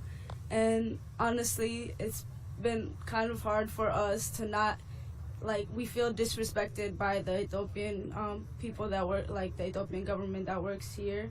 They haven't like said anything to us. Like they called us, but they're manipulating. They're playing with us. Basically, they're treating us like shit, and we just feel disrespected. And we were about to our plan was only like to stay 1 week, but now like when we have decided that we will not leave until they hear us out.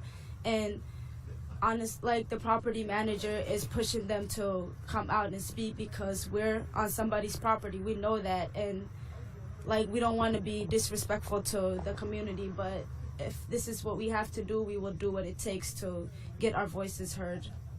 Yeah, can you talk about just basically that disrespectful feelings? It seems like that's why you all came here in the first place, was out of sort of the pent-up frustration of sort of disrespect, and now you are able to stay here because the building manager sounds like he's okay with it, but also like you're not getting what you want. They're getting frustrated. Like there are people that work here. There's other people that work here, and the workers are getting frustrated because that we have occupied the parking spaces, and we're just here on somebody's property. You know, there's a restaurant right next to us, and people can't come and enjoy their food because they can't park in there. But it is what it is. Like, we gotta do what we gotta do. And honestly, like, we'll just continue it. Well, yeah, and it sounds like this tactic is working from the building from the building owners look at it, because he's pressuring them now, huh? Yes. So when it comes to just protests in general, there's a lot of organization around the Oromo community, and a lot of protests have been happening. Caravan yesterday. Yes, yesterday.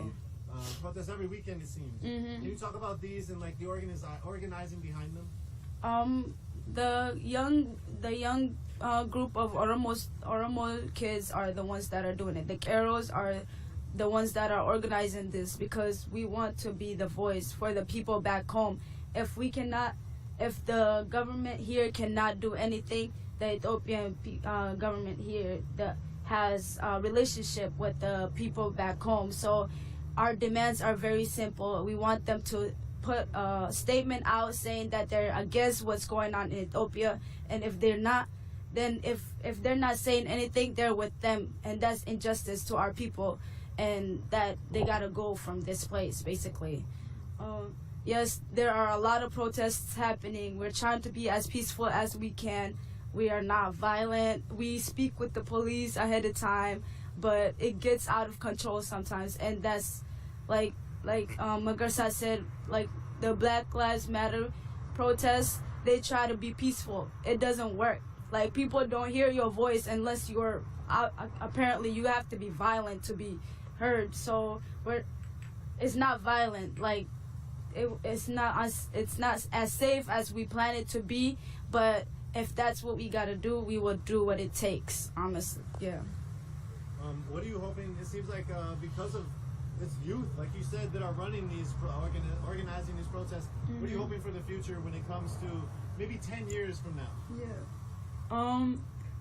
For the my hope for the future is just for our people to be free and just have their basic human rights, and just, you know, like, be free, and just like, you don't have to live under a system, a government that doesn't like allow you to have your, you know, own democracy, and just have your own land, live your own life, like peaceful life. So that's why we're here. That's my hope for the future, and that Oromo people get their freedom from the Ethiopian government. Yeah. How much time do you think you've spent out here in the last week? How much time have you spent out here? I swear, I've been here 7 days. Wow. Since last Thursday. I slept here. Slept here every day? Yes. Wow. So what does that feel like? Tiring. Like, there's days that we stay up the whole night because we take turns watching people that want to sleep, that can't like stay up anymore. And we get up early in the morning because if people come to talk to us, we don't want them to just think that we're sleeping. We're trying to be as clean as we can so people don't think that we're messing up the property. So it's really tiring, but we're not stopping. Can you talk about some of the discussions and conversations you've had with passersby? So we just make awareness. Us being here is making a big awareness. People have stopped their car, parked in the parking lot, and just come up to us, like talking to us what is going on. We're like, oh, there's injustice happening in Ethiopia. You guys need stop funding the Ethiopian government. Just your tax money is going to the wrong place. Basically, just stand with us if you are against if you're against human rights violation. Just stand with us. They take pictures, like the youth here. We learn about our history. We talk to each other about our history. We tell each other we read poems and everything. We sing in circles. We dance just to have that vibe, our culture, bring it back, make our identity stronger, basically, and just enjoy this time together and remember why we're here for every time.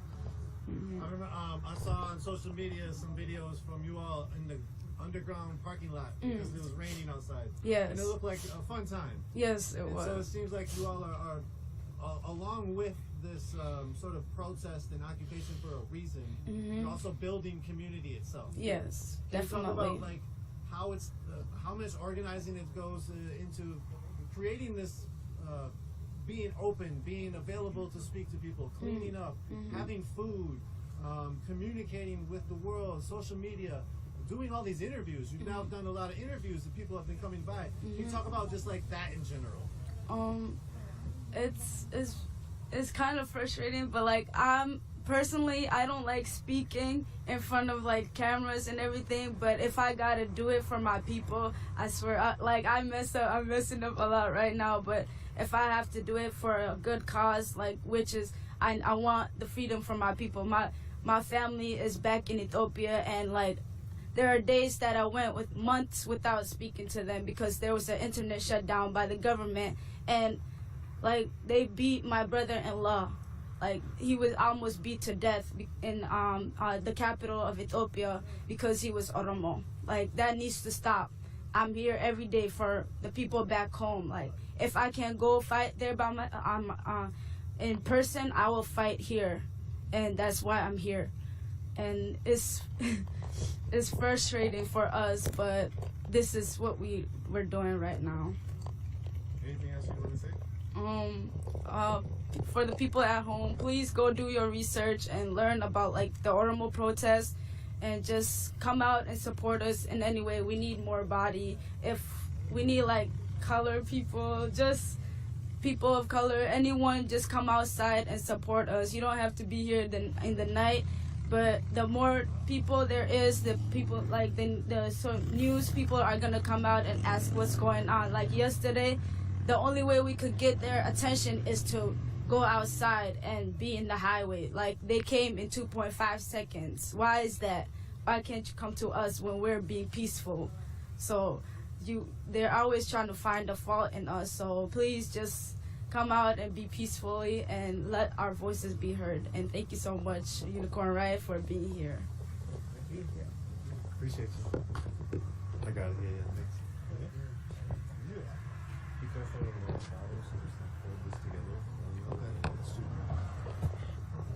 You can introduce yourself if you want. Can you talk about what it's like up here now after a week? Hi everyone, my name is Wako. I'm here with the Keros of Minnesota. Kero means youth. In the language of Oromia, I'm here with the youth. What was your question again? Yeah, how does it feel? This is over 7 days, and it's a lot of community that's come out here. How does that feel? It feels great, honestly. It's coming together. At first, it was just an imagination, right? It's a vision that we had of coming together and showing, in a way, emulating the memorial of George Floyd. That's on 38th and Franklin, or 38th in Chicago. And we wanted to come here and be here 24 hours, 7 days a week. Just to put pressure on the consulate, the Ethiopian consulate here, because they're quiet on us, and they're still quiet on us.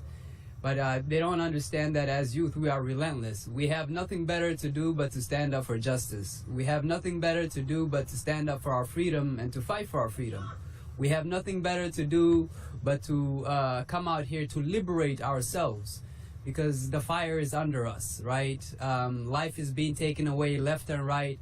Life is being taken away right here in this land, in the United States of America, where our Black American brethren, our brothers and sisters, cannot sleep because their life is threatened left and right, by the system here.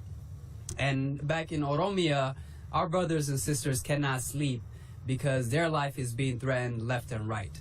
So what do we do? Because we feel like that's our life too. You know, that can be me, whose life was taken away, just like Hachalu's life was taken away, just like any everyday normal Oromo in Oromia's life is being taken away, just like George Floyd's life was taken away. That could be me. So this has me getting up, and this is the vision that we had together, to come together. Let's occupy this space peacefully, and let's make this space a sacred space, commemorating the importance of life, the sacredness of life. And we've been here 24/7.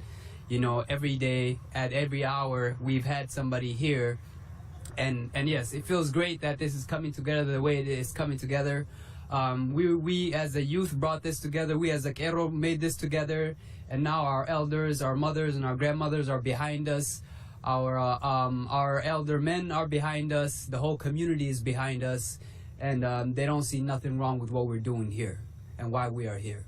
You know, the thing that's making more and more sense to me as an organizer, as a person that's taking a part in this, as one of the Keros, is that we can't always be cordial. We can't always be nice and respectful of people's property when we're trying to have our voices heard, and when we're trying to say, hey, life matters, Black life matters, you know. And if our voice, it doesn't get heard, we're just gonna be louder, you know, and you say, hey, this is private property, please get off this property.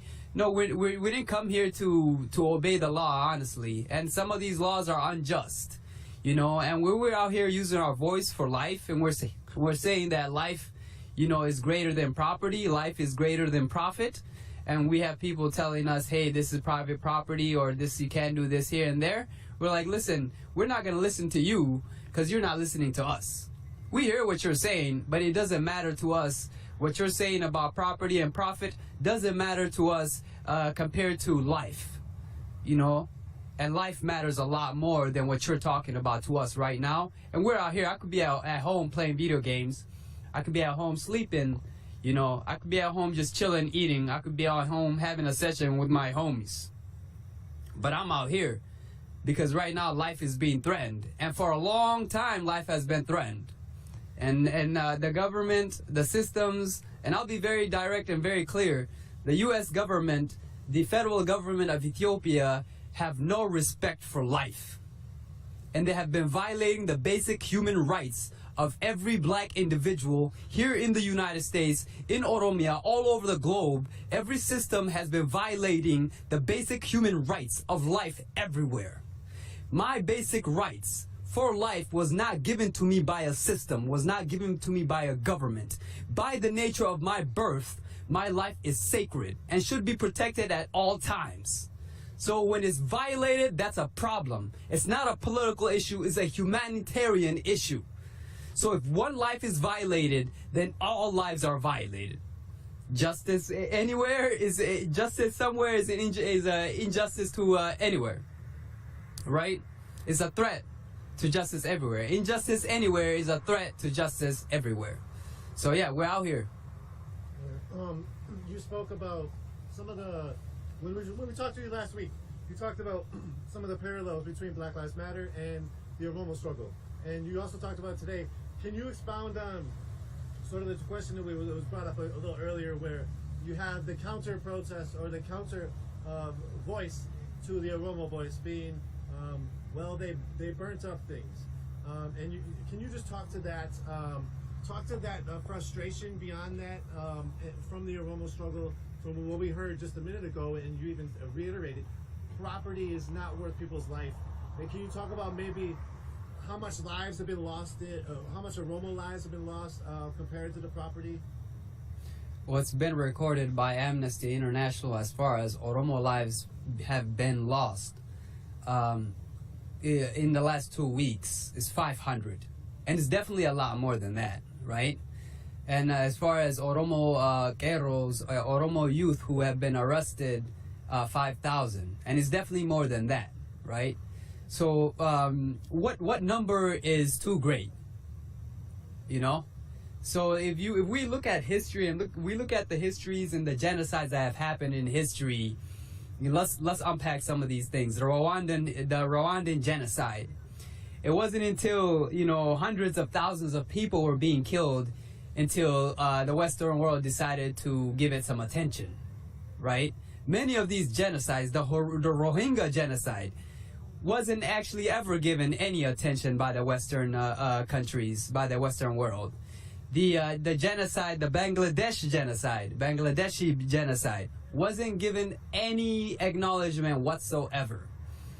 These are ethnic cleansings that are happening. Right now, Oromos being killed means Oromos are being ethnically cleansed. I'm not exaggerating whatsoever. I'm just at it in the beginning of it. I'm using my voice right now. It's like, hey, they killed a life. It wasn't just the first one. Actually, there's been many hundreds that have been killed, and this is turning into a genocide. We better do something about it right now. So when I say that life over property, this is not just a statement. This is a truth. This is a universal truth that our governments have seemed to forgot about. And our governments have seemed to think that they are the highest authority when it comes to life. But in reality, these governments are propped up and set up by life, by individuals who have life. So we give it life at the end of the day, and we can take the life away from it too. So in Ethiopia right now, the counter-protest says all lives matter. The counter-protest says we are all Ethiopian. The counter-protest is trying to discredit our story as Oromos. Because as Oromos, what we're saying is, hey, the history of Ethiopia and how Ethiopia has been set up is a lie, is false. Coming from our perspective, we've been subjugated, we've been put down, we've been killed, we've been violated. Our language has been taken away from us, our culture, our way of life, our religion, our spirituality, our form of governance, our land has been taken away from us. And we're saying, hey, we are not Ethiopian because the story of Ethiopia doesn't include us. And we still live here, and it still doesn't want to include us, and it just wants to subjugate and force us to a story that we was never a part of. So we're out here telling the truth of the history of who we are, where we come from, our roots, and how Ethiopia was formed. Ethiopia is just borders that was drawn after World War I. There's over 82 cultures in there. Over 88 languages spoken in there. So to draw a border around a certain area and call it Ethiopia and say all these people are not Ethiopian is a falsehood. That's not multinational. That creates problems because it doesn't acknowledge the individuality and the identity of these different cultures. And these minority cultures end up getting violated because there's not a protection for them. Now, the honest truth in Ethiopia right now, Oromos are the largest ethnicity. And Oromos' lives have been taken away decades and centuries after centuries after centuries, right? But Oromos are not the only culture, the only ethnicity whose life has been violated, whose human rights has been violated for decades. The Afar, the Sidamo, the Somalis, the Waleta, these are different cultures whose lives have been taken away. But as Oromos, we're big enough to stand up, and have been fighting for generations. Generations. I'm talking about, I'm a 4th generation right now, 5th generation Oromo fighting for my liberties and my freedom. I'm right here in the United States of America because of those same reasons. I didn't just come here because I'm like, I don't like my land. I'm just coming to come over here and chill out here. I had to leave there because my life was threatened. I don't even know my own birthday. You know what I'm saying? So when I say again, life over property, the counter-protest, saying all lives matter, the counter protest saying we are all Ethiopian, let's all be one, this is a falsehood. You're still not listening to us. You still don't want to know what our story is. You just want to perpetuate a story that includes all of us but doesn't include us actually. You know, that story includes us once you listen to us. You know, we're not here trying to break nothing down.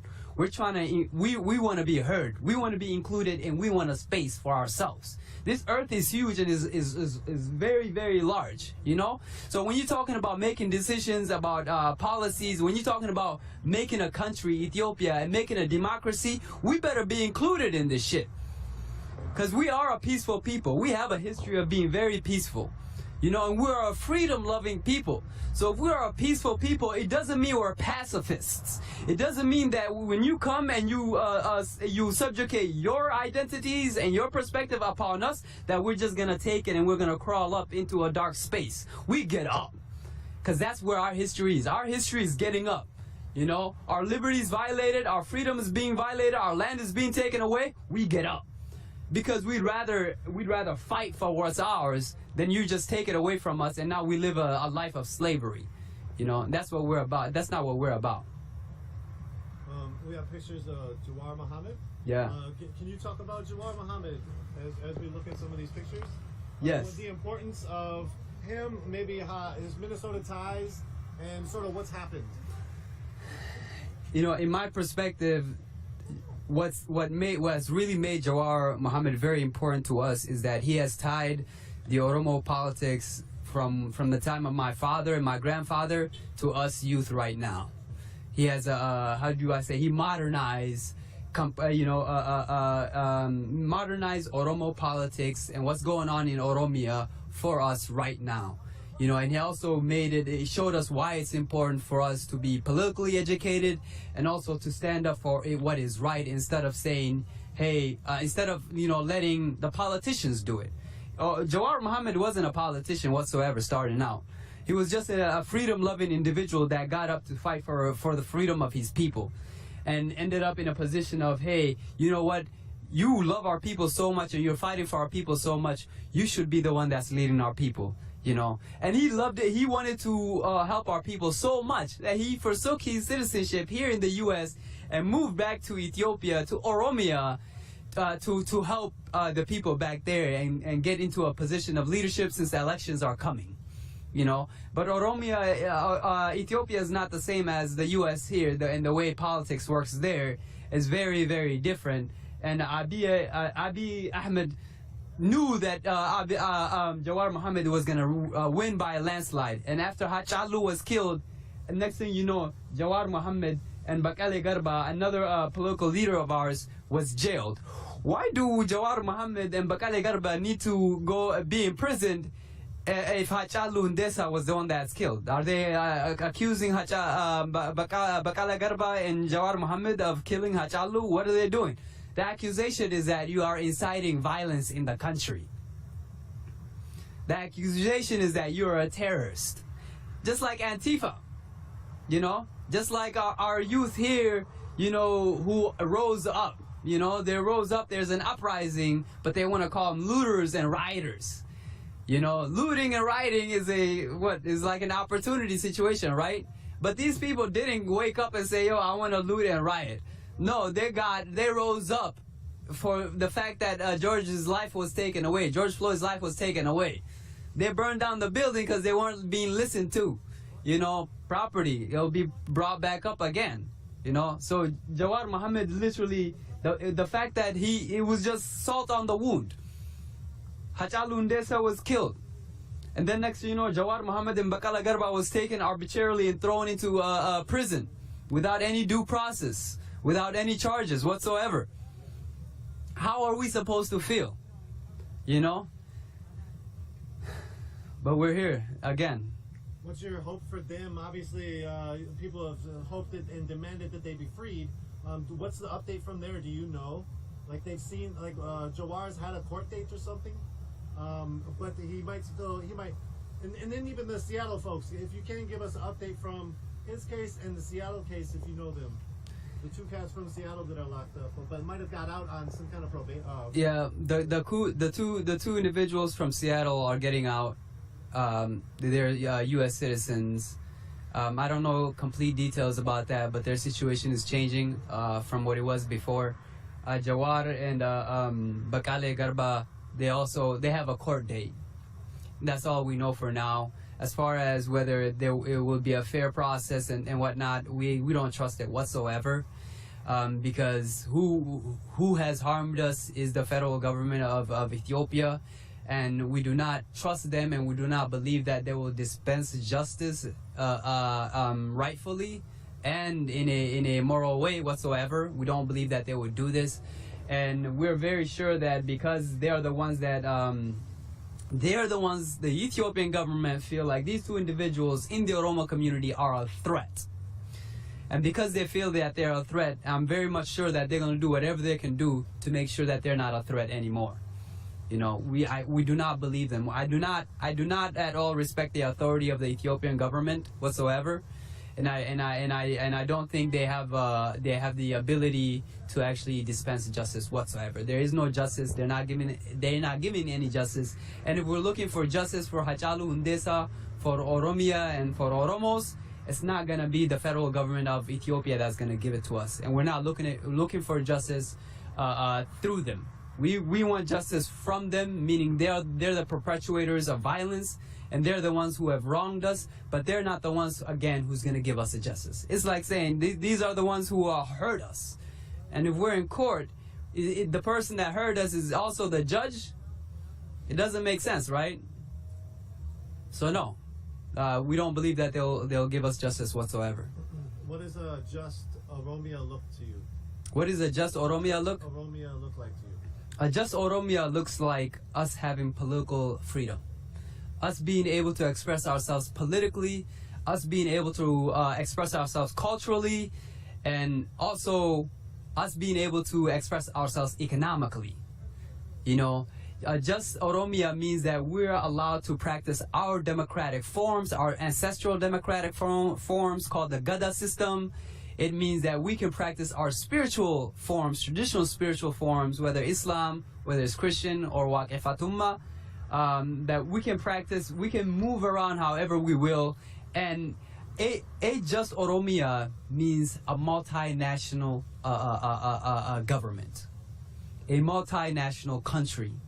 You know, if it's not just Oromia for ourselves, then it's a country that's multinational, that's run by multinational ethnicities rather than one ethnicity controlling or governing all ethnicities, and not having the ability, the capacity to actually govern fairly and correctly, equitably amongst everybody. So a just Oromia looks like an equitably governed country.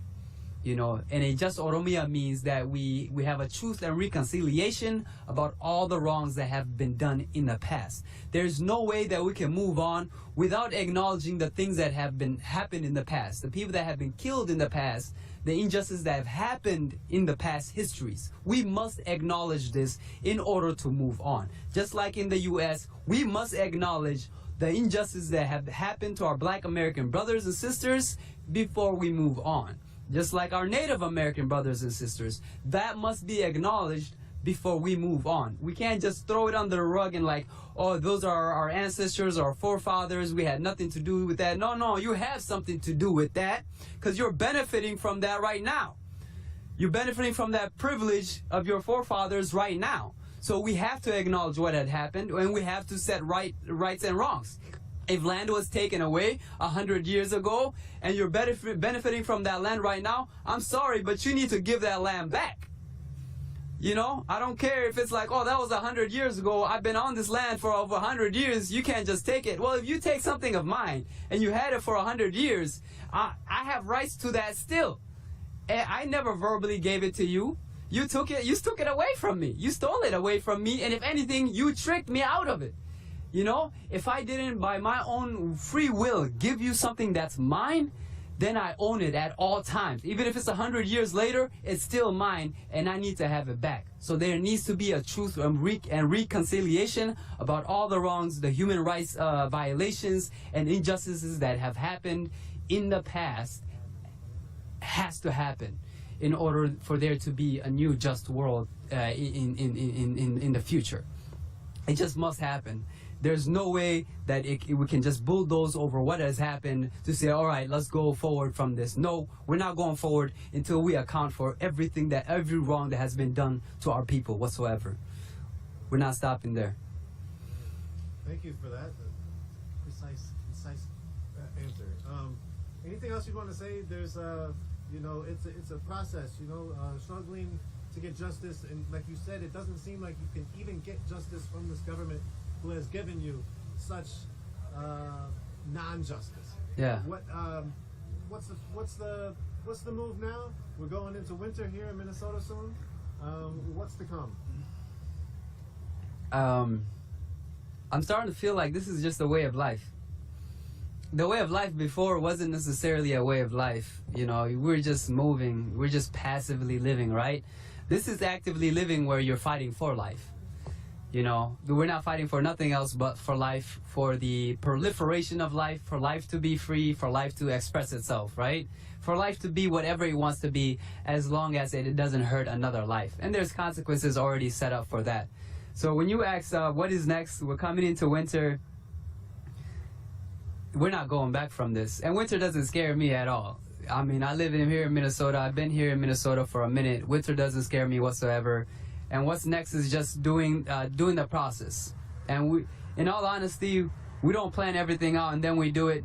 And we never feel ready whatsoever. We never are ready. We just do it. And as we doing it, opportunities come in which we need to act, and processes come in which we need to work.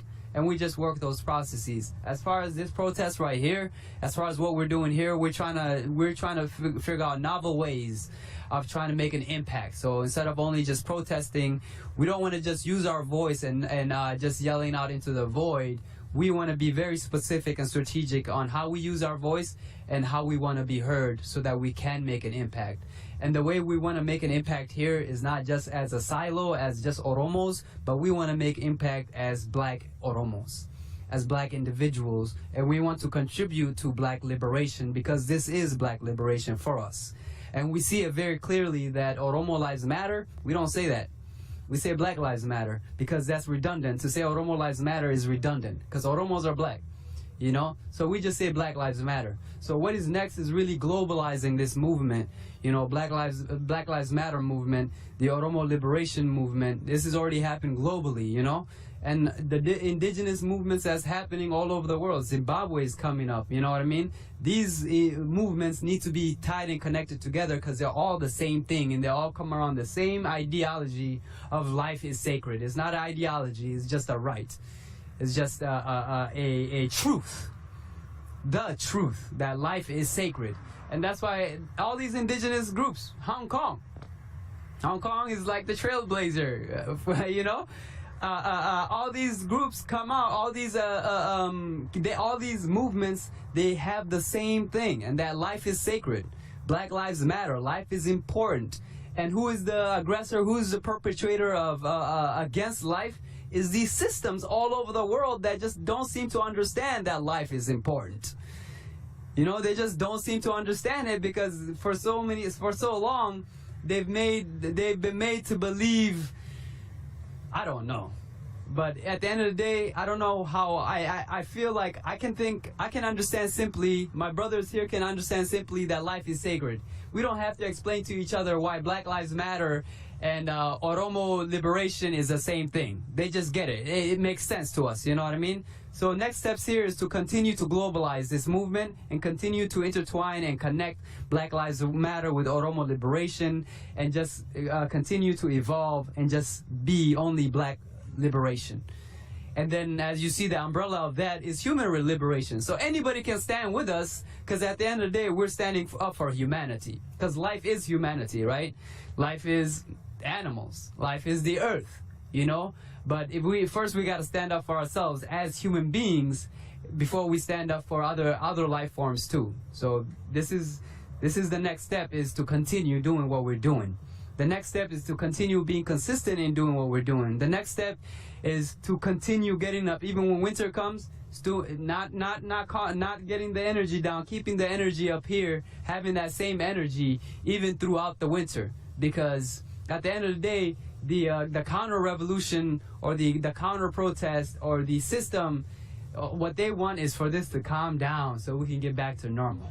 So they can get back to controlling us and making us consumers. But no longer do we want to be consumers. We want to produce. We want to produce life. We want to celebrate life. We want to live better. We just want to live better, you know. Please leave us alone. Please leave our black American brothers alone. Please leave the Oromos alone. You know? Actually, not please. Leave us alone. Just leave us alone. If you don't understand that life is sacred, just leave us alone.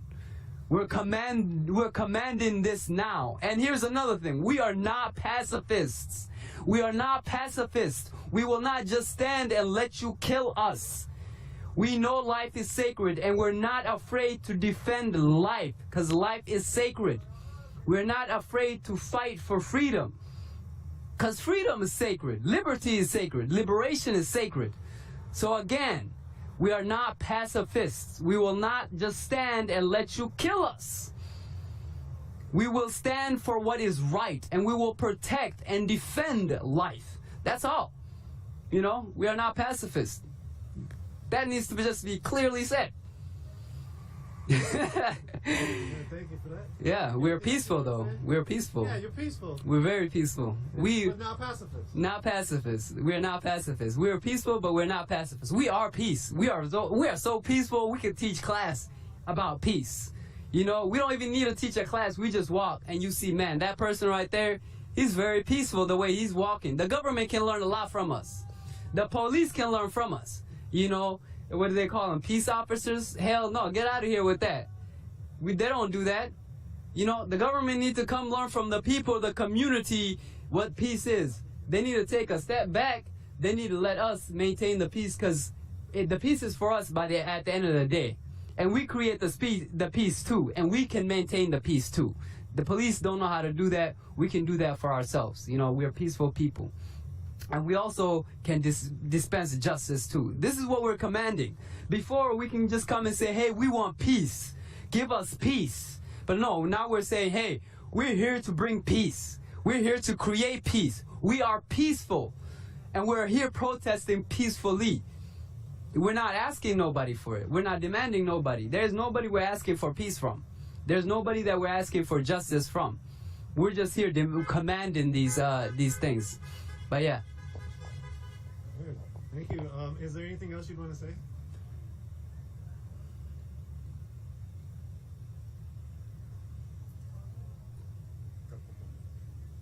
Takuma unity.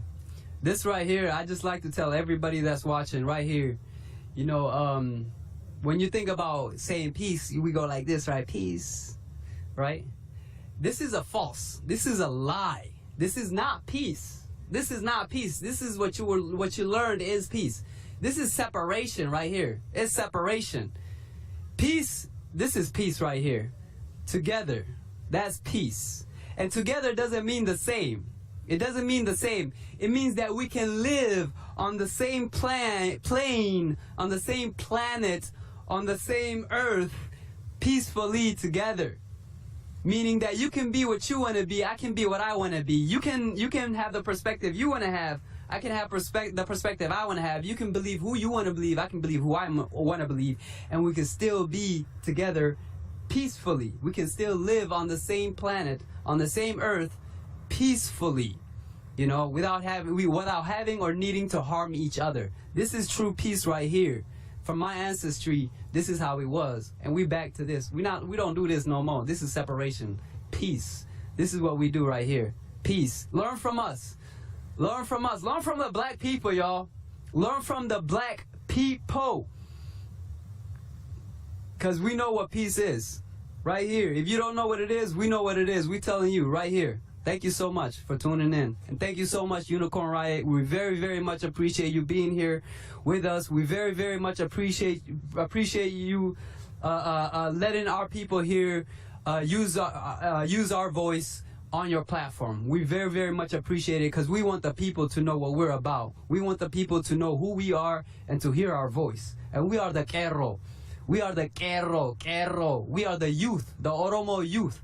That's who I am. That's who everybody here is. We are Kero, Oromo. Do your research, please. If you want to know more about the Oromo protests, what's happening back in Oromia, do the research. And we are Oromo. We are not Ethiopian, because that's a story that did not include us whatsoever. And if you want to know what our story is, come here, come listen to us. We're here at 2550 University Avenue at the Consulate of Ethiopia, the Embassy of Ethiopia here. They shut down the building.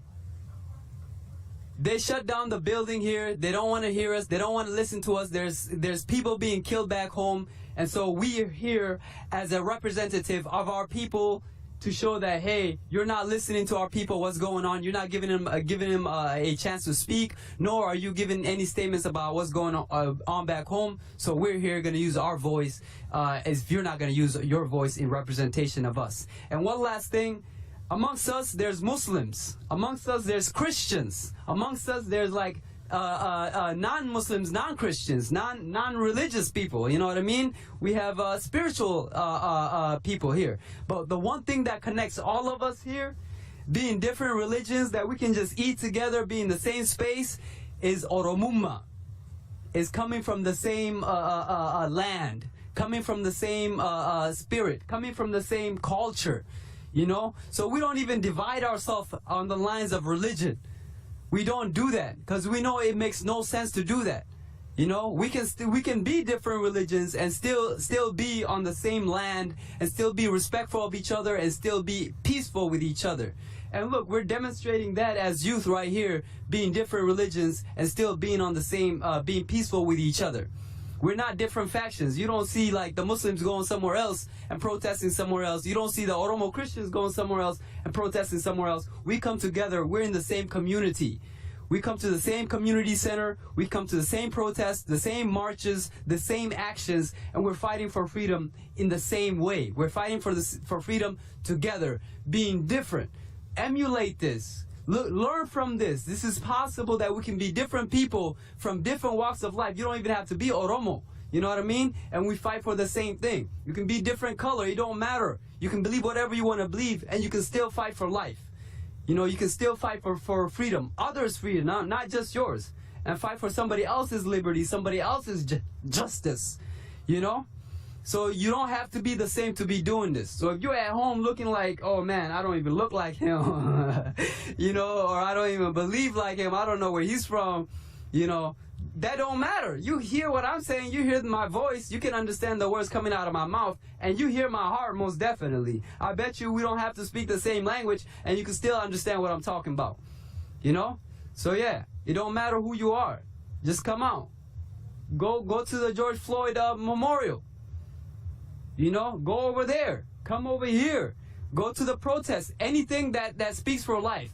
If the intention is that life is sacred, Black Lives Matter, if the intention is to get up and stand up for life, be there. That's where you need to be. It don't matter where it is, but that's where you need to be. And that's all I got to say. You know. Thank you much. Thank you so much. Bro. Yeah, very well said. Thank you.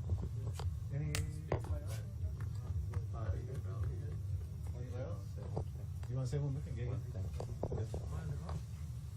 So one thing I will add is the Ethiopian people, they trying to divide us, you know, between Oromo Muslim and between Oromo Christian. So they're trying to turn against us, like they're trying to turn against us to each other so we can fight each other, you know. But that will never happen. We always takuma no matter what.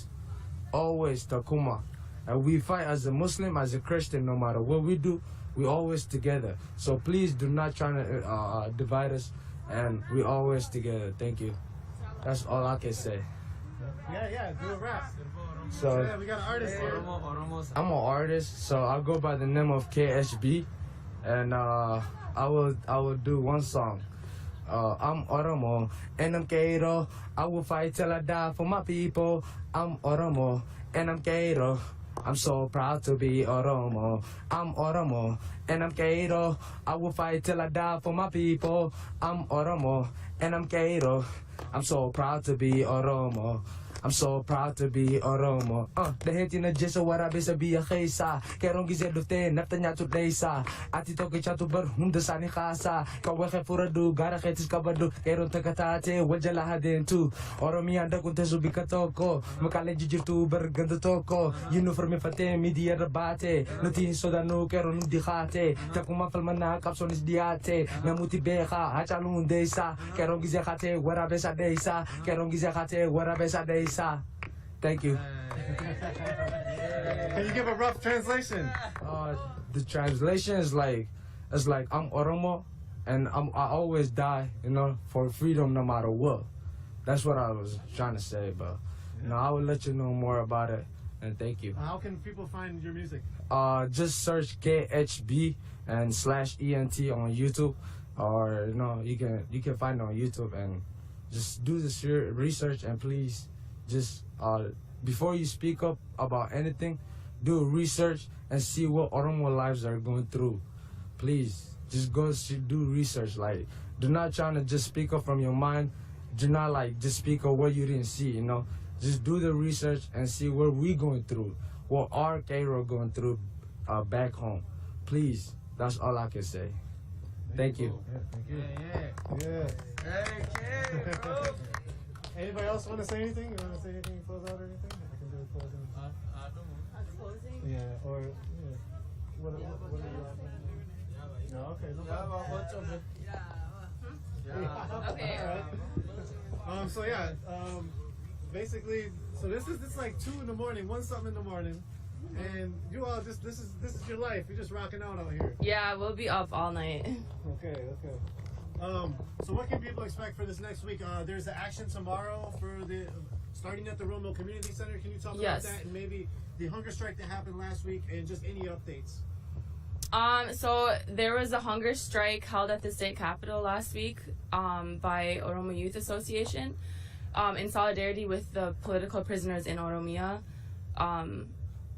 So people fasted with them for 3 days here to like raise awareness. Tomorrow there's going to be a march for religious leaders starting from the OCM, like you said. I believe they're going to start meeting up at like noon and head out around 2 p.m. Down University Avenue towards the state capitol. So if you want to join, if you are spiritual at all, or even if you're not, just in solidarity with the Oromo protest, you should come. Yeah. And then the rest of this week, pretty much, like I said earlier in the update, like we're just waiting for a response from them. So we're here. Yeah. All right.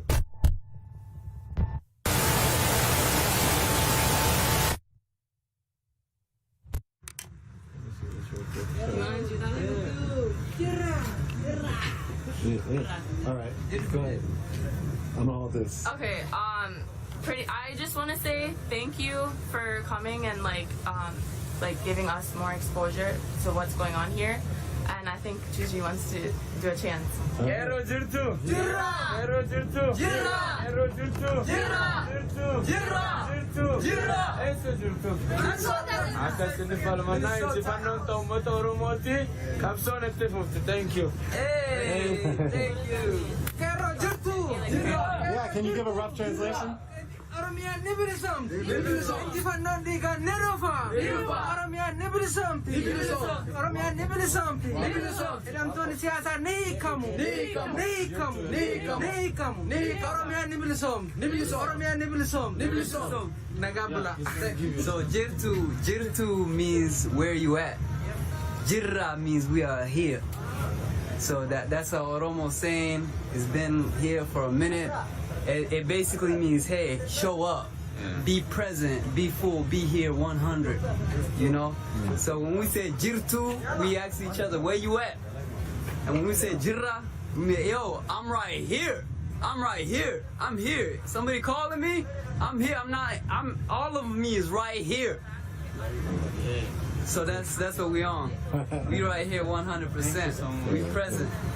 Just know that. Thank you. All right, I'll do an outro over here. Thank you, Nico. For sure, for sure.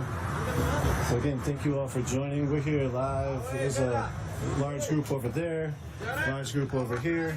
We're here live in St. Paul, Minnesota, outside the Ethiopian embassy, where folks have taken up space to bring awareness to the Oromo struggle, to call for the releasing of political prisoners, and to also bring other grievances to the Ethiopian consulate, which has not been answering their calls. You want to speak? Oh, okay. What's up? Okay, my fault. Yeah. Okay. Oh, okay, yeah. Sorry about that. Is the elders? Are the elders speaking? Or? Oh, okay. Oh, gotcha. So yeah, we'll show everybody the grounds real quick. They got the Hachalo Hundessa music going on. It's being projected out here. Hey,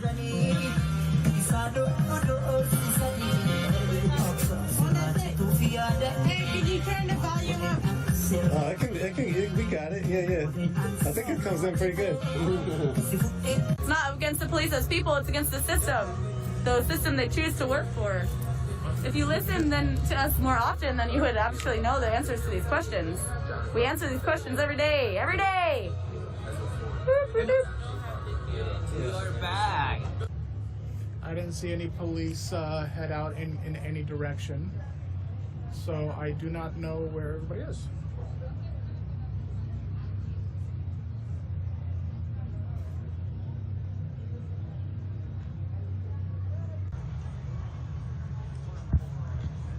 I disagree. I don't think thinking human beings is good is flawed.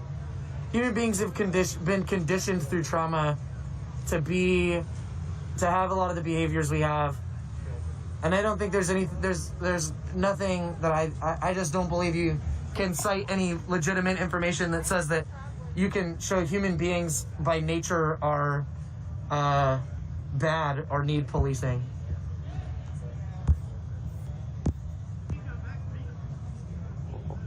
Yeah, Robert, definitely. Like, they're building more prisons than colleges. Why do you think that is?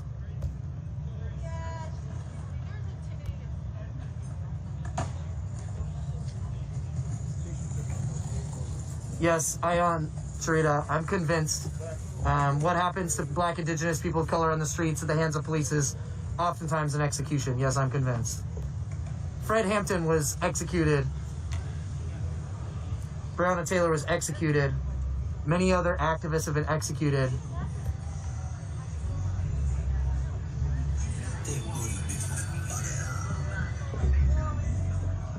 Amy Lynn Dela Cruz, please read the pinned statement at the bottom about spamming presidential candidates. Hey, what's up, buddy? What's up, bud? How you doing? Good. I drove down here this time, so when we want to leave, we don't have to walk all the way home. Cool. Yeah. Right on. That or shit gets paid. You know, I don't know, yeah. I don't see it happening. It looks pretty mellow. I feel like a lot of people are probably saving their energy for tomorrow. Yeah, and that's what I figured. If we end up heading in early tonight, you know, it'll be nice just to be able to just take a ride home rather than walking. So Michelle, in Yemen, in Beirut, like, that's our problem too, you know. Let's say something about it. Let's put up some signs, because these injustices are happening all over the world, and we shouldn't act like they're not connected. They are connected, and we shouldn't act like things are just gonna go back to normal. They're not gonna go back to normal, you know. Like, these are issues that need attention, you know, that need some time to basically it's like, hey, there's a problem here, can you please give it some attention, you know. And if there's no attention being given, and we still see like our country here in our society still going as if, you know, everything is normal and like business as usual, then it sounds like capitalism needs to be stopping in its tracks, you know what I'm saying? Because capitalism is not listening, you know. And so, like, there has to be a change, man. there just really has to be a change, and it just feels a lot harder to be hopeless than to be hopeful. It feels a lot harder to be victimized than to feel like, nah, let's just, I guess, you know, this is what we got, you know? It feels worse to feel that way rather than to feel like you can do something about it. Because to feel like you can do something about it feels like you can get to something better quicker. But when you feel like, oh, there's nothing you can do about it, it just feels like, well, then you're gonna be stuck in these, you know, dirty, mucky waters for a long ass time, for a couple of decades until you die. What is life if you don't get to live it the way you want to live it? If you don't get to live it freely, at least, you know, the pursuit of happiness, the Declaration of Independence, right? What is that if we can't actually pursue happiness and pursue life the way we want to pursue life? Where all these obstacles are put in front of us as black people, you know? So no, we don't want to live like this anymore, and we're not going to listen to anybody that's telling us, no, wait, your turn. Nope, there is no more waiting. We're just going to go ahead and create something different, something new, something better for ourselves, because we want to live better. We don't want this anymore. You know, and I'm just a youth right now. You know, I could just worry about myself as an individual. Let me just make my money, buy my little piece of land somewhere so nobody can bother me, and raise me some kids, and have a home and a life. I could do that, but I can't even run away from my own I can't run away from the problems. I can't run away from being black. I can't run away from the police potentially killing me because they don't know who I am, or their own like preconceived notions of me, their own biases of me. I can't run away if these laws, there's unjust laws that are against me. You know what I mean? I can't run away from these problems. So what can I do as an individual? I'm gonna organize with my community and fight for our freedom, stand for our freedom. There's nothing else to do. That's why I'm saying this is a way of life, you know, because like I as an individual can go and protest and tomorrow come back, I still have the same problems, you know, and I have friends who can go to sleep peacefully because that's the privilege that they have, you know. Good or bad, that's not my place to decide, but just understanding the different perspectives that I can't live peacefully, so I have to create some peace for myself and fight for my own peace and living, you know. And I really believe that's what we're gonna get. That I really believe we're gonna win. I really believe we're gonna change as a society. I really believe we're gonna change as a community, as a world, as a humanity, we're gonna come together and decide to create something better. I really believe that's gonna happen.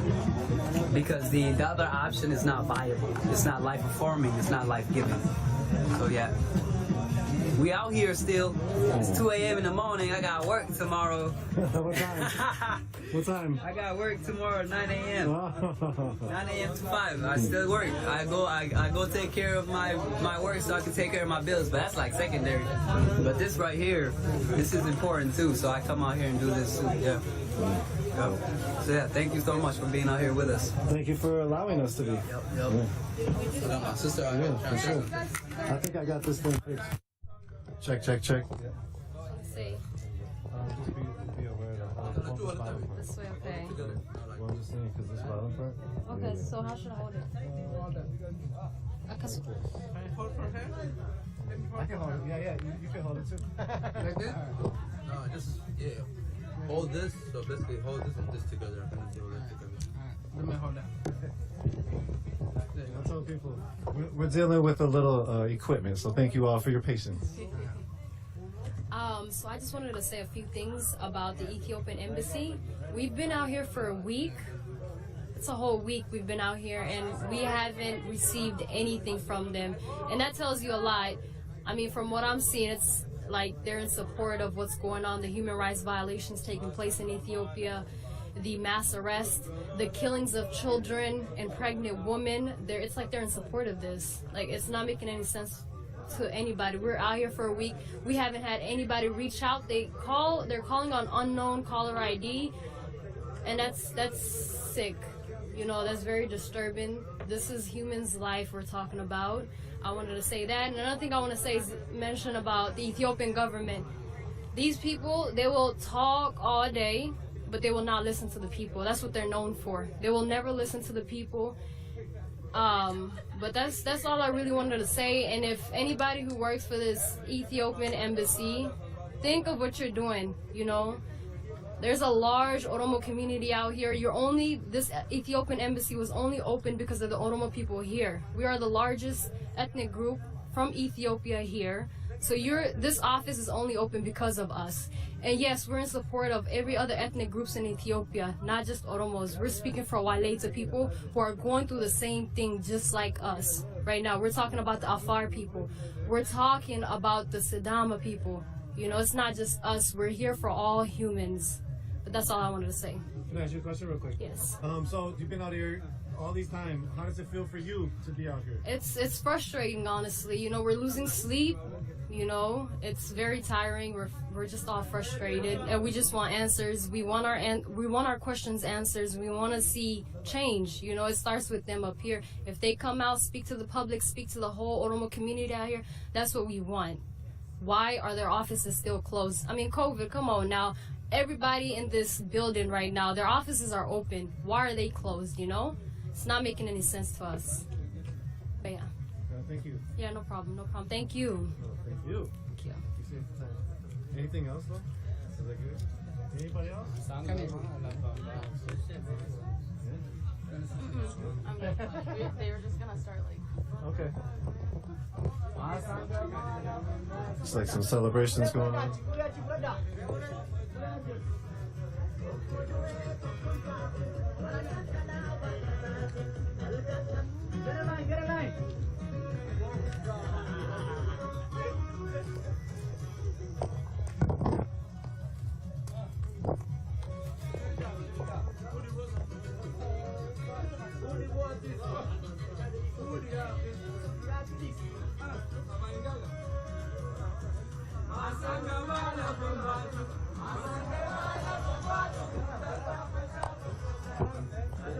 We're here live in St. Paul, Minnesota, outside the Ethiopian consulate, where we have a Oromo protest happening right now.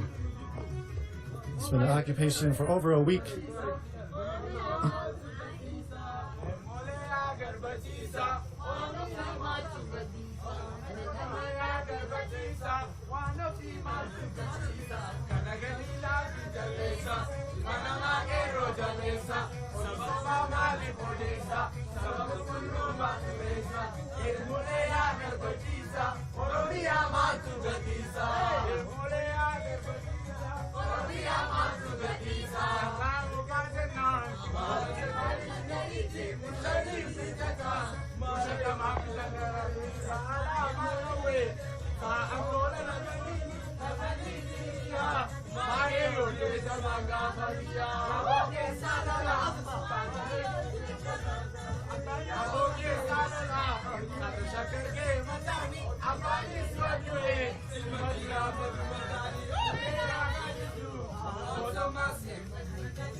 We're live again here at outside the Court International Building, where the Ethiopian consulate is, on 2550 University Avenue in St. Paul, Minnesota. The building is right here. The Ethiopian consulate is up on the 3rd floor. And folks have been outside the Ethiopian consulate for over a week. You see, freedom is the oxygen of the soul.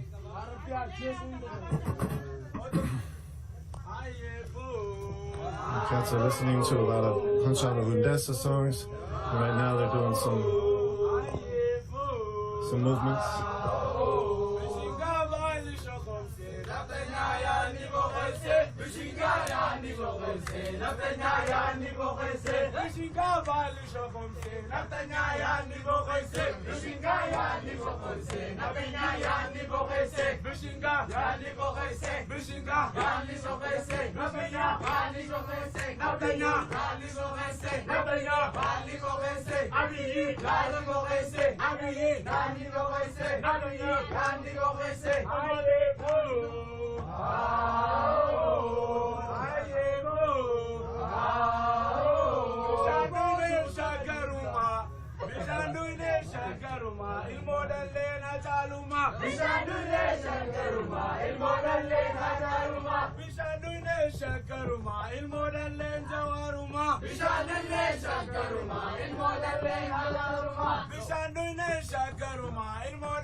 Abacha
So again, we're here live in St. Paul, Minnesota.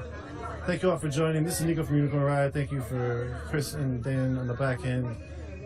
We realize it's a little bit late. Thank you all for running the back end. We're going to bring the stream down in probably like 5 minutes or so. We'll be out here continuing to document what's happening. This is over a week of occupation outside of the Ethiopian consulate. We were here the first day of this occupation. If you want to check out our stream from that, it was about last week. We'll have some more videos, some edited videos and some articles coming out soon from these protests, the Oromo protests. If you want to know more information, go to the internet, Twitter, hashtag Oromo protests. On Instagram, there's a Oromo protest page. And again, follow Unicorn Riot, unicornriot.ninja is our website. We will have some more media from documenting what people are talking about out here. Again, thank you all for joining. Unicorn Riot is a non-profit educational media organization dedicated to bringing context of social and environmental struggles. We do this commercial-free, and we do it for you all to create a platform for the community's voice to be heard. So thank you all for trusting us to be the voice and for listening in right now, for watching in. We're on Twitter, UR_ninja. We're on Instagram, unicorn.riot. We're on Facebook, YouTube, Vimeo.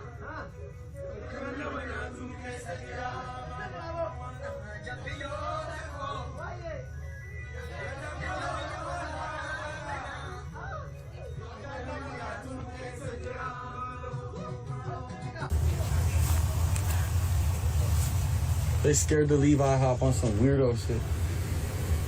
You know they're not actually scared of shit, they just making it look like it. I just said come over and get a white bowl. And then there's other shit happening. No, it was already by us. We need to stop him.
Bro, I'm on live, bro.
Is this? Alright, good.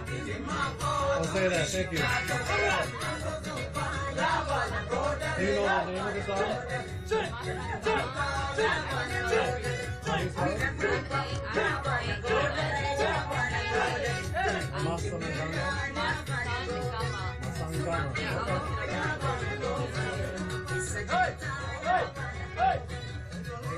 You could just say it in the mic. This is Hanchalo Hundesa. Yeah, this song is called Masan Gama by Hachalu Hundesa.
Lives right there. He just came up to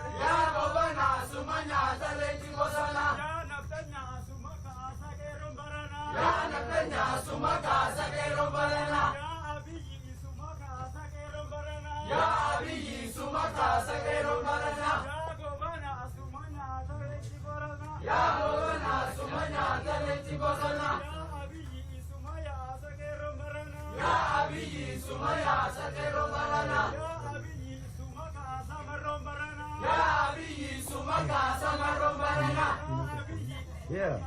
Can you just the audio? No. I don't know the lyrics. I don't know the lyrics. Basically, they're saying that. Hey, you want me to put it? I can hold the mic to them. Oh, no. I just want the English translation if I can. Oh. No worries. I can't do that. It's so hard. Jordan, cut me out, say. Basically, they're saying is, Abi will go away. Oromo will fight for it and will take her over.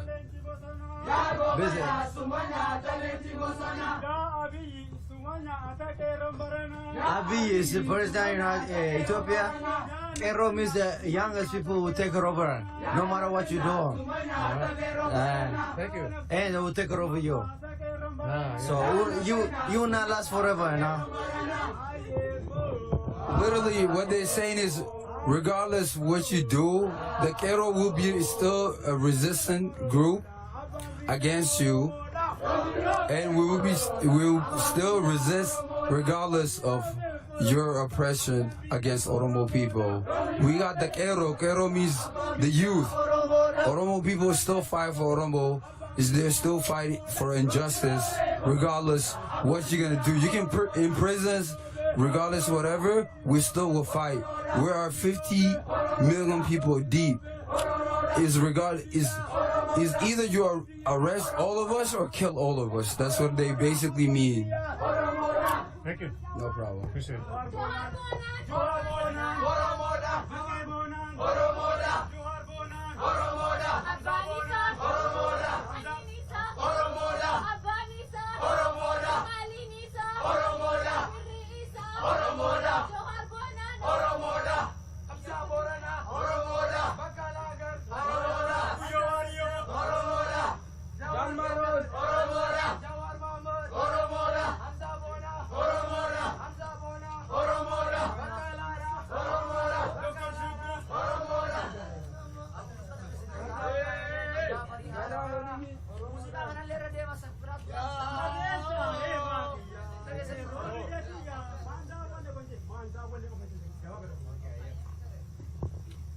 Thank you all for joining.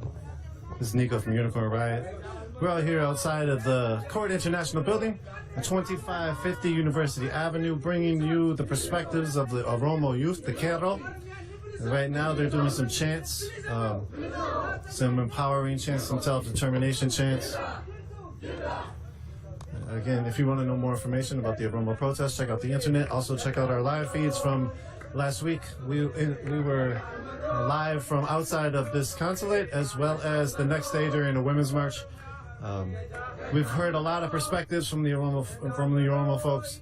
Heard a lot of interviews and a lot of heart and history from them, as well as some of the reasonings why they're out here. And so continue to follow our feeds, continue to follow Oromo Diaspora Media, Oromo Media Network for more media on the Oromo struggle. Thank you all for joining again. This is Nico from Unicorn Riot. We're going to bring the stream down. Thank you, Dan and Chris. Thank you, Chris, for the front end, for the beginning of the back end, and for Dan for running the back end now. We're going to take the stream down whenever you can, Dan.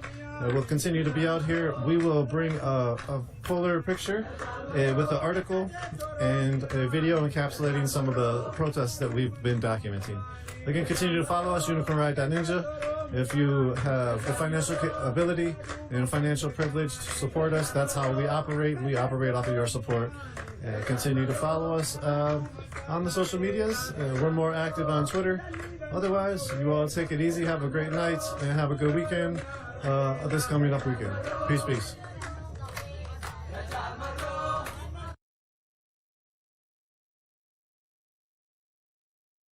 Here to make the right decisions, and I've said before I don't support a lot of the Antifa crap and the fires and everything. You know, when I first started streaming, it wasn't to glorify that. It wasn't even to like be a part of one side of the movement. I just was one to show what was going on, and I wanted to be there to help people out and make sure people felt like they were safe and vice versa. So, you know, I've put fires out myself. I've spoke out against it many times. I just, you know, and I mean I understand making fires, and I understand doing that in like other states, like where it needs to happen at, like the huge states, but like Oregon, I don't see it all the time, like especially in some of the times that happens. I just don't really see the need for it, because it just usually escalates violence and makes people get hurt when people don't need to get hurt, when we're trying to prove a different point. I don't know, I don't get it all the time, but people do what people do, and people are gonna do what they want to do. So I just care about people. I want people to be safe. I want people to feel like they have the right to be out here. I want people from both sides to feel like they have the opportunity to speak and be heard. Like I don't know.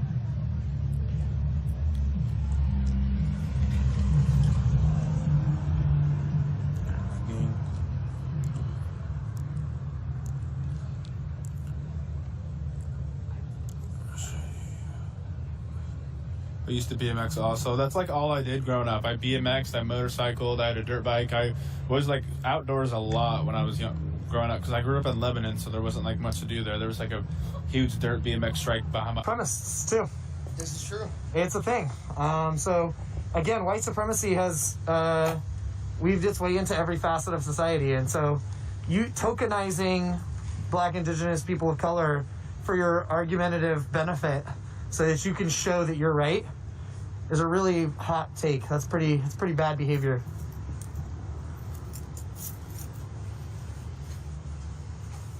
Oh. Hey look, I just found this. That looks kind of cool. Oh, I can't see because you're in the light now. Oh, sorry, bud. You good, you good? Oh, that's really cool. Saturday. Dr. Martin Luther King Junior Elementary School. That's fun. You're funny. I couldn't see it.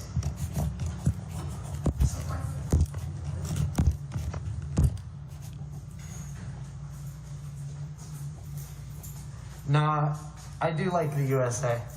That's why I'm trying to stay here. I love it so much I would stay here to try to change it.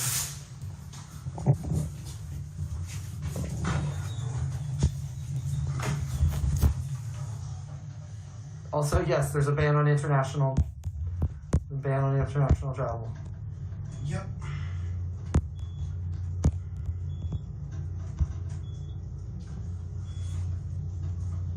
Yes, if your parents were racist and your family has benefited from racism, then you are also racist. I could make the argument that all white people are racist. We live in a racist system that enfranchises white people, so.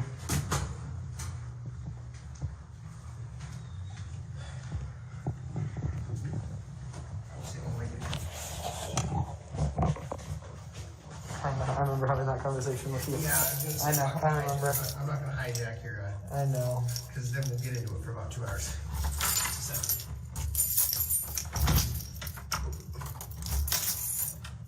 Wrong direction there. Excuse me, Kiki.